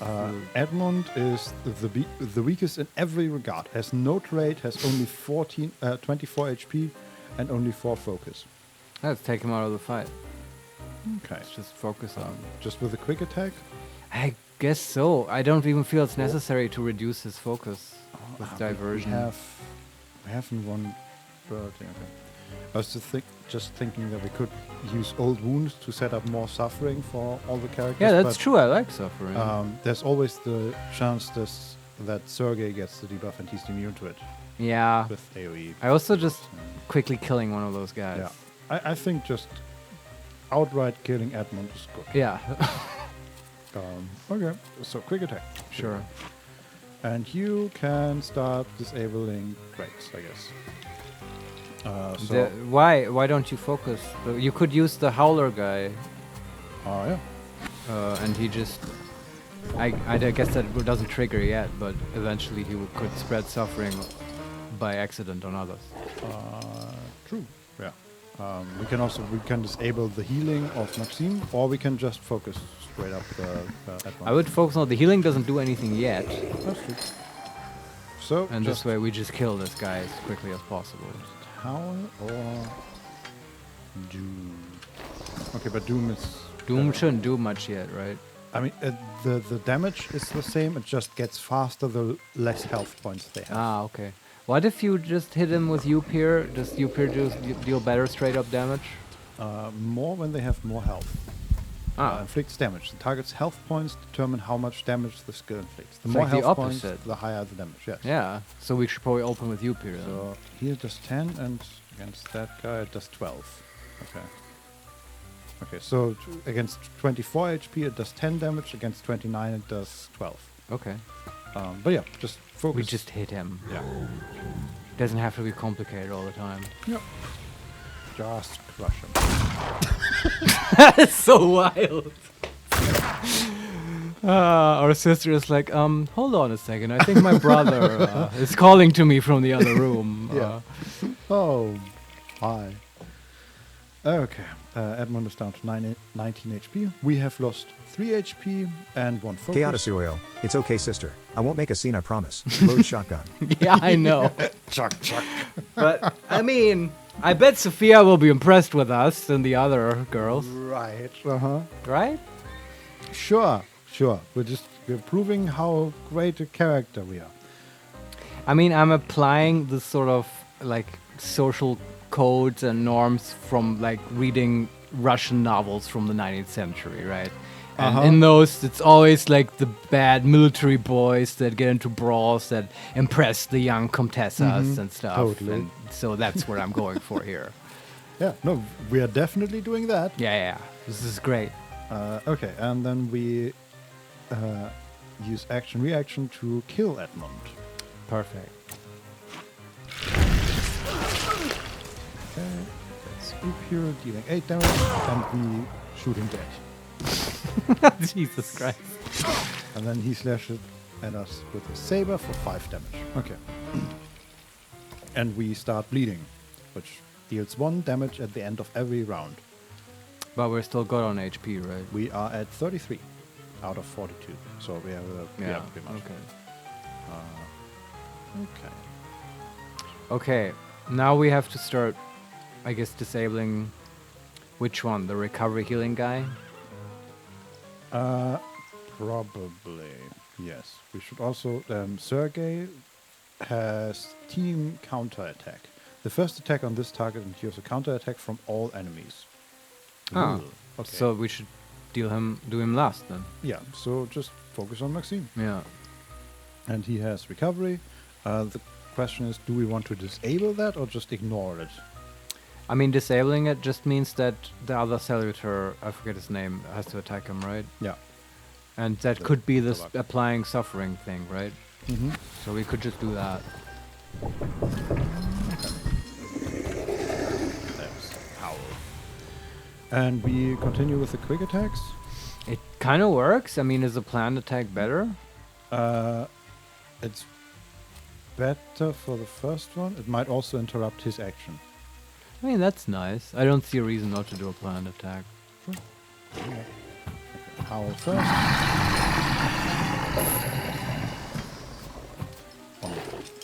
And then...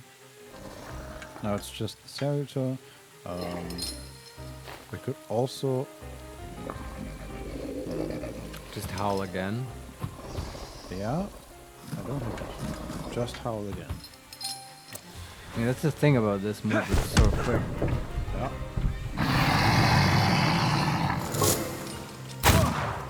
They're shooting at us now. These bastards. We're down to 12 HP. Yeah, now our we're bleeding. Upir should probably heal us. Yeah. Okay, but the other guy, Maxime, is dying next round. That's very nice. But for the reason of this, if this counter attack is still active, you may still want to attack with Upir, the Maxime guy. Do you know what I mean? Yes. So we trigger the counter attack only when there's only Sergei left. That won't work because he will die before Upir gets to attack. Oh, in that case, it doesn't matter. And you can attack him, I mean the Sergei, with the healing attack with Upir, right? Yes. That. And what do we do? Yeah, what does Victor do? I guess he could do the planned attack because the interrupt is nice. Yeah. I like to. That seems good. And we will definitely survive. That's Like, also great. we should look into this. Like, the interrupting is an upgrade, right? Yeah. I feel like that would do much better on quick attack. So, Maybe, do you but know what I mean? Restoring focus also seems like a You're very right. good thing. Yeah. And I don't know That's true. We could put it on like old wound or something, but that is all. No, you're right. I so forgot that was conditional. what we had on quick attack. Yeah. So we already have a healing thing on quick attack, which is great. Yeah, because you want to use that in a clutch way, right? Mhm. Yeah. Okay, let's plant attack on Sergey. Yeah. Okay, we take some damage. And he dies. That's wonderful. We heal for 19 HP and shoot him. And he is still alive. Just barely. Yeah. Just another quick attack here, Sure. I guess. And another attack from Upir, and that's it.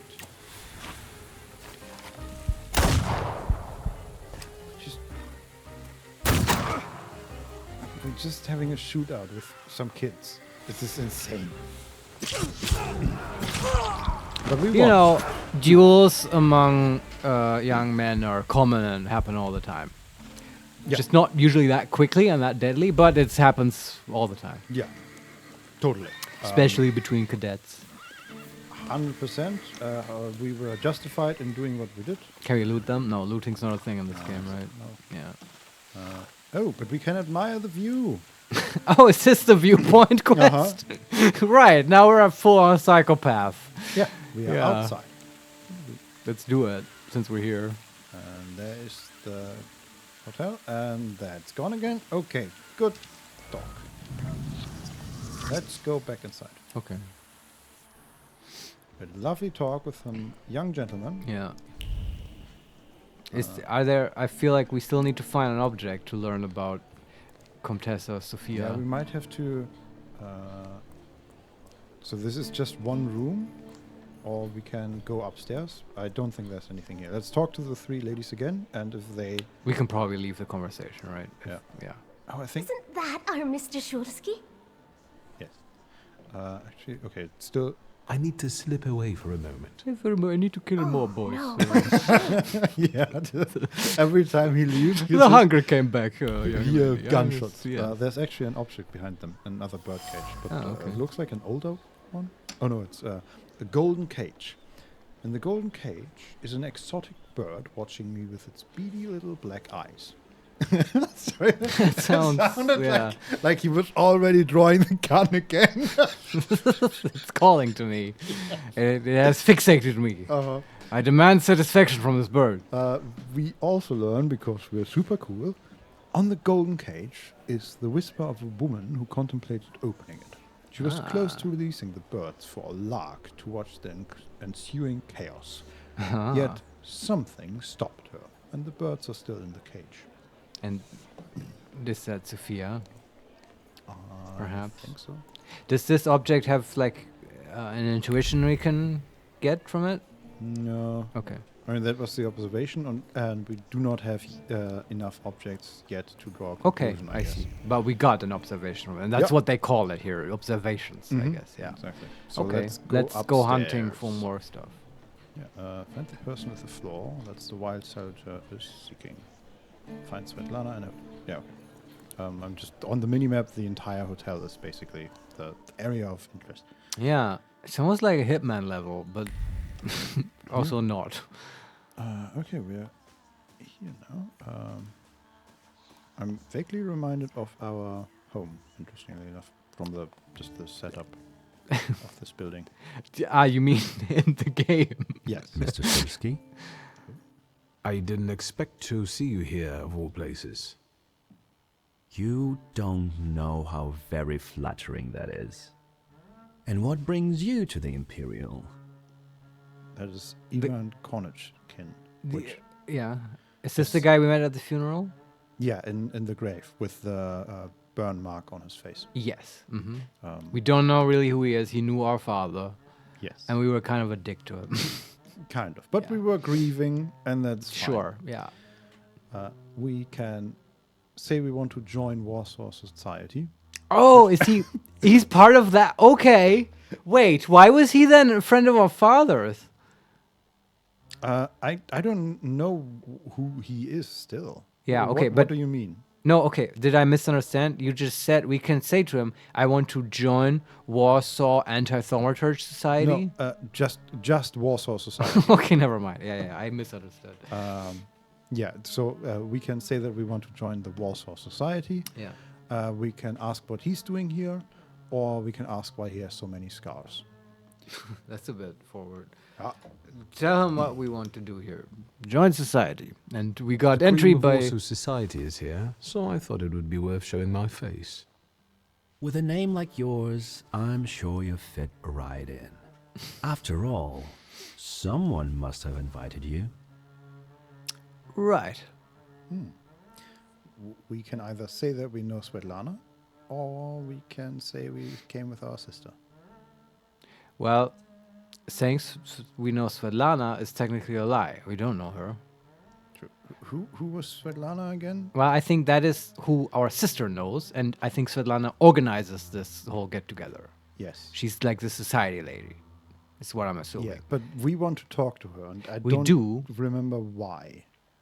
Yeah, I'm hazy on those details as well, but it doesn't matter. Something about the black grimoire. The grimoires at the end of this whole thing. Okay. But it's like, that will be a lie. Saying we are here with our sister is a little bit sort of a weak move, but it's the truth. And there's nothing stronger than the truth. So let's say that one. Wow. Deep words. From Yes. The other side of the table. Exactly. I'm not worthy. My sister brought me along out of pity, I think. See what I mean? So, Miss Ligia is here too. Hands off my sister. Why do you ask? Why do you ask? No reason. What are you hoping for this evening? Who knows? Maybe I'm keeping an eye out for the future Mrs. Schulska. Best of luck. You'll need it, since God. Ligia ended up with the entire inheritance. Wait, who's Ligia? Our sister. Ah, right. Yeah, actually, money was never a factor in this entire conversation. I feel like also, like, I guess this guy's trying to be a dick, right? This whole conversation is teeming with snark. But I think he doesn't understand that we are completely fine with, like, Ligia having all the money because we can't really handle money. Also, she kind of takes care of our bills probably anyway. Like, we literally never pay for anything, but just get haircuts and, like, new frocks and stuff. I think, you know, these two incestuous weirdos have a totally working arrangement, and, like, he just doesn't understand that he can't get at us this way. Yeah. Yeah. I think you hit the nail on the head there. So what can we tell this guy? We can ask how he knows about that, which is, I guess, also something that he does. He shows us how much information. That's he has true, about yeah. us. We can also use the proud option and say not all of it. Referring to The entire inheritance. inheritance. Yeah, it's true. We got the grimoire, right? Yeah. I hope that's what We- Victor means here. I feel like we shouldn't immediately tell him, but at the same But time, I also it like is being a proud I option. mean, I feel like it's also kind Uh-huh. of juicy in this case. Yes. I don't like this guy. Yeah. So proud option. That's all the two options. Okay, then the proud option. My sister didn't inherit everything. That's right, in fact. After all, Stanisław had his little black magic book. But I don't see you carrying it. Mr. Everett is helping me find my book. Yeah. We can tell him that we left the grimoire at home. Just the worst option ever. I know the answer, but I want to check if you do as well. Yes, It's that kind of thing, right? I'm gonna talk to my sister. I'll be right back. I knew she knows where the things are. Listen, I don't make decisions here. I don't even know where I am right now. Please, send help. She's having me take this medication, you know. I'm starting to think it's not good for me. Yeah. Have you met Rasputin? Also, there are like bodies outside, but I don't have anything to do with it. Yeah. I'm struggling, you know. It's been really rough since I met this monk. It's been, everything's been a bit. Did you know that I can carry more than one ghost in me? Yeah, most people cannot even carry one. Did you know that? Also, the people say I'm a 10 out of 10. You know? And then just slowly walk away. Yes, or like, at this point, I feel like this guy would slowly turn around and walk away. Now he's trying to get out of the conversation, but we won't let him. He's like, I need to slip away for a moment.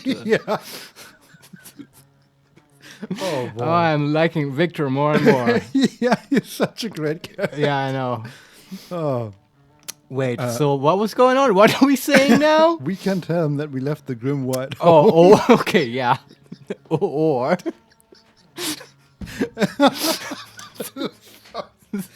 That's a great option. Holy. Or we can admit that we don't know where it is. Yeah, I kind of want to admit that I don't know. I feel like this guy knows already. I feel like this guy has the fucking grimoire. Probably. Yeah. Yeah. Either that or he is like a sort of assistant to the father and is trying to help us. But even then, maybe that is possible. But it's, in any case, I want to say the truth. Yeah. The truth is, the Black Grimoire has gone missing. And you're conducting a search here? Where better to find information than a hotbed of gossip? I cannot disagree with you there. Oh, okay. So we're slowly getting back on a level. Yeah, it's true. This guy is very ambiguous. Yes. We can ask what he's doing here. Yeah. We can ask about the scars. And we can ask about how he knew our father. And that is a continue option. Okay. Basically. I definitely, now also in the conversation, it's completely appropriate. We've shared something with him. It's completely appropriate to ask him why he's here. And what are you doing here, Mr. Konieczkin? I'm passing the time. Ah, curious hobby. I'm simply interested in people. Yeah, that's kind of a cop-out answer. Yeah. We can ask what he does for a living, or ask what he can tell you about the guests.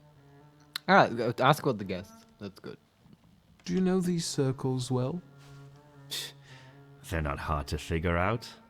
A gang of none-too-bright layabouts, chasing amusement after amusement after amusement. Do you feel part of that gang? I'm not one of them. And neither are you. Nor was your father. Yeah, and neither are these three boys outside. Not anymore, they're not. Also, I feel like we should, Victor should go into his bag and tell him, look, I found these leaflets by this Ceramon that you might find interesting. He's, really against fun also. Yes. Oh, boy. Maybe that is this guy. I don't know. I do want to know what he does for a living, but I feel like it's slightly impolite to ask him. I don't know. We can't ask him that anymore. Okay, good. Which probably means that he wouldn't have answered anyway. Probably. But I also feel like we're navigating this very skillfully. Yeah.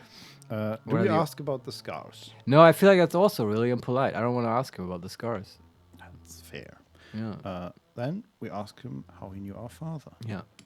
Who did you say you were to my father? A trusted acquaintance. I supported him with good advice. Though truth be told, he rarely needed it.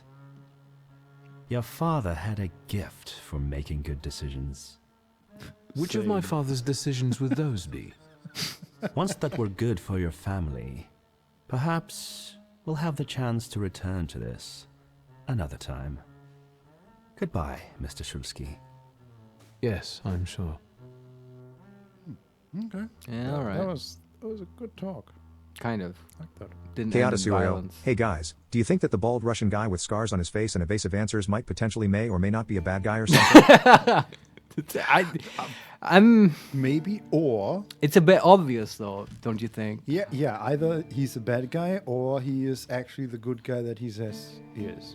Just an acquaintance. No, of our I mean, father. all jokes aside, I seriously think the game is being very ambiguous with this guy. Yeah. And I can't get a good read on him. I mean, I get your point, right? It's like he's coded to be evil, right? The villain, but it's so over the top that it makes me think, okay, there must be more to this. I mean, okay, if I would have to make a guess what this guy's actual role in society and in our father's life is, I would assume he's like our dad's muscle, right? I'm sure that a thaumaturge, like, they don't all have the amazing combat abilities that we have, but they might get into trouble occasionally and like might need to beat someone up or whatever. And maybe that's what this guy did for our father. I thought that something like that as well, but then when we asked him what he not what he did, but how he knew our father, it sounded more like they were really just acquaintances, not really working that closely together. Yeah, if he's telling the truth, So I was thinking maybe he is like some sort of diplomat or something, and they just had occasional exchanges when our father needed something specific. Or he's, mafia boss would be a possibility. Would definitely also fit, yes. And so he just occasionally did like underground stuff for our dad. Yeah. That kind of thing. Yeah. Because that would fit both, that he's in high society and that he looks like a comical villain. Like, it makes sense. True, yes. Yeah. But anyway, these are conjectures. Well, I'm sure we'll find out the secret of bald Russian guy. There's a door here. Suite 237. Was that the 237? Was Svetlana, right? I think so. Yeah, probably. I don't know. Okay, let's see if we can find. We need to find one more object for Lady Sophia. Yes. Apparently the floor is downstairs, and there are no doors here to open. So. There's nothing else?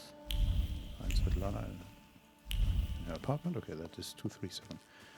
Yeah, so either we go back downstairs and do I don't know what, because I think we've explored everything. Or we enter the suit 237. Yeah, I mean, it's possible that you get the other observation from like a different path from the conversation with the boys, right? Maybe. Or it's still in that room that we're about to go in. Who knows? Yeah, let's just continue on. I really enjoy this part of the game, so I hope this continues for me. Yeah. Yes, perfect. There's more party. More party people. Cool. There is our sister to the far right. It's wonderful. This woman looks like she has dipped her dress in a neon yellow color.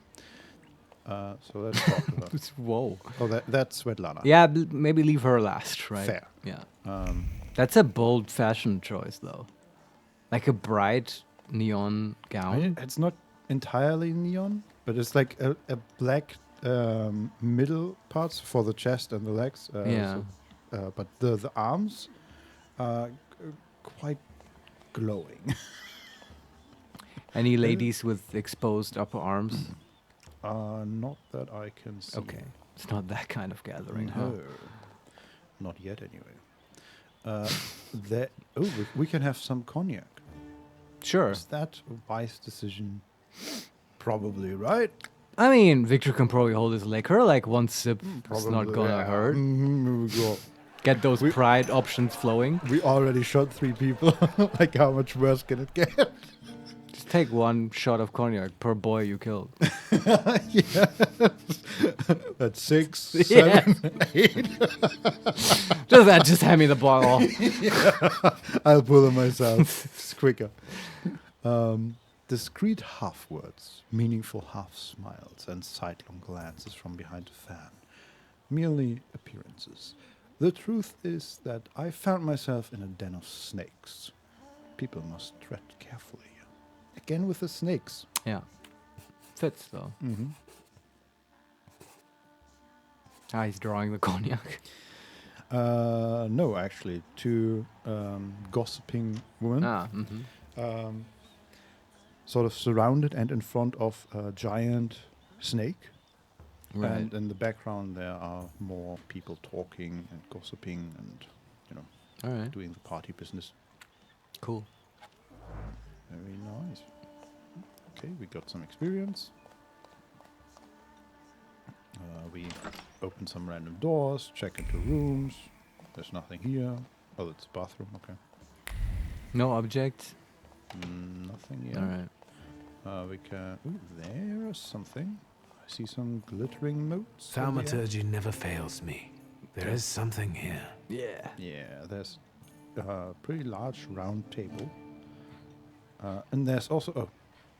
there's Madame Samira, and the table is in front of her. So that's The seance lady. Yeah. Cool. I didn't think she'd be here. Examine this table. Yeah. Seance table, covered by a red cloth with images of constellations. And because we're super cool, we get the fabric of the tablecloth is permeated with wariness and nervousness. The emotions are fresh and clear. They've just traveled from Zamira's fingertips as she held her palms there to avoid biting her nails from stress. Was it me who had that effect on her? But that's the seance lady. Yeah. We haven't even interacted with her. That's extremely narcissistic, Victor. Yes, that is such a proud answer. Yeah. I mean, she's feeling that because of me, right? And Upi is just that's silently looking at her. Victor, no. Stop that. That makes you less sexy in my mind. That's a bit extreme. Don Solario, well, he is 10 out of 10. Yeah, but it's getting to his head. Yeah. We need to take him down a peg. I don't know. There's also a group of 3 candles near a window. Okay. It's an object. One for each boy we killed. Sorry. And they are quick here. Yeah. A row of candles. A row of burning candles, probably for an air of mystery. An image emerges from the flames. A hand dancing over the fire. A gaze that follows it. And lips uttering words of anxious excitement. A promise of capturing the certainty of success. You will be mine. Who's this about? Trace certain, Madame Samira. Ah. Curious. And one more object, a book directly behind the Madame. Yeah. Oh, we're talking to her now. Maybe that's enough. What do you want? Oh. Sort of the trick with entering someone's head. I know one person who can do that. You're not much of a thaumaturge if you can't. Have you come here to torment me? Unmask me? I don't see any fun in unmasking you. So what do you want? No, the observation is gone. Okay, we looked at the book and the conversation started. Observation. Thaumaturge. Madame Samira is not only a mysterious psychic, but also a thaumaturge. Oh, cool. Aware of the wild saluter's presence, she wants to capture him for herself. Oh. So she's not happy to have another thaumaturge around. That's so cool. She's like competition. Yes. We must probably shoot her. She's clearly determined to get the saluter, which is why she is trying so hard to dissuade you from the hunt. Right. But is she able to, like... That would be the next question. Or she doesn't have a saluter yet, but as I understand it... Next to her is Sarah. Chaoticioio. I like that their respective salutors are happy to see each other, like pets getting together for a plate of milk. Yeah, can you describe her saluter a little bit? It looks a little bit like a siren almost. Like it's a female creature, naked, but her legs didn't turn into actual legs, but her hips transformed into some sort of other body that I couldn't quite see. Is it like fishy, like a mermaid kind of siren? More like a bit undead, like very pale. Okay. Creepy. Yeah, but I will keep a look out. Why does the Chaoticioio say they like each other, salutors? I don't know. It's kind of adorable. Hard to read these series. Yeah, that makes sense. But I kind of like this idea that these two are on the surface in competition, but there's also this recognition of like being thaumaturges, and there's some kind of connection there. And I do, right? That's with these things, with the salutors. I mean, there's no interpretation necessary. The game straight out tells you they're connected to your flaw and stuff. But I always feel like whenever games or other fiction, media has like this idea of, you have this otherworldly persona, right? And lots of stuff does that. I feel like it's always an expression for your sort of secret inner self, right? Like you're unconscious. And like I like that on the surface these two are enemies, but unconsciously they kind of like each other.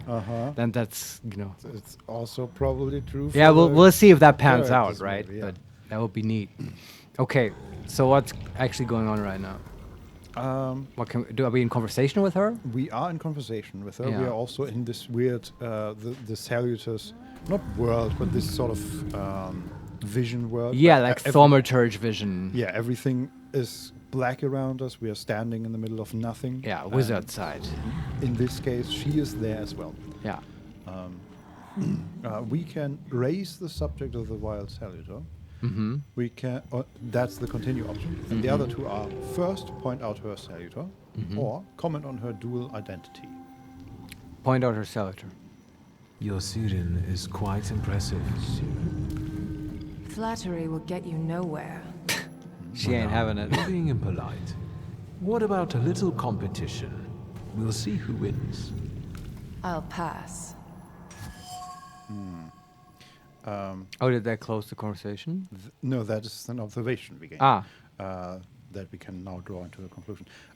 It's also her Salutor is bird-like. Like with the cages. Yes. Earlier, She has feather-like hair that is mostly white, but also there are some red feathers in there. Yeah. And though I didn't see her lower body, in the background you could see her the feathers, which are quite like pheasant feathers. It fits. Maybe those bird cages are hers. Possibly, yes. And the observation we gained is Samira's Salutor. Samira's Salutor looks impressive, to say the least. It's Siren. It matches her mysterious aura. What is Siren a type of Salutor or a I mean, it's like they all have weird names, right? That they use sort of confidently, like Upir and the other one that I can't even say. And I feel like Siren is another one of those made-up names. And I still have not understood whether these are proper names that refer to one individual or whether they are sort of classes for Salutors. You know how you can categorize the angels and demons and stuff? Totally. I'm just like wondering that is a Nalfashni or something. That is a wild reference to. That's a D&D devil. Don Solario, demon. it may be explained in the codex. Oh, did we have a... I guess we have a codex, right? Yeah. We should probably look at that. Good point. I just meant instead of naming like a usual, normal, like a cherub as an angel, you being the person that you are. Nalfashni is the first go-to for me, of course. I also just like saying it, and I will use every opportunity to drop that word in conversation. I was just wondering how he knows the name. How he knows the name. Probably read it in a book. Probably. Let's draw a conclusion here. Yeah. Behind the mysterious guise of Madame Samira is a thaumaturge accompanied by Siren, as intriguing as herself. The role of a psychic allows Samira to freely frequent social gatherings that also lure the Salutors she's chasing. So, yeah, apparently she's collecting multiple of them. Yeah, that's...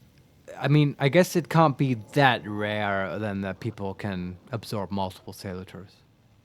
Yeah, which is because so far we have met two others. Our father, who only had one but was trying to get more, and Madame Samira, who has at least one and is trying to get more. So maybe it's just a very common thing. Like they all try and then they go crazy and end up in psychiatries. Yeah, except our pretty boy Victor. Well, with the help of Rasputin, I guess. Yeah. Yeah, okay. Okay, and then we can still comment on her dual identity or continue by raising the subject of the I want to comment on it. I don't know where that's going, but I want to hear more from her. I think your idea of pretending to be a medium is fantastic. It sounds like I impress you. How many people know? Is that a threat? Yeah, she ain't having it. No. I love that. He's like, oh yeah, medium, that's so brilliant. I just tell people I'm a thaumaturge. Yeah, it's true. Yeah, I just have money, you know, that's how I get into society. But I like your idea as well. It's like cool if you're poor. That's so good. Okay, raise the subject of the wild Salutor. Yeah. Okay, enter doesn't work. I noticed a wild Saluter here. I understand your being here has something to do with him in particular. Keep your nose out of this. Why? Because I'm warning you. Oh, so good. And we can say we'll do what we want, or we find out how much she knows. Find out how much she knows. Let's see if that even works, because so far it's not going great. What do you know about this Saluter? Do you know its name? Don't you? A name doesn't tell us much anyway. All that matters is picking out the person in this crowd with the flaw. I know perfectly well who carries the flaw. Another reason for you to stay out of it. Yeah, we didn't learn much there. Upe looked at us like, man, get it together. Yeah, that needs no words to communicate. Yeah. Oh, good. Okay, we can say that we'll do what we want, or ask about the person with the flaw. Just beg her to... No, be like, you know, what I said earlier. Like, yeah, I mean, I know who it is, but I want to see if you know who it is, you know? Yeah. Prove it to me. So, what do we do here? I don't feel like... I mean, it's just making us more ridiculous, right? We'll do what we want. Like, yeah. We tried to be nice to her, right? We really did. Yeah. That's not such a ladylike tone, madame. Maybe we should just let the best one catch that Saluter. You mean yourself?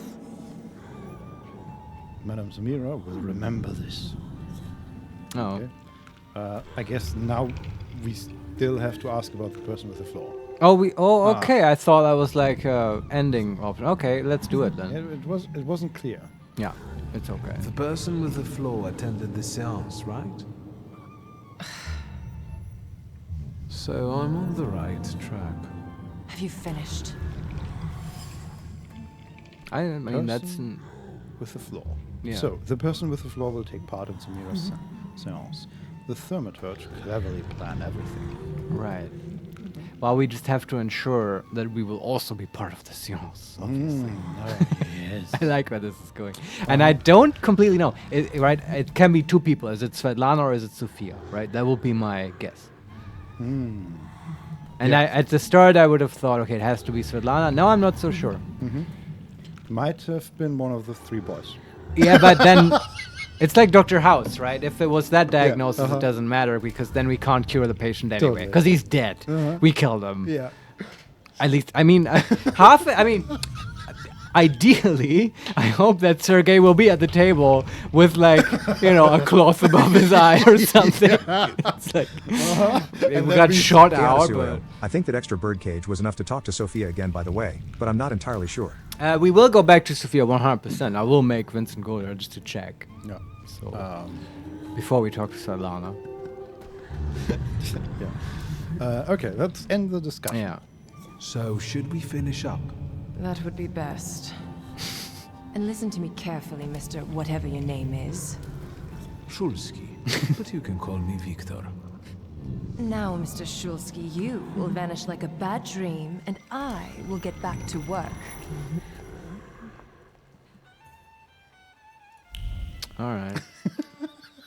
Just try to snapping. It's just so...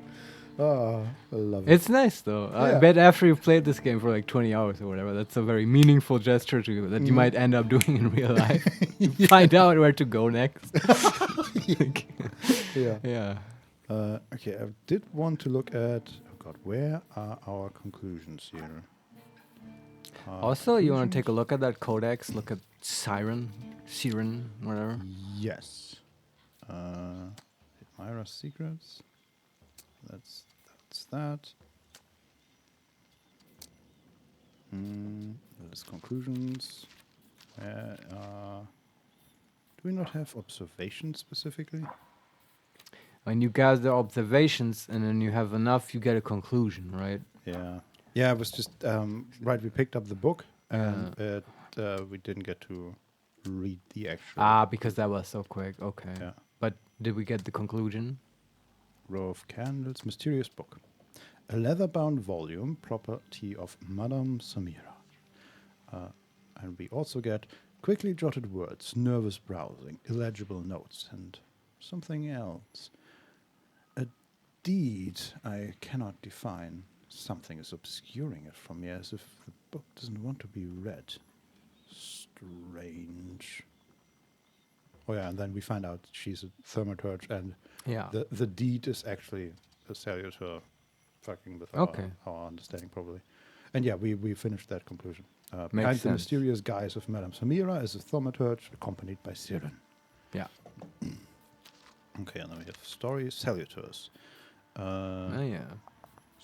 That's word. Sirens arrived in Rus together with Persian merchants. According to Slavic beliefs, they sing sacred songs that bring luck, but people can be led astray by these songs. They are seductively beautiful and extremely dangerous. The flaws they are interested in are those related to great sadness, the desire to forget, forbearance, charity, and forgiveness. Siren, I saw, belongs to Samira.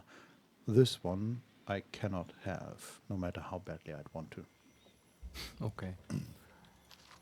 It's their, like, kind of the Shar worshippers of Warsaw.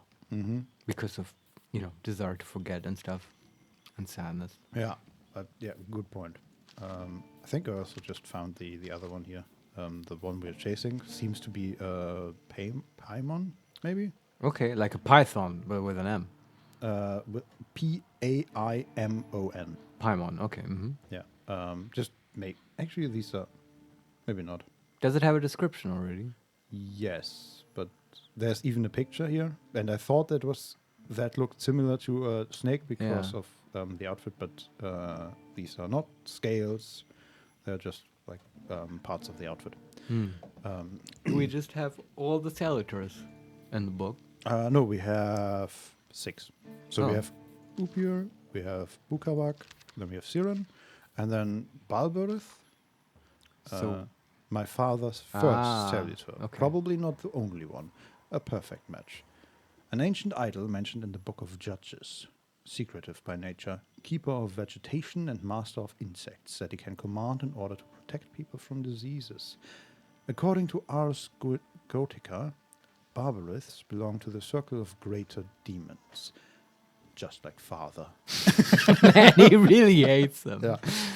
The flaws that attract him are much like with the Upir, those related to the heart dimension and the sensation of the heart. Pride, blasphemy, contentiousness, but also consistency, stubbornness, and ambition. Why? I mean, they call these flaws, right? Earlier there was that as well, but those are more like virtues, like consistency, and with like the Siren, it was charity and stuff. Yeah. Like, how are they flaws? You overindulge in those virtues? I guess then they can turn into flaws. Yes.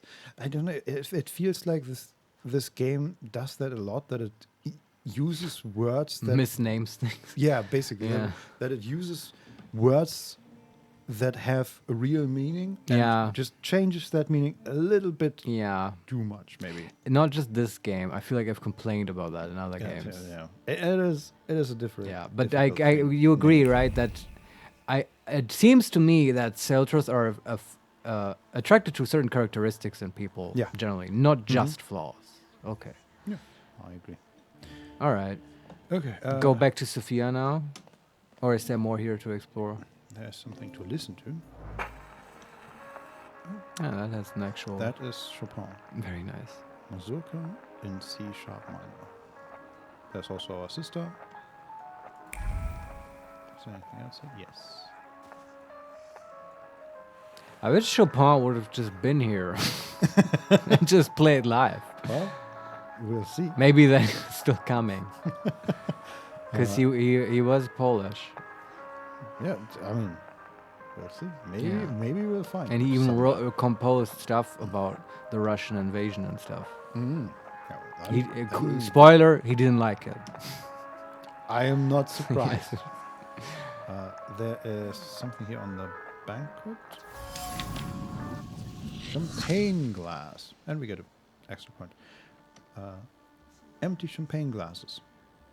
And because we're super cool, we get the lips that sipped champagne a moment ago. Don Solarione, he died like 50 years ago. Is that true? No, wait. I have no idea. Oh, you might be right. But then that must have been another Russian occupation of Poland.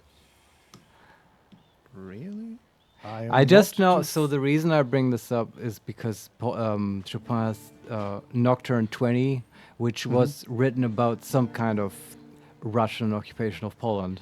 And I guess in my mind I thought, oh, that must have been this one. But yeah, makes sense. I think Solarione is right. It doesn't check out time-wise, right? Yeah, and it also seems right that happened quite often. Kind of it does, yeah. Yeah. It's like so often that you can get them mixed up, I guess. But yeah, I have no idea. I have to read up on Chopin again, I guess. So, champagne glasses. The lips that sipped champagne a moment ago kept uttering cutting words of contempt. Someone clearly regrets marrying the alleged idiot Louisa. But I Don Solarione, it is the same. The occupation lasted more than 100 years. Thanks for clearing that up. That's actually really helpful. Yes. Now it all makes sense. Uh-huh. It's so good to have such a smart chat. Yes, Yeah. thank you.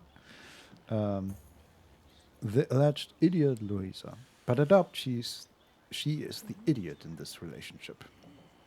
Okay. Wait, hold on. You have to repeat that because I was distracted. The lips that sipped champagne a moment ago kept uttering cutting words of contempt. Right. Someone clearly regrets marrying the alleged idiot Louisa, but I doubt she is the idiot in this relationship. Interesting. I I wonder who this is about now. idea who they are talking about. I guess who is Louisa and who is her husband? Okay, let's go real quick, check the downstairs area. Yeah.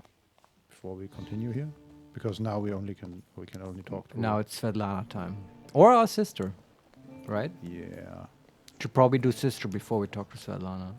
Let's talk to the three Isn't that our Mr. Shulsky? dames real quick. Yeah. Now we can say something. Tell her about the gilded cage. Okay. I feel like we talked about them after that, but Yeah, I me guess too, not. but who knows? I've heard a certain secret. Do you want to hear it? Come now, we won't tell anyone. Okay. We can tell them about the gilded cage, which is the continue option. We can tease them a little first, which is the proud option, or we can just withdraw. No, as I said, we don't have to take every proud option. I feel like it's cool enough to just tell them a little secret. This one is a good one. Why? No, I don't like this. That doesn't seem super cool. That's Okay. not. Yeah, let's just tell them. Someone was recently playing with the lock on one of the gilded cages, wondering what would happen if all the birds escaped captivity. And I know for certain it was one of you. Sophia, that sounds like you. Admit it. And now what will happen to us, Mr. Shulsky? I'm gonna shoot you. Yeah, I'm interested now. We can either tell them that their secret is safe, or we can suggest they trade it for another one, which is the proud option. To get a secret from them. I kind of want to do that now. This feels useful. Yeah. Yeah, let's do it. In exchange for my discretion, I need another secret of yours. That's the only way to keep everyone in check. What should I choose? Our fathers don't know we're here. There you are. How naughty. None of your fathers know? None. Especially not Sophia's. Otherwise, he wouldn't have let her come. I'm very satisfied with this trade. Yes. And what now? Gotta go. I need to slip away for a moment. We should go as well. We've really forgotten ourselves around you. That's nice to hear, but I understand. The soiree won't wait. I hear Rumyantseva has invited a real medium. Will there be ghosts? That I'd like to see. Okay, and they're actually gone. So Yeah, but we did it correctly, I think. yeah. Also, thanks for the help, chat. Yeah. It You guys are killing absolutely it. felt like we talked to them after that. Yeah. But apparently we didn't. Okay. Sister or Svetlana? Let's talk to the sister first. Yeah, I agree. Because she's not the target of a quest. Here you are. Gentlemen, meet my brother. Viktor Szulski. The last Shulsky to wear trousers. You don't know that. Miss Ligia could yet produce an heir to the fortune. Maybe even with me, if she doesn't tell my wife. But let's talk like men. You intend to take over your father's company, correct? Is he talking to us now or Ligia? Yes. Okay. They are talking to us. We're gonna obviously set these guys straight. Yes. So we can either say we respect our father's will. We can sincerely admit that Lygia knows what she's doing. Or a star option, which means we got them knowledge to do that. We can mention Puchalski's wife. Yeah, because that's with the Louise, right? For sure. We just found this glass where someone was annoyed with their wife, Louise. Okay. That must have been this guy's wife. That makes sense. So my instinct would be to sincerely say that Ligia is capable, but the star option is too juicy, right? And also it doesn't conflict with the end results. I want to support our sister, right? Yeah. And I want to tell these guys that she can do just as well a job as any man. All of these are marked as continue options, just to. let you know. Interesting. Right. Huh. I don't know. What do you think? I don't know. I feel like it's not it's still kind of attacking him to talk about his wife, right? So I feel like it's a decent option. Let's pick it. Okay. First, I suggest you mind your own business. There you go. Your marriage, for instance. Excellent. Perhaps Louisa isn't the ninny you take her for. I beg your pardon? Hasn't it occurred to you that when you leave her at home, she might also take advantage of her solitude? What are you suggesting? Oh, perfect. You've got a cuckold's horns. Jesus. Was I being too subtle? I suppose it's true what they say about you. Yes? What's that? I'm a 10 You've out of 10. lost your mind. We're gonna shoot more people, aren't we? This is so good. Now look over to your sister Am I doing a good job? I have defended your honor twice now tonight. Oh God, we have a proud option here. Oh, it's getting better and better. Threaten them with thaumaturgy. I'm gonna laser you with my mind. Me. Yeah. Cool. We could also admit that we've had mental problems, or we can say thank you. Oh man. Oh boy. So, Lydia tells us that we should behave, basically. And the first time we meet her with some gentlemen, we attack one of them verbally and then admit that we have mental problems. But I feel like what we're doing is not actually the worst thing. I Don feel like Solarion, the seance will be cancelled because all guests died. Chaotisuyo, attend the party, shoot 3 teenagers, get drunk on cognac, call an old man a cuck. We are on a roll. Yeah, but what should we do, Chad? Would you pick the pride option? I'm so conflicted about this. I feel like there's a way to just push it too far. You mean after we already killed 3 teenagers? Yeah. You're concerned with pushing it There's too a far? line still here. They were just boys. Easy targets. They needed a good thrashing. These are established men. Oh, it's so hard. Then threaten them with thaumaturgy sounds so stupid. It's not even, pride option. Make a clever insult. No. Just threaten them with your dumb magic that they don't believe in. Yeah. And the other one is, admit that you have mental problems. Which is like totally doing a 180 now. Probably.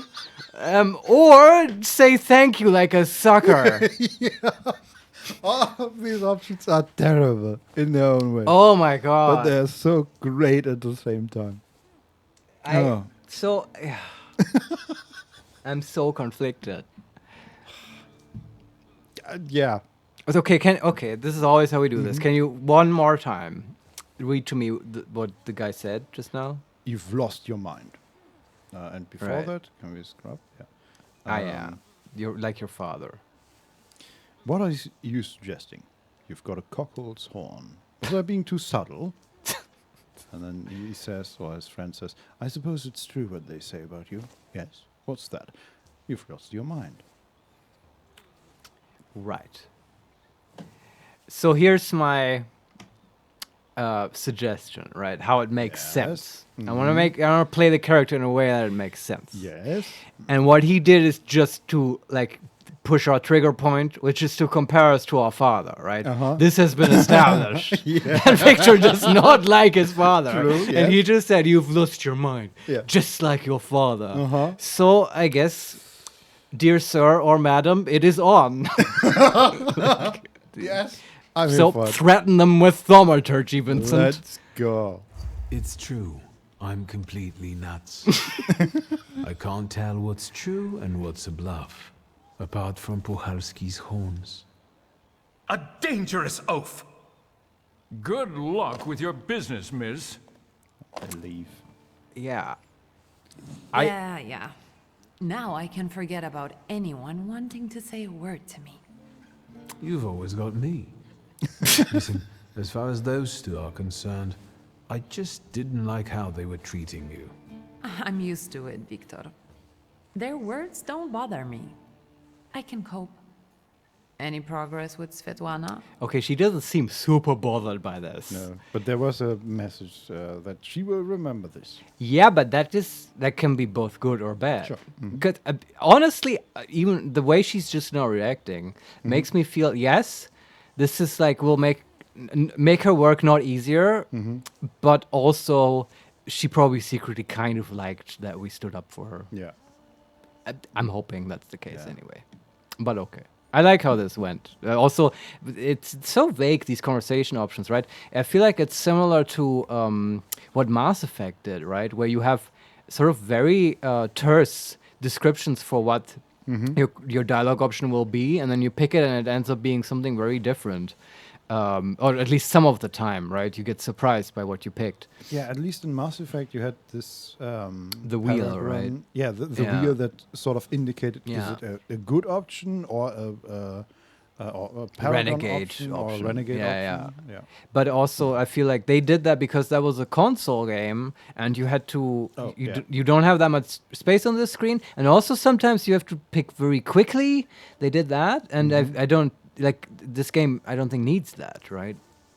No, I mean, I don't know if it's for console. It probably is, right? But you're still. probably right. But it just worked so well because it gave you an indication beyond the words what kind of delivery you could expect. In Mass Effect, I totally get it. I'm saying this game now doesn't need to have such short options.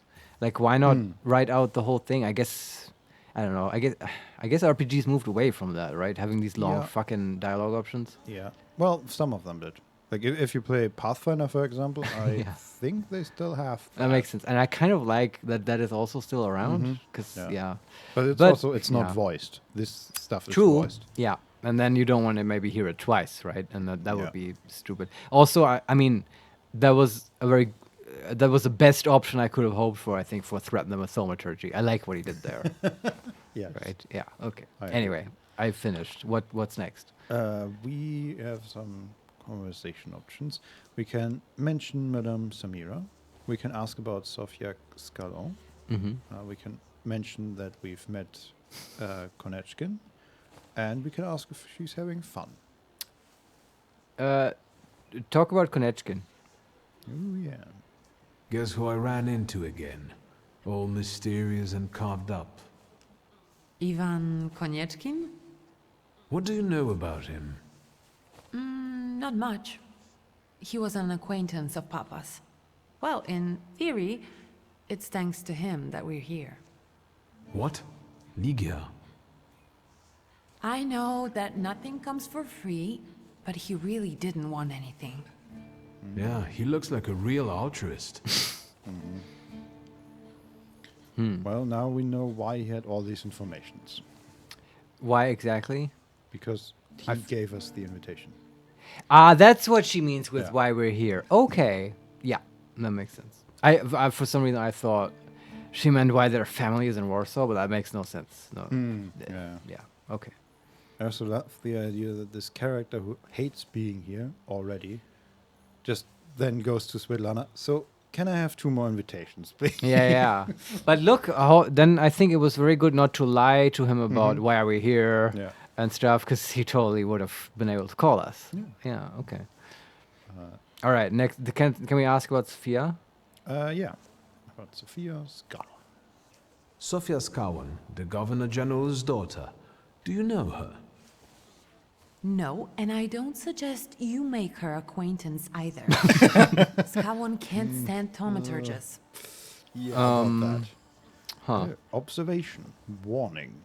Governor General Scallon is not very fond of thaumaturges. Why am I not surprised? Another person who sees an obscure threat in us. Yeah, I mean, you just killed 3 boys. Well, I mean, I feel like his daughter was into it. That is true. Yeah. Yeah, we can still mention Madame Samira or ask if she's having fun. Madame Samira. I've taken a long, deep look at Samira. She's no medium. Samira is a thaumaturge on the hunt. On the hunt? We can tell her about the wild solution or change the subject. Yeah, sure. Tell her about it. Madame has spotted a salutar that's attached to one of the guests. What kind of salutor? Remember those fairy tales Mother used to read us? And the legend of the golden snake? Yes, Veles. Yes. I'm glad you're here. Are you also hunting for him? I admit I like to have him. I haven't made up my mind. Be careful. I am. That's why I haven't made up my mind. We get another observation. Okay. His name is Veles.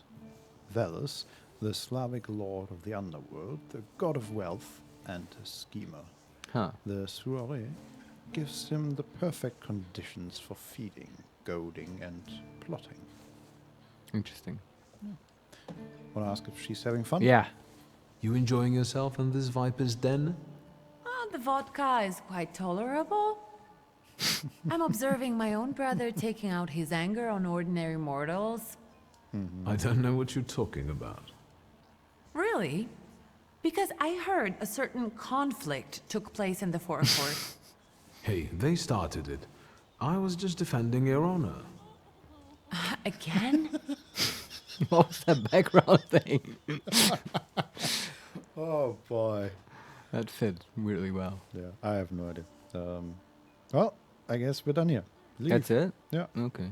Somehow I I'm going. expected her to be more angry at us for killing the boys, but She looked a little angry, but yeah. yeah. Okay. I don't think they really did.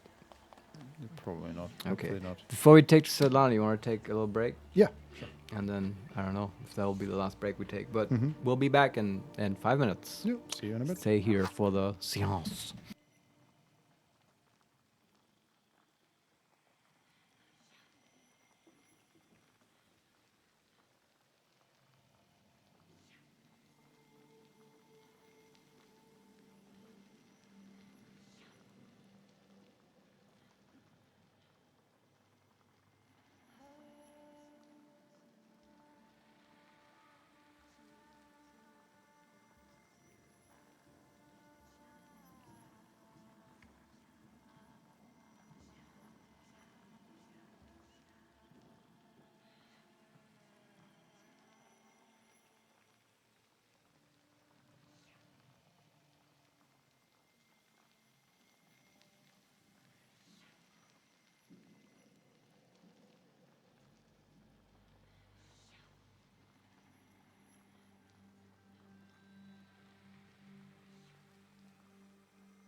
And we're back. Hello, everyone. Hello. Yes, returning from our break. We'll probably not go too much longer. We'll look for a big cliffhanger, I guess. But I cannot leave here now without talking to Svetlana. Yeah. Star of the show, Svetlana. Absolutely. In her neon dress. Yes. Svetlana Petrovna Romantseva? Sure. Romantseva. Here we go. And the general says to him, "Tell us something funny." Then Bautsky replies, "General, why don't you shoot a cannon first?" That's a good one. I'll have to tell it tomorrow at the Orwoffs. Who might this be joining our conversation? You know, sir, your face looks familiar to me. My name is Viktor Szulski. Ah, yes, I can see something in your eyes. I was sorry to hear about your father. I'll see you next time, darling. Wonderful party. I don't want to get shot by. See you Yeah. Also, I think it's funny that you have the I downstairs. think I've offended the creme de la creme of Warsaw. No, you don't This say. is hardly the creme de la creme. How do you find my soirée? Okay, now talk. Yeah, I have a problem with interrupting them because they take slightly longer pauses than in real conversations. Mhm.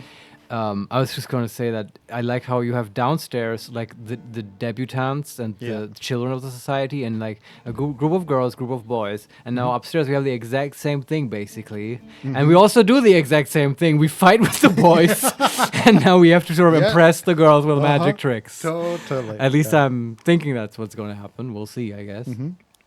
Anyway, what can we say? This is Svetlana. Was Svetlana the one telling the joke? Yes. Okay. She was the one. Yeah. Sorry, I'm hung up on this.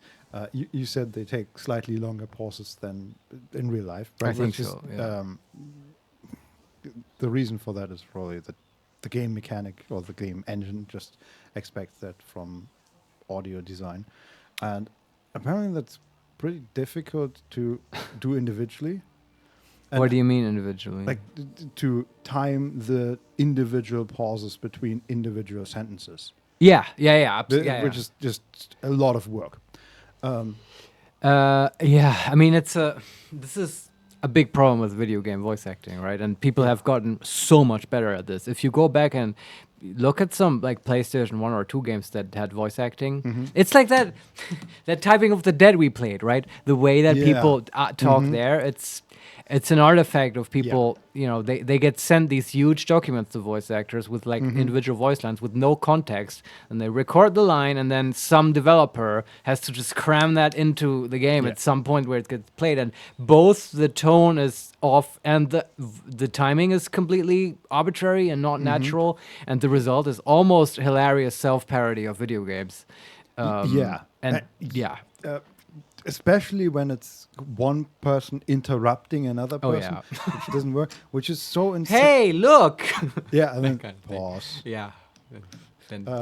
Whatever.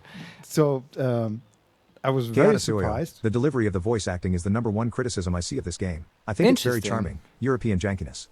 Yeah, I don't really mind it. I mean, No. I can totally see why people criticize it because it's so, especially the names are just a little all over the place. Like, I don't know how many versions of our sister's name I have heard by now. But Okay, it's but that's probably- just normal Russian novel shit. That's just, I'm willing to let that slide as part of the genre, right? Oh, okay. I'm not too familiar with the genre, so. Well, it's just like you see, they have all these patronyms and like weird names and like way more names than normal people have, and I just associate that with like Russian shit. Like she had like, what was it, Petrovna or whatever? I think that is the patronym of her name, and it means that her father was named Peter, right? And they all have that, and that's the middle part, and it's just like, you know how it's also like I have that problem with like Japanese fiction and stuff, or like I guess Asian in general. It could be Chinese as well. You hear names, but I can't remember them, right? Because I'm not used to them, right? Yeah. It's just if you're more familiar with the culture, like it's easier, I think. But I mean, it's interesting. I haven't read much about this game yet. I'm trying not to spoil myself too much, but that would be interesting. I'd have to look into how people receive the voice acting, because I was sort of shitting on it now, the delivery, but it's still on a very high level. Yeah, I agree. I think the production level is quite high, and I mean, there have been some voice actors were better than others. Let's not kid ourselves. But the main guys, like Victor, his sister, all the sort of important characters, they're like spot on, I feel. I wish I could hear a developer who actually knows what they're talking about, not just me doing conjecture. Talk about the engine behind it, and what are the challenges with timing these things and stuff. And how do they go about it, and so on. Because I guess the ideal version, and that's probably very expensive, and only people like Larian do that stuff, is to have the actors in studio, also probably doing the mocap like Larian did, and have them act off each other, and then you can get the timing perfectly, right? And you'll have natural timing. Yes. That would be great. Yeah, because then you could programmatically record not just the lines, but also you can time it, right? And you can record how long the pause is between the two. But that's like next level. Yeah. That makes you understand why other developer studios were complaining to Larian about, dude, we can't reach this level of quality. Well, one other game that I know did that is, surprisingly, Sam and Max game. Oh, I can see that.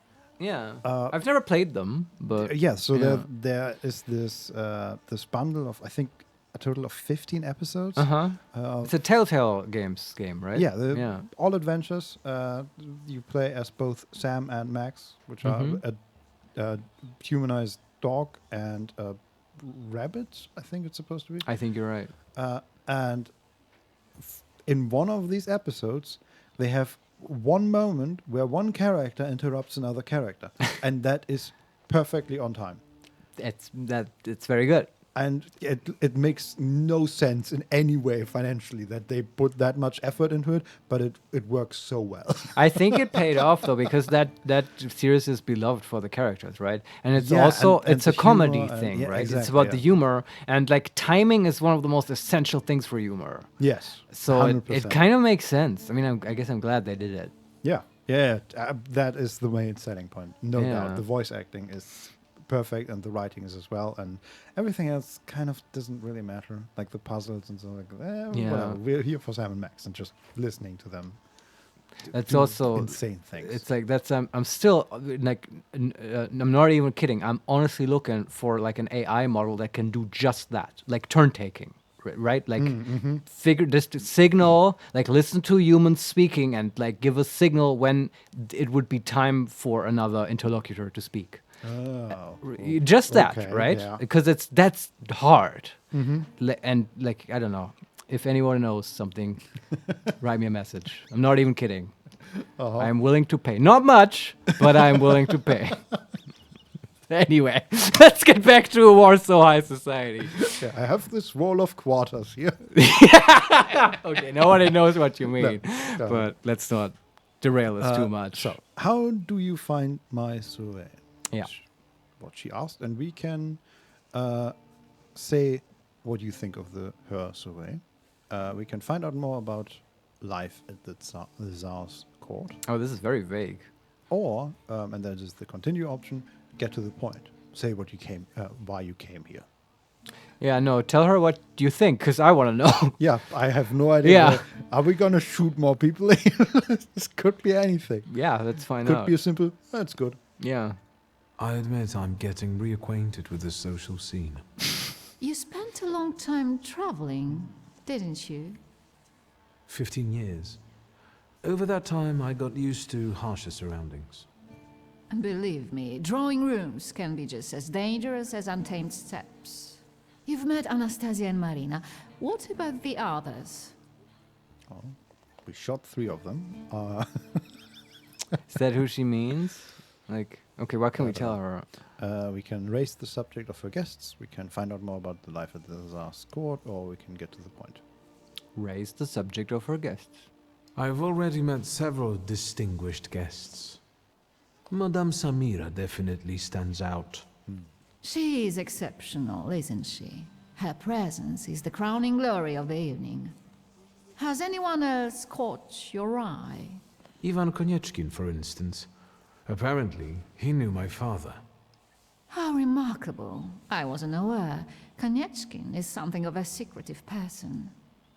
And have you yet had occasion to meet the debutants of the season? As a matter of fact. Seek them out. This evening, Sofia Scowen herself is to grace us with her presence. Well, well. I suggest you move quickly. The competition is fierce. We already did that, though. Yeah, but she thinks we are interested. Yeah. And I feel like there is a significant age difference. Oh, I guess that's not. Think really, Russian novel. That's like no. Yeah, also noble or almost noble families. It's just. Oh yeah, you this don't would have be much options. So. Yeah, I think this would be a great way for Victor to move up in society. Victoring marrying the governor's daughter. Yes, the governors that absolutely hates Thaumaturge. Yes, what a great setup. Yeah. Yeah. So, father, this is my friend. Oh boy. Do we want to find out more about the life at the Tsar's court? Yeah, sure. How is it being part of the Tsar's court? It is a blessing and a curse. Forgive me if I do not elaborate. Okay, and then we get to the point. I forgive you, like Christ. The crux of the matter is that I'm here because of my father. You knew him. That doesn't sound like a question. Of course, I was his customer. I truly am sorry for you, both of you. The death of someone close is always a dreadful blow. Please accept my condolences.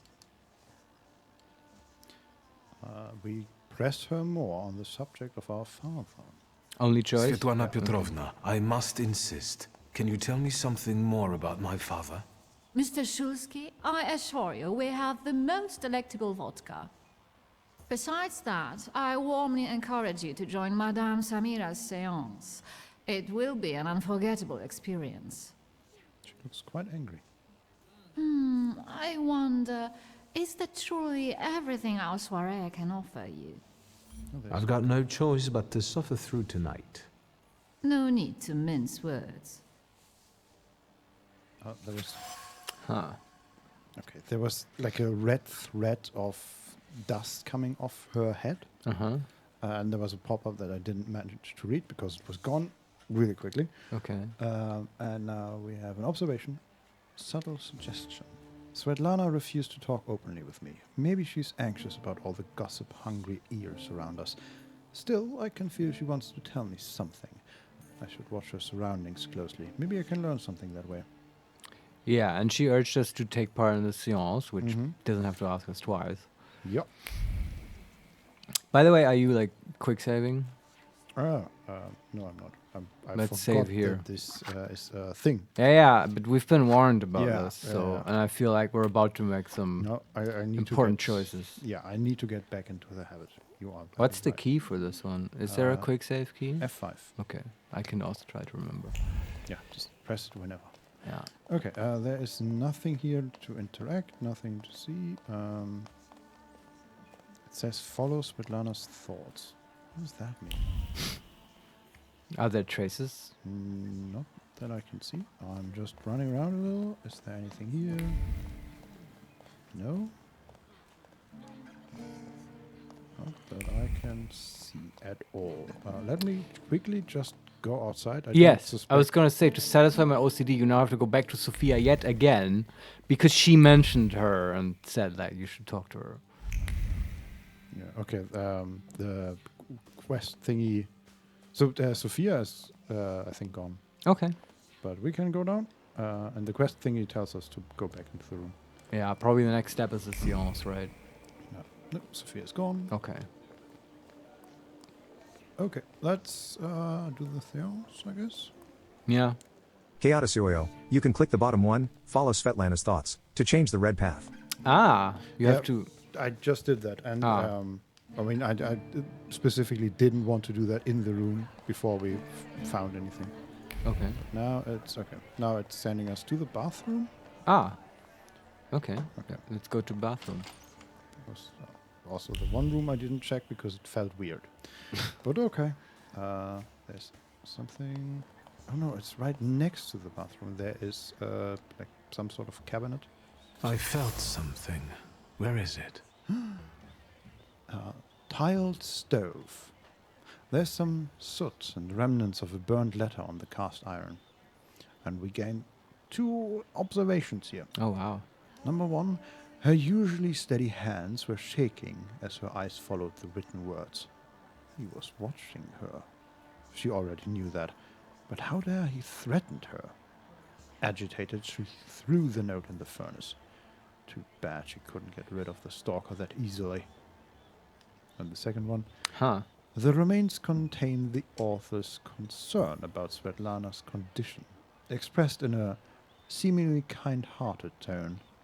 The message ends with a veiled threat foreshadowing a desire to interfere. Trace unknown. Probably Svetlana, though. Yeah. Fascinating. There's something. There's a suitcase. Travel chest. Time worn, though it looks like new. Probably heavy. And because we're awesome, we gain the chest is kept at the ready. Svetlana's personal items were put into the chest and then removed, all due to her growing anxiety and uncertainty. Should she pack and leave? Again, a restless hand closes the empty chest and decides to keep waiting. Trace certain, Svetlana. Okay. Enough for a conclusion? Not yet, but we have more items. All right. With everything we examine, we gain more, like petals of roses fluttering about. This bed, silk pillows. The silk is soft and cool to the touch. And again, we gain 2 observations. The fabric carries a memory of yearned for lightheartedness, passion, and a sense of security. 2 people found solace in each other. Here, 2 people. Svetlana and my father. Yes, he also, I remember, had, references to some woman. Yeah. Yeah, then it makes sense that she doesn't want to talk about that in the open there. Yeah. Absolutely. And the second observation is, the silk remembers. It remembers the tentative planning, the recurring doubts, the peaceful sense that everything was as it should be, and other chaotic thoughts caused by passionate intoxication that I'd rather not know.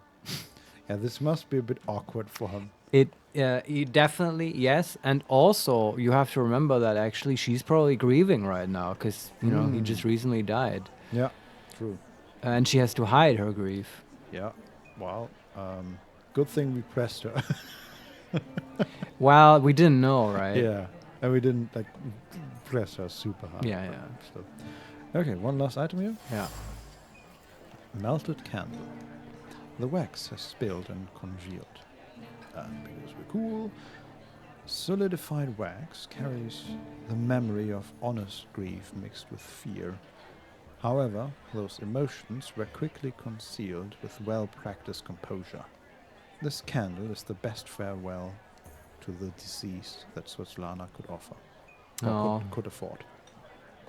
That's so sad. She probably sat at her window, burnt a candle for her lover that passed away. Yeah. Huh. Sucks. Yeah. Right.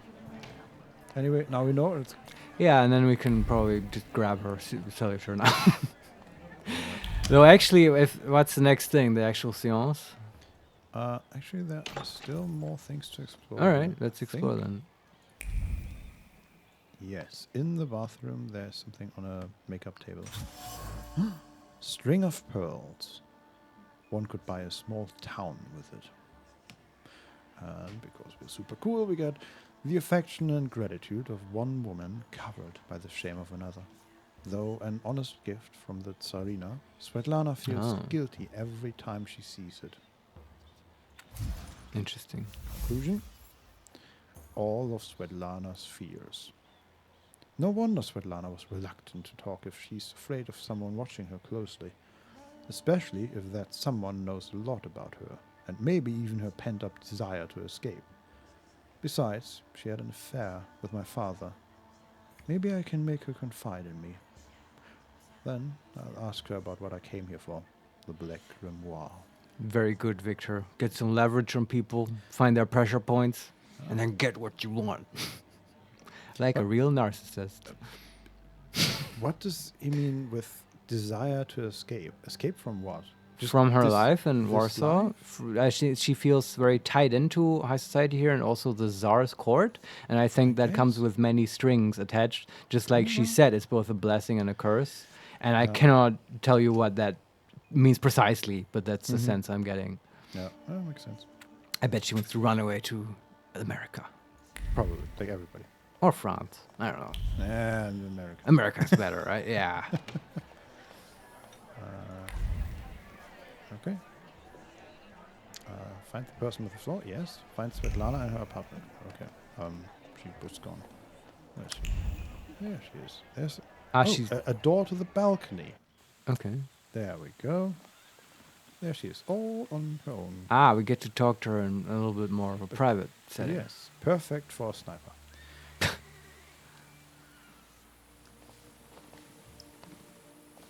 I was looking for you. Do you smoke, Mr. Shulsky? I've quit. In light of our approaching conversation, why don't we dispense with the pleasantries? Call me Svetlana. Victor. Ask. So, you fucked my father. No, I ask. Well, would you say I'm a 10 out of 10 or just a 9? Let or me walk away slowly for you. yeah. and you Should can I just- turn around? This is very important. Yeah. So we have 3 options. Tell her about the shard node. Mention her affair with your father. Right. And mention the travel chest. Are these like move on options? Or Yeah. They are? All of them. Ooh, okay. I love that the game is making you make choices like that. Uh-huh. Okay, let me get this. I just need to understand what we're choosing here.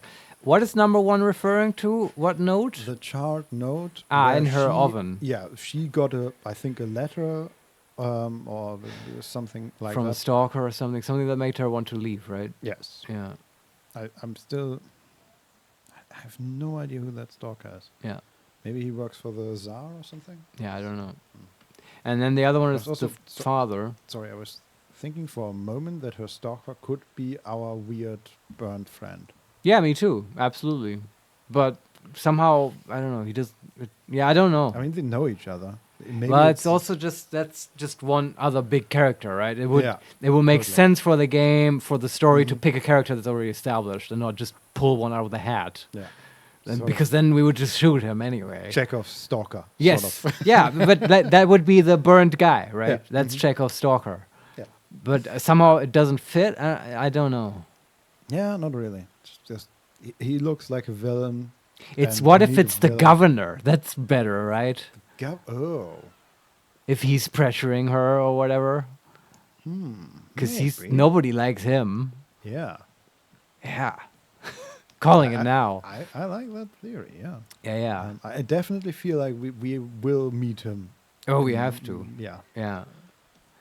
But all right. So that's number 1. Interesting. I'd like to know more about that. But also, not right. If our target here is to get the grimoire, what is our point in this? What do we want out of this? We want the grimoire, or do we want to probe her to see if she has the flaw that attracted the salutor? Right? And I feel like if that's what you want, the father option goes more in that direction because he's a thaumaturge and stuff. I want to know what he was like. It also sounded like he was helping her with something. I want to know what that is. Perhaps the salutor that she was harboring. And then the third option, what was the third one? I mentioned the travel chest. Right, about her plans to leave. Yeah. Yeah. Okay, so now I have a question to you, Vincent. Which one of these do you think would be the hardest one to learn about in the game, you know? I actually feel like none of them are hard because all you have to do is pick up all the objects. Yes. But maybe does the father one require us to have also searched our father's study to make the connection? I mean, one of the things at the bed literally said, or both of the things at the bed literally said, yeah, they were a couple. Or at Yeah. least together for a few nights. So it didn't feel super hard. The shard note also, I'm just thinking about how many checks we have to check, or not even checks, just how many points we Objects. had to invest. Yeah, but they were all just lying around, just right here. Yes. I think none of it was her. We should Yeah. just pick what we find most interesting. Yeah. I find most interesting our father's affair with her. It's Same. juicy. Yeah, Mhm. let's pick it. Also, I love the idea of going back to Lydia. Man, did you know? Did you know that them was fucking? Man, Oh, right over Victor. there. There's the bed they were doing. Welcome to Warsaw, Victor. We are all fucking here. There's nothing else to do. So, Yeah. about the father. You two had an affair. Two grown-up, lonely people found momentary comfort in each other's arms. But romance wasn't behind that relationship. It was just that we were both looking in the same direction. Which one is that? America. Probably towards the... Maybe. Yeah, I was more thinking Or- about positions. But okay. Down. You were both looking down, so you don't step on things. Whatever. One could trip and fall. We can press her and ask what that means, or we can first ask about our father's human face. Yeah, I'm not too keen on pressing her. She didn't react well. Sorry, but asking about our father's human face Yeah, sounds okay. like something that Yeah. a serial killer would ask. No, is it literal or is he being figurative, right? Is I it don't the know. human face metaphorically Mhm. or like literally like is Hannibal Lecter? He's asking about the qualities of his human skin face. Yes. Yeah. Let's pick that one though. Yeah. Either way. I didn't have the chance to get to know him as a person, much less one who'd show such emotion. You mean love? That? Was it love? I miss him. That's all. What do you mean by looking in the same direction?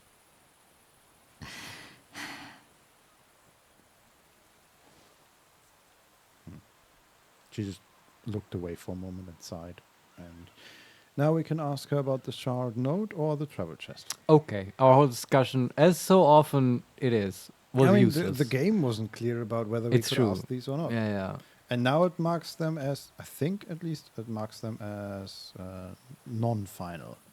Okay. But I don't know anymore. Pick the chart note. The burned note. Who sent it?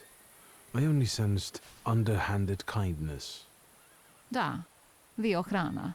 I don't know which one of them exactly, if that's what you're asking. I've worked hard at it. The Ochrana? Yeah. Who's that? Do you know? I don't know. Okay. We can press her and ask when she got the note, Hmm. or we can ask about the Ochrana. Yeah, I do not want to press her. Yeah. Pick the other one. The Ochrana? It stands for Отделение по охранению общественной безопасности и порядка. In other words, the secret police. Ah. I know what they are. Wow. I'd like to know what they want. Knowledge. The Tsar's eyes and ears must be on guard. They infiltrate not only the city, but most importantly, the court. And me and my soirees too, I'm sure. That's cool. When did you receive this note? A few weeks ago, back before your father. I see. That large travel chest.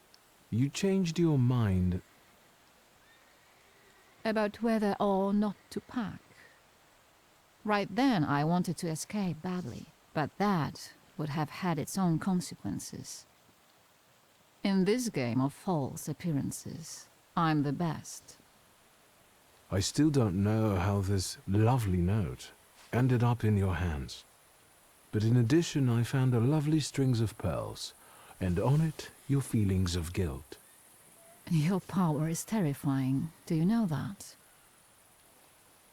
Yes. Yes. Answer the question.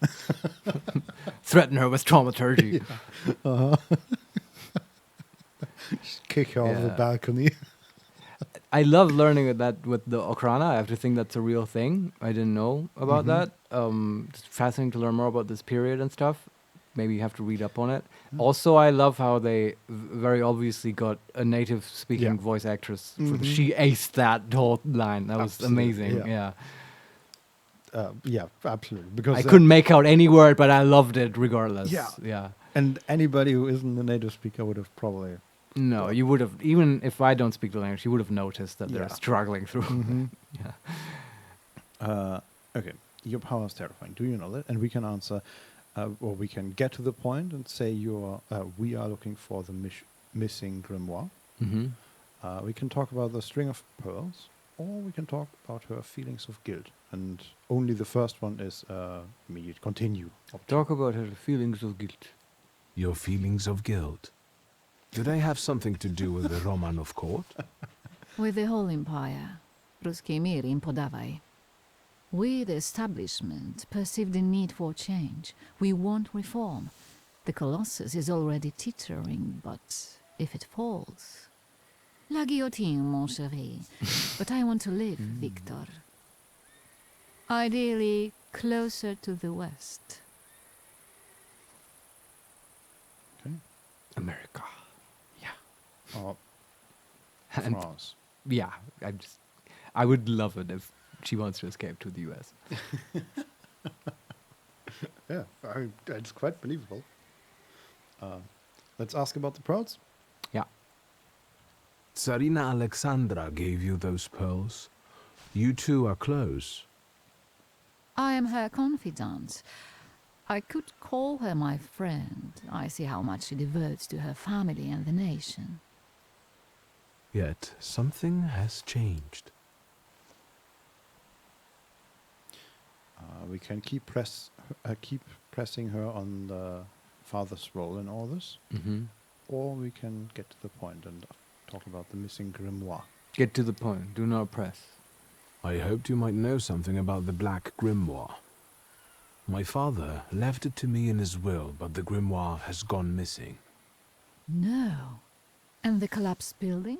Have you been there? Not yet. However, how hard it is, you should check there. It will give you more understanding than all the investigators put together. My dear boy, I know nothing about Stanisław's book. I'm sorry, but I can't help you there. But I will not let you leave empty-handed. I strongly believe that there's one place you ought to visit. Yes, the dust What you find there belongs to you. Thank you.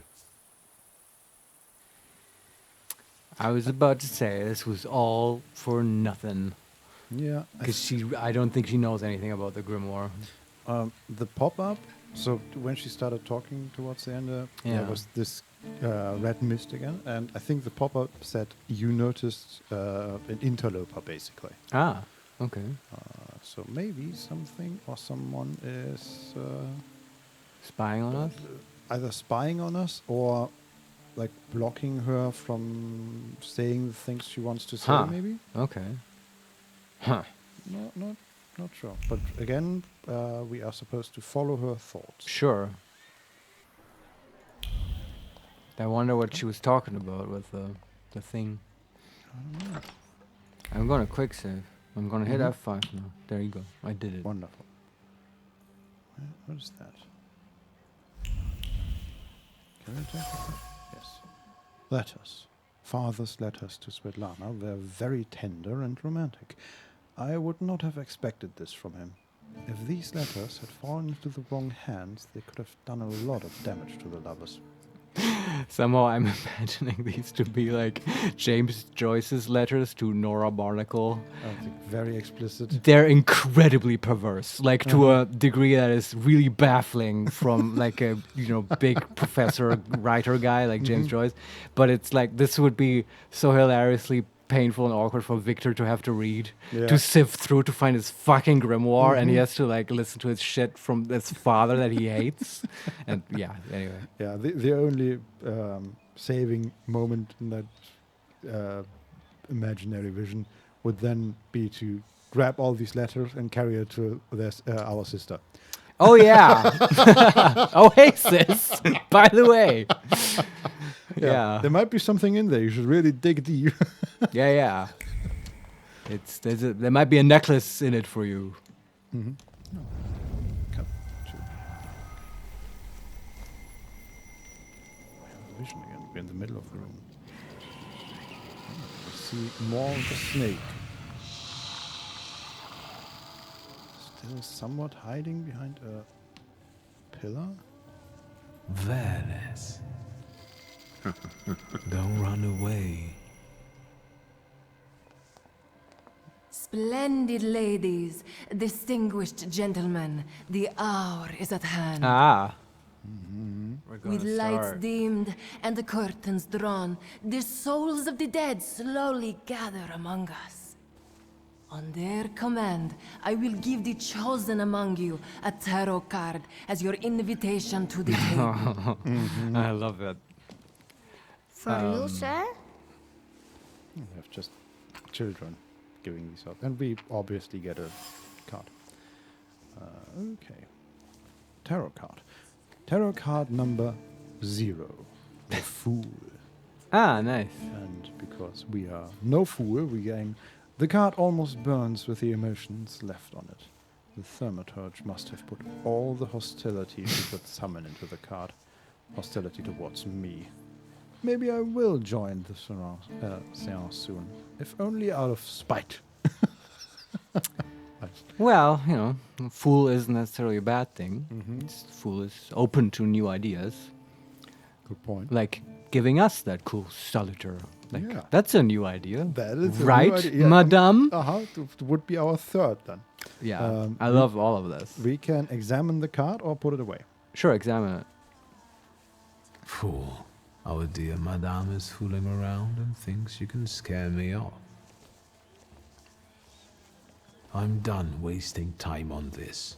The boy is still standing Let there. us gather in secret ritual. Let's not keep the souls waiting too long. Let us also make every effort together not to spoil their visit. She looks at us very pointedly. Okay.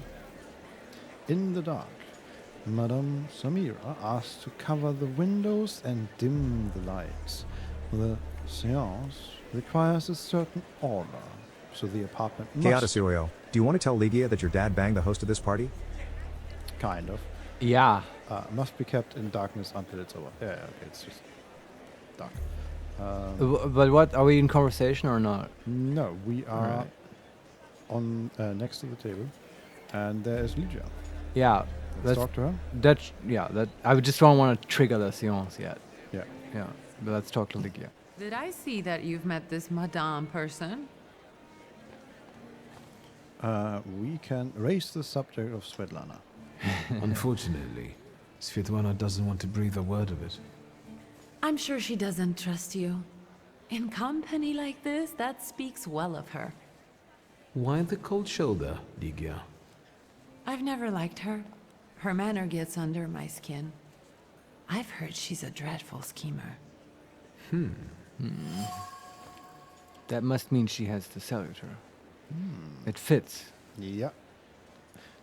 Which is also, I think the Salutor is what is doing weird stuff to her. Probably. Lygia's reaction. Strange. Lygia usually refrains from gossiping. She's always been the first to condemn such behavior. What she said about Svetlana may have been caused by the Salutor's influence on the environment. Ah.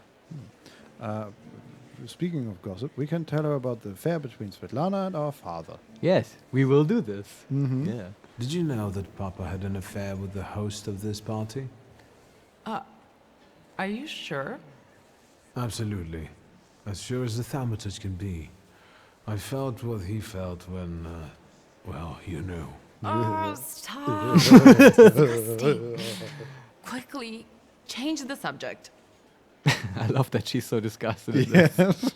It's also, Victor could have totally just told her, like, yeah, I know this because Svetlana told me. Yeah. She literally admitted it. Adesirio, lol, worth it.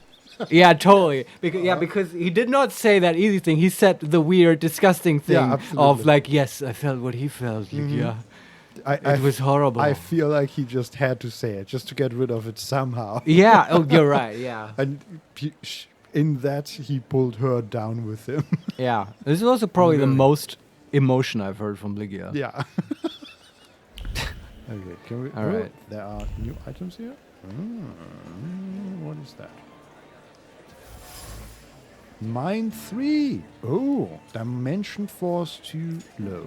Mine 3. Oh, we Very need to nice. level it up? Yeah. No. We do? Crystal mirror. Mirror, mirror on the wall. And we get one of the things, because for the other one we need mine 3. But can't we level up mind? Yeah. Can we do that now? We have Can points, we don't we? No, we cannot. Do we have no points? We have plenty of points. We just need a salutor. Yes. Yeah. Well, then nothing we could have done here. Yeah. Wait, All look, right. damn it. Now I don't know what it said. Where is it?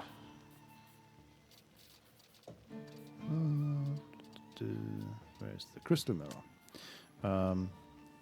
So the one that we did get was joy drifts over the mirror's surface. Her heart throbs when everyone is looking, when her name echoes everywhere. Sophia. So, what if some lose their heads for her? Literally. It only makes for better stories. Oh. That sounds almost a little bit like our narcissism. Yeah, like true. Maybe Sophia has the same flaw that we do. Yeah, that would be lame. No, then they're a couple, you know. That's how that works.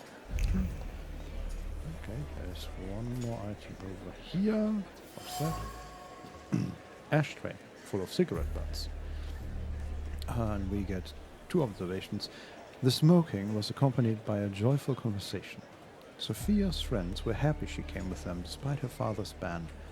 They like to watch her clever intrigues that provide them with topics for gossip. And the other one, these cigarette butts have women's lip marks on them.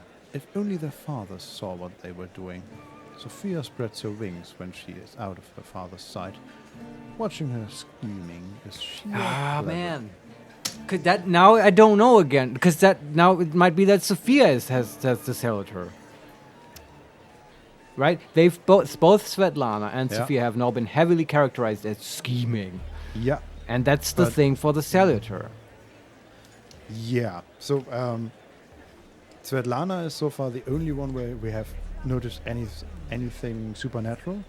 But it also looked like it came from somewhere else. Yeah, so I have a theory. I think that Sophia has the salutor, but the salutor, he's like inhabiting the young up-and-coming debutante lady, and he's sort of influencing and orchestrating things so that the old one gets like, you know, knocked over, and so that Sophia can take her place. And that's why there's bad stuff happening to Svetlana, like people talking badly about her, and she being investigated by the Okram or whatever it was called.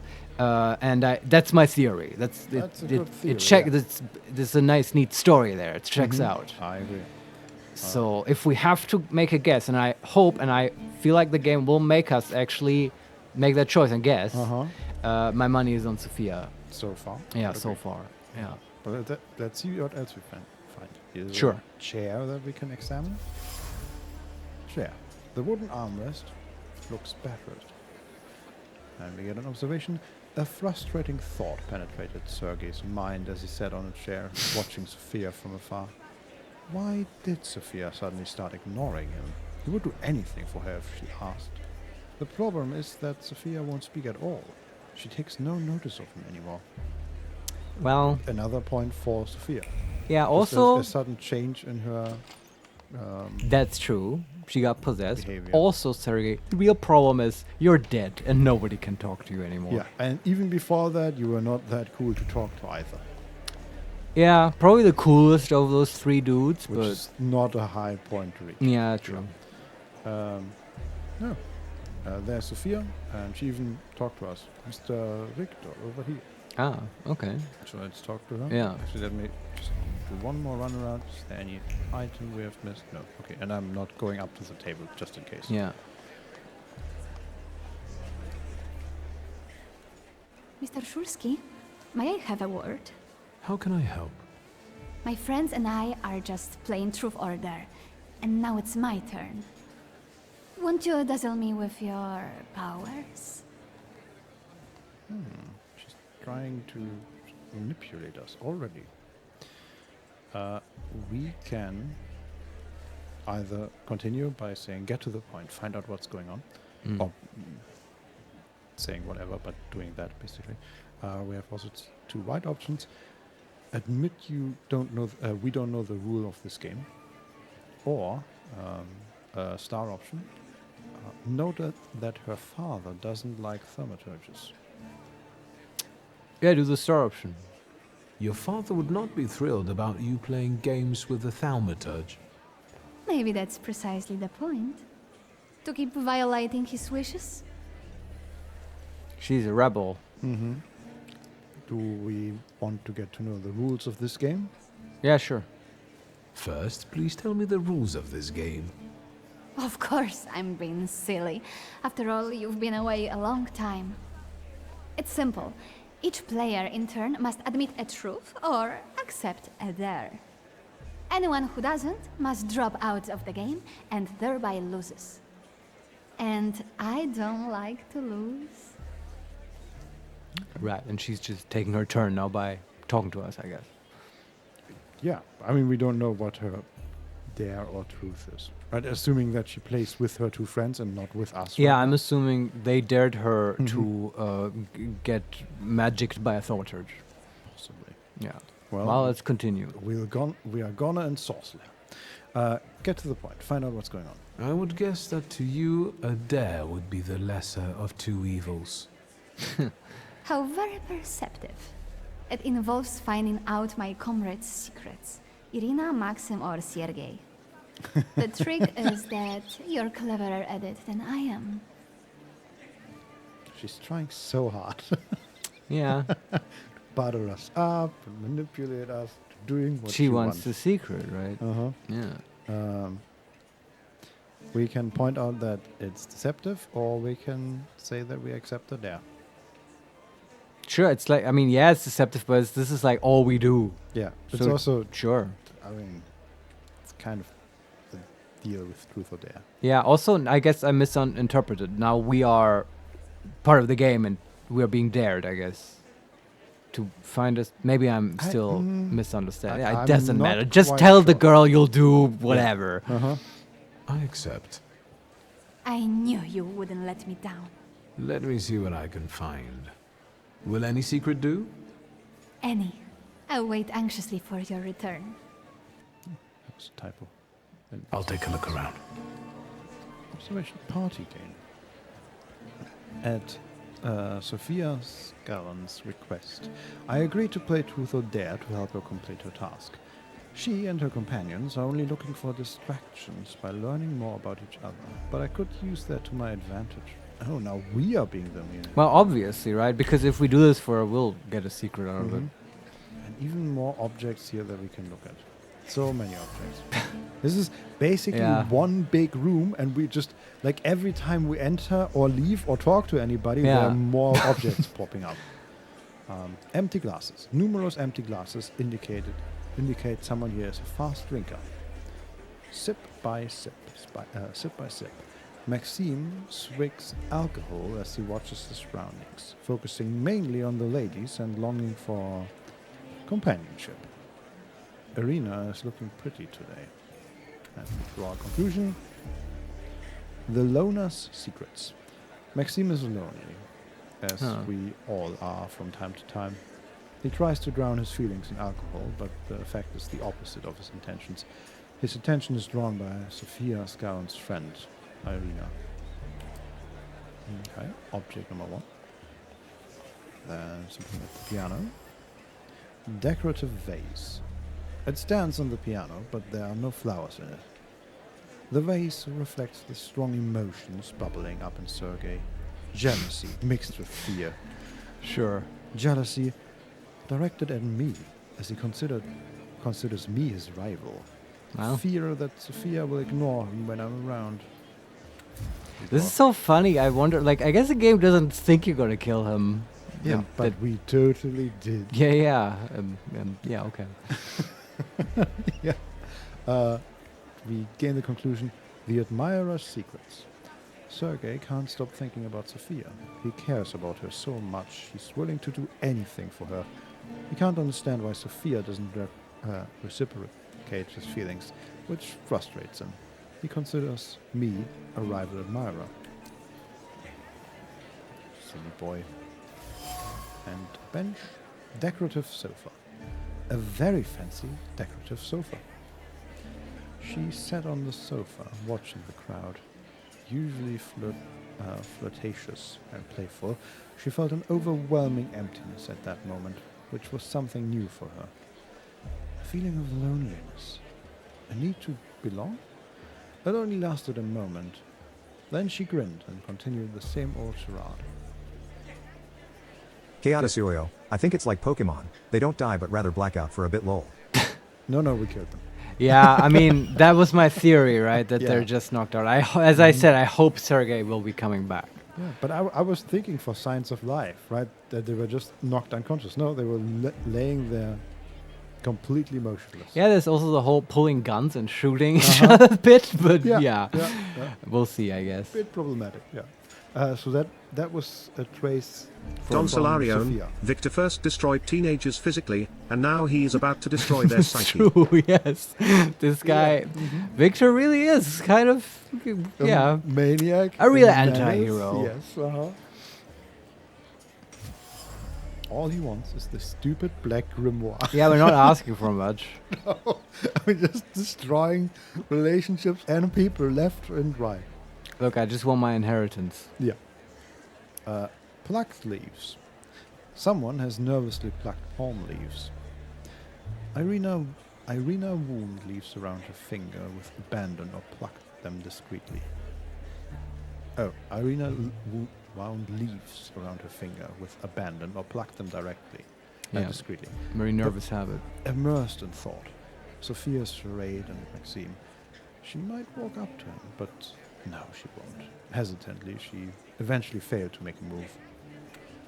Wait, Sophia and Maxime? Yeah, so Sophia isn't into anybody. Maxime is into Sophia, and was that Irina just now? I don't know, but she's into Maxime. Oh, so those two should just get together. A friend's secret is a new conclusion. Hesitancy prevents Irina from making a decision. She feels torn. She would like to indulge herself and spend some time with Maxime, but she cannot make a move. Thus, she's in limbo, going over all possible scenarios in her head. Honest question though, is this sexual in nature or is it just they want to be friends? Like more than they were before? I mean, make a move feels more romantically. But it could also be because they live in such a restricted society. It could be anyway. Maybe it doesn't even matter. Yeah, I don't know. They want to be romantic friends. Fuck buddies. Yes. No, this is Russia. There's no fuck buddies. Okay. So okay. Do we have everything? Did we find everything? Let me go to the balcony real quick. Anything out here? No. I'm not surprised. Anything here? You're getting it. I think we found everything about her friends. Unless there's something downstairs. I mean, I think we got a secret about every one of them. Yeah, the quest leads us back to Sophia. Let's go back to Sophia. This was pretty quick. They're getting impatient. What have you found out? Everything. Yeah. As a result of your decisions, this path is closed, is one of the options. Because of Sergei, probably. Well, we can tell her Sergei's secret. We can reveal Maxime's secret, and we can share Irina's secret. So what is closed here? I don't know, because it's closed, Marius. Very interesting. Yes. So I love that they tell you, though. Yeah. Which one do we want to tell her? Sergei has like no downside, I feel. Yes. The question is, what do we want to do here? We I want to tell her all of them. Like, hey, Comtessa, you get this one, and then 2 for free. How about that? Yeah. Yeah, I guess. I mean, the question is, what do we want to achieve here? Where do we want this? Just have fun with this stupid teenager game is my kind of, answer. right? Yeah. Yeah. And I like that Sergei had this thing that he was considering us a competitor. I want her to know that for no particular reason. Yeah, I agree. We are 10, by the way. Yeah. Should I turn Sergei's around? Secret? Yeah. As far as Sergei, Yes? I'll be honest. He'd do anything for you. Anything, you say? To shreds, you say? Yes, that felt like we just gave her a weapon, but Yeah. we can still say the other two. Oh, go ahead. Maxim only has one thing on his mind. Miss Irina. Oh, I knew it! Might Irina return his interest? Okay. Miss Irina would like to get to know Maxim better, but she keeps hesitating. Oh no, that's... What? Yeah. She never told me. Some friend she is. Oh, I was wondering where you'd gone off to. That's Sergei. You know Sergei, don't Ah. We're already acquainted. you? Mr. Shulsky and I have completed my extra difficult dirt together. At your service. Now time for truth. Are you seeing anyone? Her lungs just glowed through her body. Sophia's? Yeah. With Okay. Like the red... Right. Yeah. Because the schemer was fed, right? Yeah. But that's a pretty clear indicator. Also, is now. it bad of me that I want to shoot him again? I love that he's still alive, though. I Yeah. love that. And I totally agree. dig how they're doing it. That it's just this fantastical sort of other layer Yeah, of reality where totally. you're fighting, and I can totally work with that. We gain an observation. Meaningful question. Sophia seems to be toying with me. She keeps boldly asking about my private matters, looking for strength in her impertinence. I only wonder if she's toying with Viktor Shulsky, the person, or the Thaumaturge. And we draw a conclusion. Yes. Sophia Scallon. The scheming of Scallon's daughter has made her the elite's favorite. Her plots provide distraction and make up the content of keenly spread gossip. At the moment, I am the object of her games. She's teasing me to spite her father, who hates thaumaturges. Or is it just a charade to mask her loneliness? We can say our heart is already taken, or we can avoid answering. Wait. What was her question? Just the truth? Any truth? Now, time for truth. Are you seeing anyone? Ah. Well, we kind of aren't, right? Wait. I don't think so. But okay, but the options here are avoid the question or tell her that our heart is already taken. Yeah, we cannot say. Don no. Solarione, what about sis? Is this what he's referring to? See, is this actual incest? I was joking about that. But then we haven't been home in like 20 years, so we haven't seen her either. yeah, true, but we can still love her from afar. True. I mean, but it's like I'm confused by these options. But I don't think I want to avoid the question. That's not fun. Do you agree? So we. I mean, both of these are just. I would be fine with telling her no, but like no, as in I'm not gonna tell you. No, as in Chaoticioio, maybe to make Sergei less jealous or something. I was confused as well. Yeah, okay. I'm glad you're also confused. Yeah. I mean, not that I want you to be confused. It just makes me feel less stupid. Let's just tell her I'm seeing someone. Sure. For some reason, enter doesn't work, and it's infuriating. Say your heart is already taken. My heart is already taken. I was counting on a different response. Mr. Shulsky, our time is up. Sophia and I must leave for the seance. Madame is waiting. Right. Thank you once more. See you. His face was dirty. Therefore, Velis chased Sophia Skawon and her floor here. She seemed like such an innocent girl, didn't she? It's no coincidence she focused on me. After all, old Skawon hates thaumaturges. The little scamp. If I want to discern that little schemer's flaw, I'll have to join that sepulchral table. Either her scheming or her jealous knight in shining armor will help me identify her flaw. I hope her father doesn't find out. This is great. Yeah. Sophia Scallon's flaw. After the game of Truth or Dare, something flickered around Sophia Scallon. A flaw induced by scheming. It fits. After all, Sophia has a fondness for high society and playing games. Yeah. And we draw a conclusion. The Salutor at the Imperial Hotel. Valus, the inciter, is lured by the flaw of the schemer Sophia Scallon. In order to capture him, I'll have to play by the rules here, which means exposing Sophia to some stirring experience. I sense that a scandal is inevitable. Oh, very delicious. Do we just tell everybody at the table that we found these dirty letters of our I mean, what do you want to do to cause a scandal? We've got plenty of ammunition, I feel. Yeah. Like, we know dirt on everyone in this place, I feel like. Yeah. So, I also feel like this is a perfect way to call it. And I then agree. next time we will join the seance, expose Sophia's flaw, humiliate Sergei a second time for tonight. Yeah, maybe shoot him again just in case. Yeah, and maybe, like, honestly, I feel like if we're looking for a girlfriend, Sophia is a bit young anyway. Yeah, and I like agree. she's only acting so confident and stuff, probably because of her salutor and stuff. It's not natural. I feel like maybe we can still get on the good side of Madame, right? She'd be a perfect equal. Of all the characters here, Madame Samira Yeah, is the best one. They'd be a real Warsaw power couple, Victor and Madame. Yes. Don't you agree? Yeah, absolutely.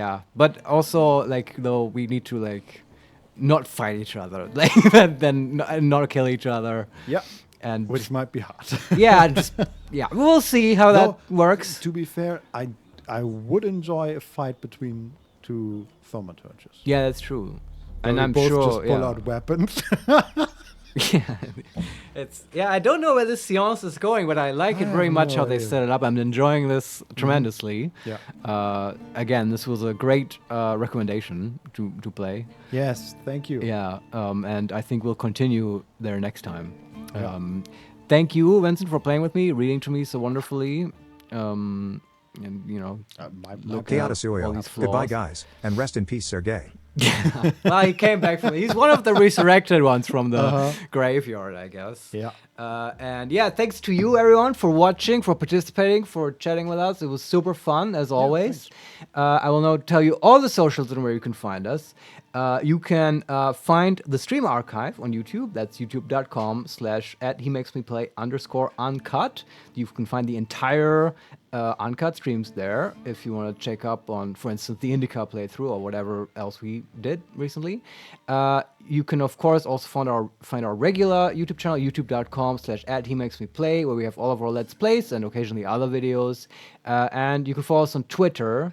We're @makes_play on Twitter. There we post, in case the stream gets canceled or whatever, you can check there. And of course, we're on Twitch. That's twitch.tv/HeMakesMePlay_live. We stream every Thursday, usually at 4 p.m. Central European time. And occasionally, we also stream on Friday. And that's it. Thanks everyone again for watching. We'll see you next time. Yeah. Bye. Bye-bye.